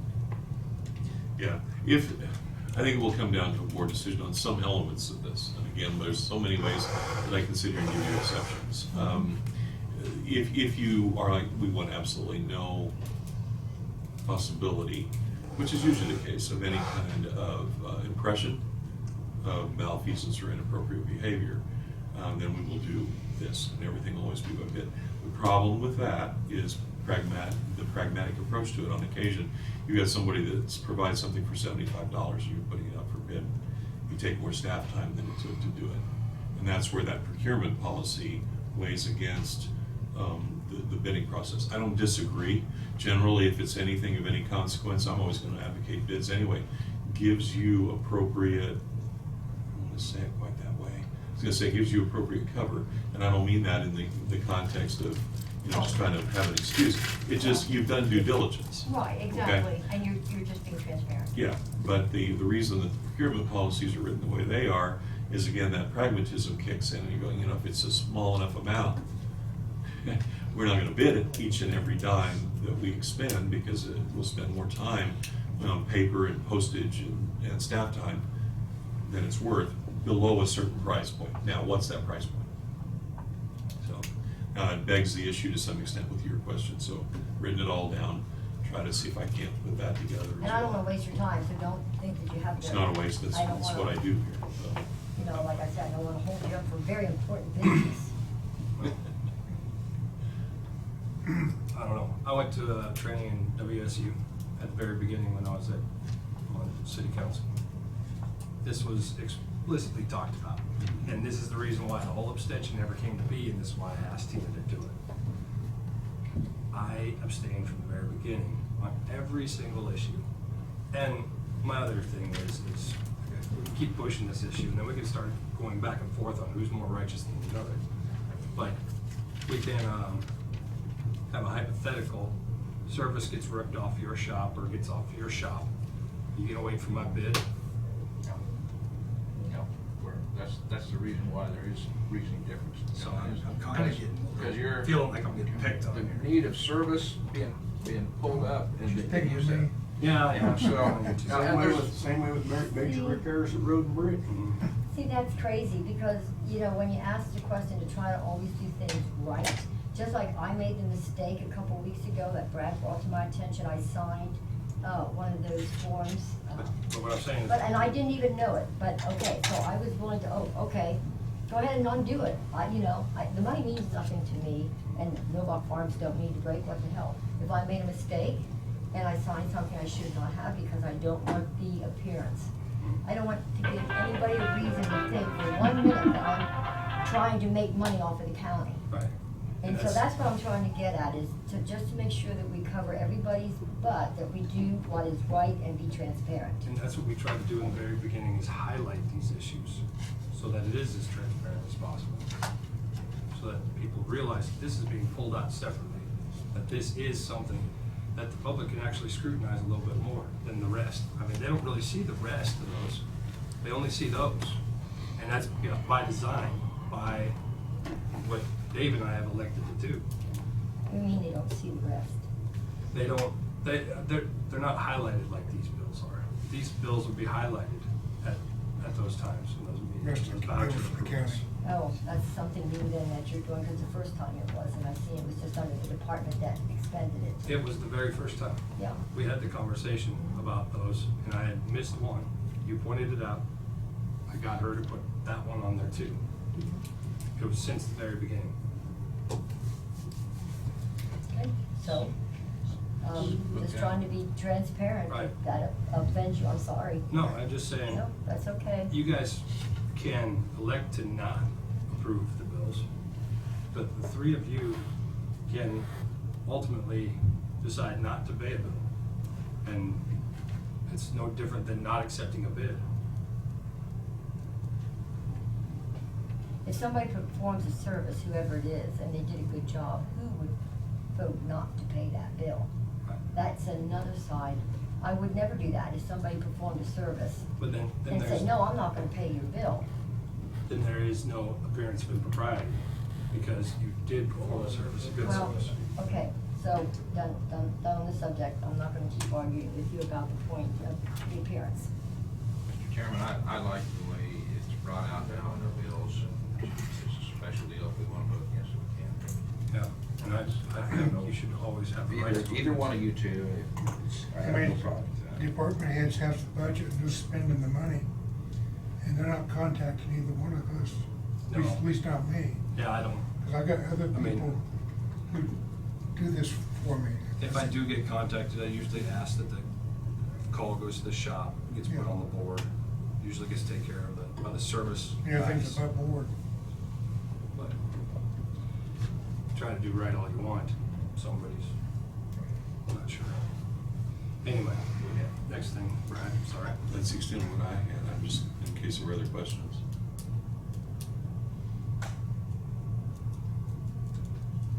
No, I'm done. You answered all my questions. Thank you. Thank you for doing that. Sure. I appreciate that. Anyone else with anything? Isaac, it's your turn. I'll be quick. Oh, no, we got plenty of time. Sure, you probably got something to do, you've been out there for a minute. You missed lunch. So. Sure.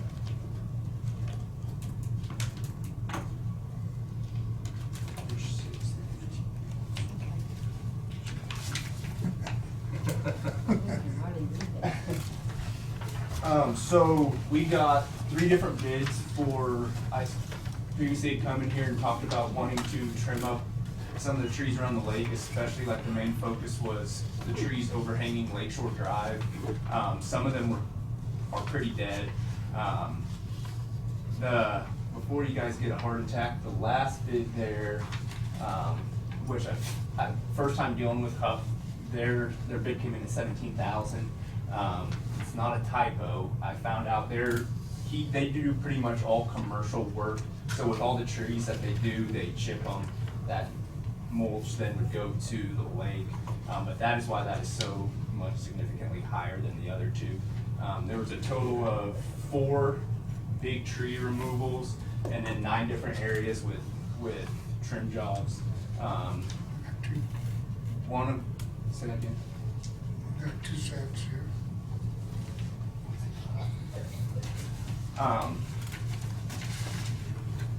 There were, 4 removals and 9 different areas that we needed trimming done. And we got aesthetic from Peabody, Dutton, and then this Huff's Tree Service, which was out of Wichita. All 3 of them pretty much said they can get started as soon as we're ready.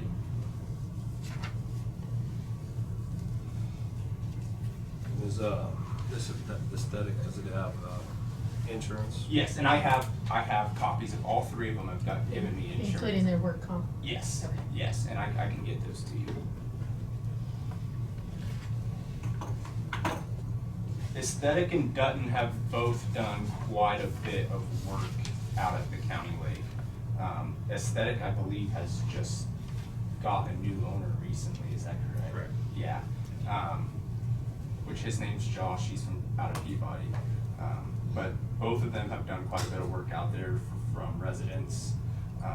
Hutton, I've never dealt with them before. Huffs, sorry, I've never dealt with them before. That was my first interaction with them.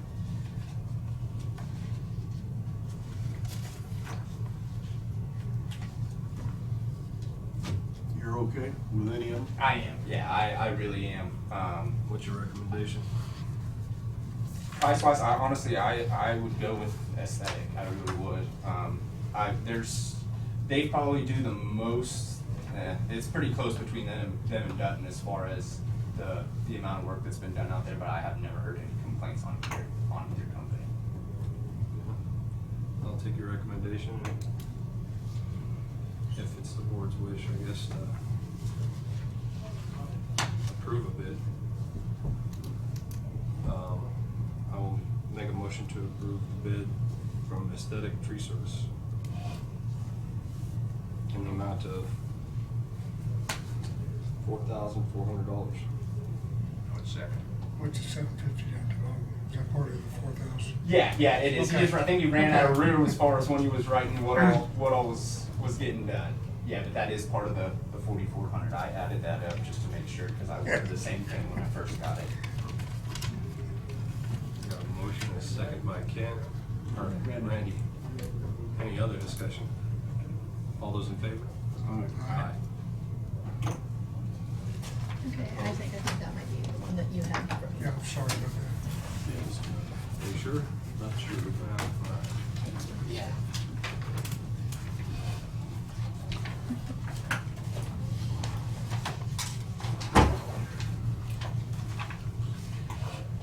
That was it for me. How's the boot dock comes? I spoke with the contractor for the dock here, it would have been last Friday. He's pretty much got the whole frame welded together. His plan is, as of now, is to hopefully bring that framework with the floats attached, he said, into this month, first week of March. And once he brings that over, the plan is to then move the old dock over to the east side of the dam there by that boat ramp and that out, and take it, disassemble it from there and haul it off on the same truck that they bring their dock on. And then he said he hasn't decided yet if they're gonna try to build the decking and everything on the shore before they put the new dock in, or if he wants to float the frame and the floats over to on site and build it on the water. But he said, looking at calendar, he's hoping to have everything done before Memorial Day. That was kind of his goal. He said, hopefully, as long as everything goes smoothly, he thinks he can get it done as soon as early May. But he said, late side of things, he's hoping Memorial Day, so that last meeting in May. Is Road and Bridge gonna use any equipment? I think we decided to go against that. We're paying the dock builder to do it, so. I don't know if he had enough big equipment. He says he thinks he can do it, so, yeah, Yeah, there's liabilities there. yeah, exactly. And we're paying them for it, so, Sounds good. okay.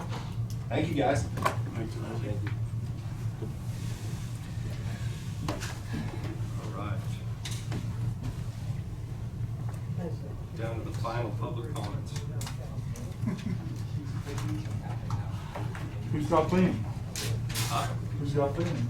You. Oh. I know you do. Oh, I guess you heard what I said last Tuesday.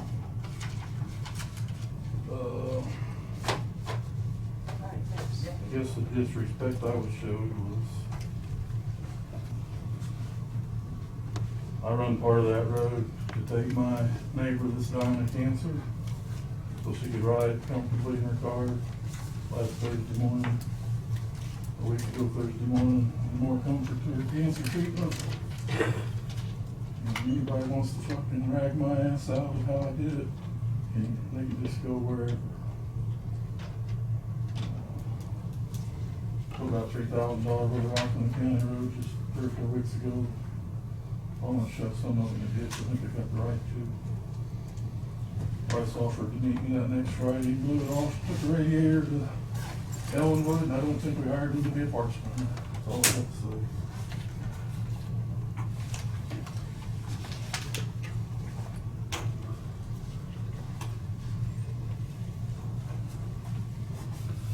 Any other public comment?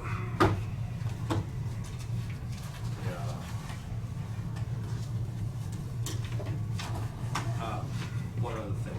We talked about non-agenda items at the end of a meeting. We put non-agenda items on our agenda as the final option for after public comment, just to elude from any concern going down the road. So I brought that up, Brad, because I left on Tuesday after the meeting was over, but I knew there was a work session scheduled, where according to the minutes, after the work session, there was commission comments. put on, and the commission had discussed a couple items, or an item or so. So I brought to the attention that that was probably not the appropriate thing to do, and so I'm sure that's what's triggering this. Well, I'm just trying to make it, if we can put non-agenda items at the end of the agenda. And help me out here, but non-agenda items, you mean anything that occurs to you at that point during the course of a meeting that you'd like to take out? Kind of, I guess I'm repeating it right now, by bringing this up to you right now. Okay. And in the past, I've done that and got myself scolded for that. What I typically do with most of these agendas, and there's a certain Other future business? yeah, the stylization to that you can do, is at the beginning of your meeting, you can go ahead and establish an approved, and I don't know if under administrative business, that's typically not an call. Just an approved agenda so that you can add them right there if you know, shoot, this is something we do want to talk about today, but we didn't get on here because there was no chance to put it on. We found out about it over the weekend or whatever. I would give you that option. That's one. The other is to add at the end a standardized old business, new business. And they're kind of a catch-all.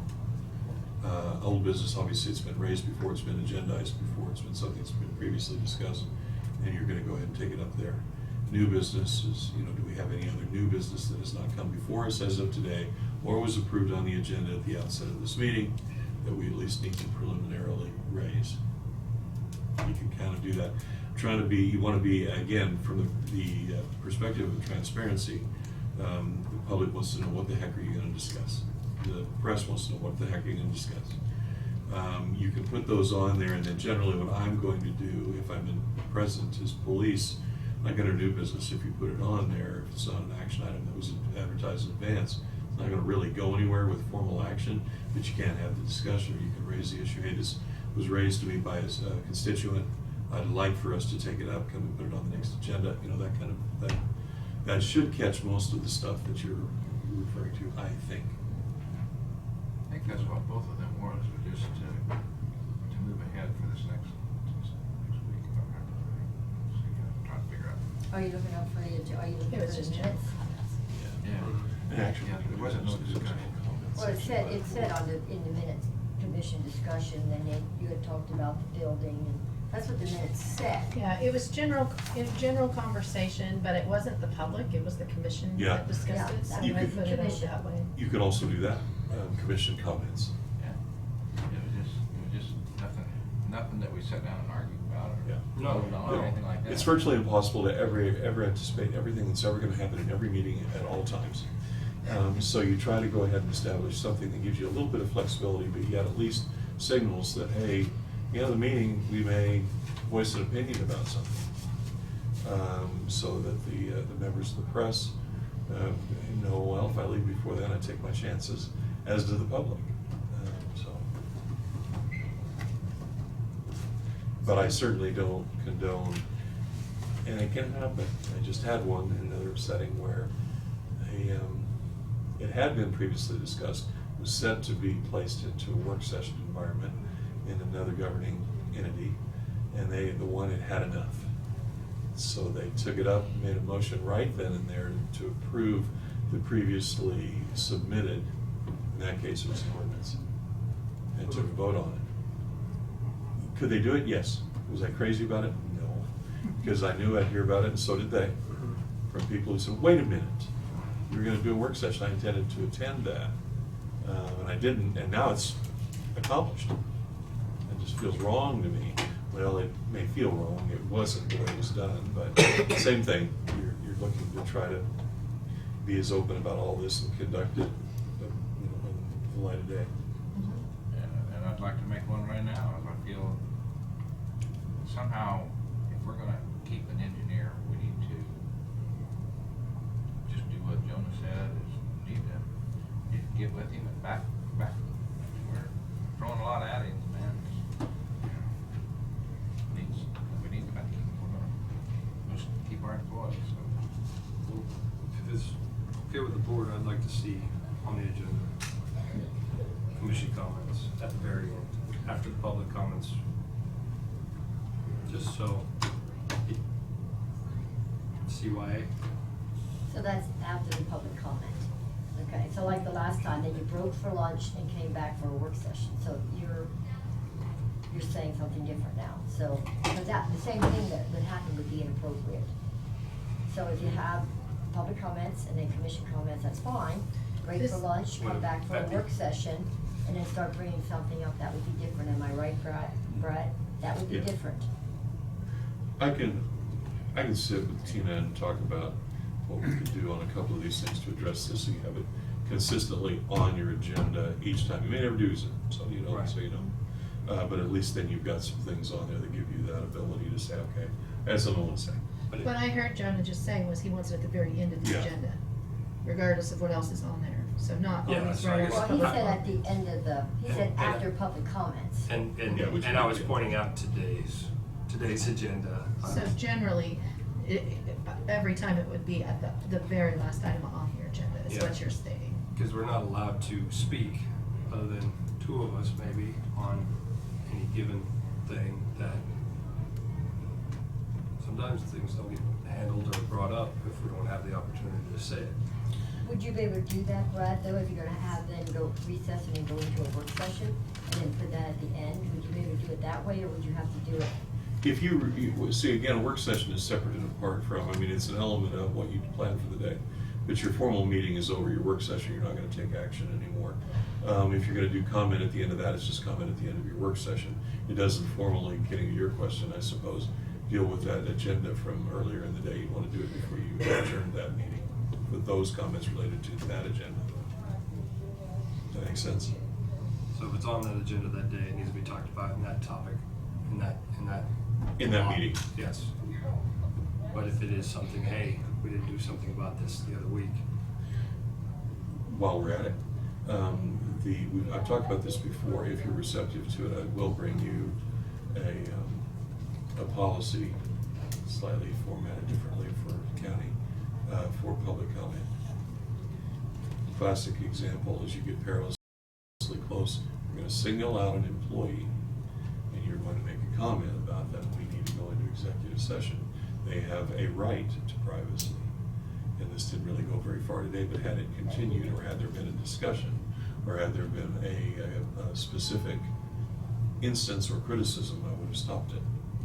Well, but somebody that's, yes, you would stop it, but you wouldn't then be able to go into an executive session with the member of the That public, individual, correct? yes, well, depends on what it is. You know, you can let them make certain comments, but if we're gonna go ahead, if they're going to start to deal with an evaluative element of an employee, we're not gonna do that in public session. Okay. The time element, is that what you said? No, just the. I didn't hear you, I'm sorry. I'm having a hard time It hearing. was- Oh, I'm sorry. He was talking more about the public reprimand. Okay. Personnel. One more item, since you're thinking a little bit. I see the city of Peabody's down here, they have an agenda, but they say if you're gonna make a comment that abuses or criticizes an employee, that is not allowed. That's what you just have to read it for yourself, but the public comment policy that I prepared deals with a lot of that. Criticism. Well, yeah. Policies. Yes. And one other thing. Yeah, but there's a lot of difference between criticism and slander. Oh, yeah. I don't mind getting criticized. No. I do mind getting slandered. Yes. And then something that we've adopted here just lately is somebody comes to a road deal or any of our meetings, wants 10 minutes of it. Yeah, we That's need quite to a- stick to the 3 minutes. I think I Well, figured that out that's- today. Okay, okay, all righty. I'm just saying Good that stuff, I know. we're here to have a meeting and yet, Well, they were very respectful in asking for the 10 minutes ahead of time. And I thought that was okay. You asked for 10 minutes, you were respectful for the other people that will be there, that they'll be notified that somebody will be taking 10 minutes. And normally in the past, if there was a citizen concern, they would be placed on the agenda. Right. As a citizen concern. That's what it needs to be for anything longer than a 3-minute period.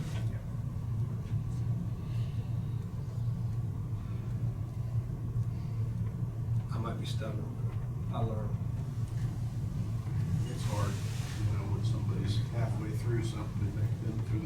4 minutes.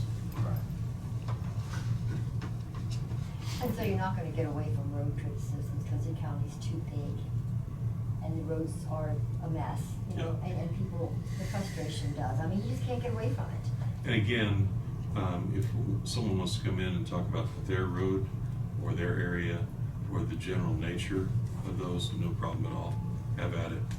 If you then say, but I think so-and-so, I saw them do this or that, or in terms of a specific employee, and they become critical, not that they can't have that opinion, certainly they can, but if we're gonna start discussing performance issues, not out in public. On public comment? On anything. At any time, they shouldn't be allowed No. to do that. None of our employees should be allowed to be degraded in front of the public. I mean, And even if you'd like to see them degraded, not that you would, but you can't. There's an expectation of privacy that is still maintained on those kinds of instances. And from a commission level, there's a difference between degrading them and asking Yes. them questions. Yes. Yes. I always try to put mine in the form of a question, okay, and most of them have a lot of questions. Now, if you decide to say, why are you such a screw up, I'm probably gonna stop you. Yeah, okay, yeah, that's, But, that's you a know, if you know, question. can you explain to me what the thought was in terms of work priority on this particular project? yeah, and that goes, some of that goes down to tact and how Yep. you say that. So we just have comment at the end that really should not be allowed. Or should we just tell them? What'd you say? We just had comment, public comments that should not be allowed. Yes. You just had one? Yes. Today. Oh, you're talking about Right now, just, right now. just a few minutes ago. Just a few minutes ago. I'm just saying, that's All what. the time you don't know that till after it's done. That's the reason for the policy statement that's distributed in advance, so the public has notice of it, so that even if you don't catch it quite in time, You can stop. yeah. And if you don't get a chance to stop them, what would the repercussion be? We've gone ahead and attempted to facilitate notice that that's inappropriate. And again, someone can run in here, who was it? Sanders. It happened in Nevada. Had the two ladies that ran on stage, if we were having a public meeting, you know, they come running in and do things that most people would consider to be less than good taste. That happens, and I've had it happen far, far too many times in public meetings. And it is difficult, and in my case, even after all these years, you try to let people go, because sometimes highlighting it is worse than just letting that slide. So it's a practical consideration, and you have to make a snap decision at the moment. So that would It is be a difficult. disclosure that would be available to anyone that signs in? Sitting up on the matter of fact, I usually print off the short version of it, put it above the attendance sheet, if we still have one.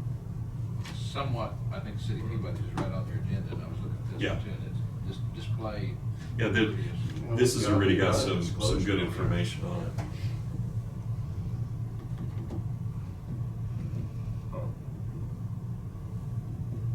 Not trying to take any official action, but is the board okay with having commissioner comments at the end of the meeting? I have no problem. And let's say something, you made a phone call to me, Jonah, and talking about the transfer station. Yeah.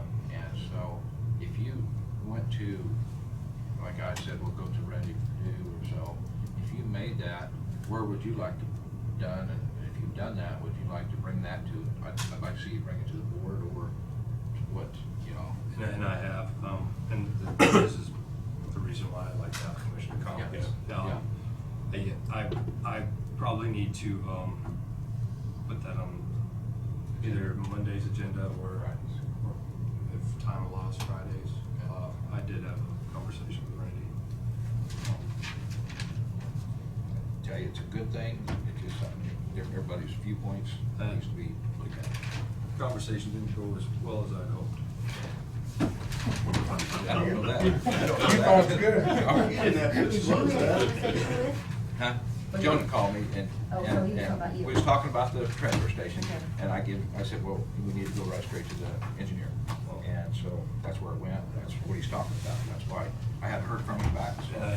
And I called Randy because he and I are the ones that were appointed to be part of that. So as of right now, though, are you, I know earlier you mentioned about putting that illegal dumping potential, vote on the payday meeting. Is there a reason that can't wait till your regular meeting on Monday?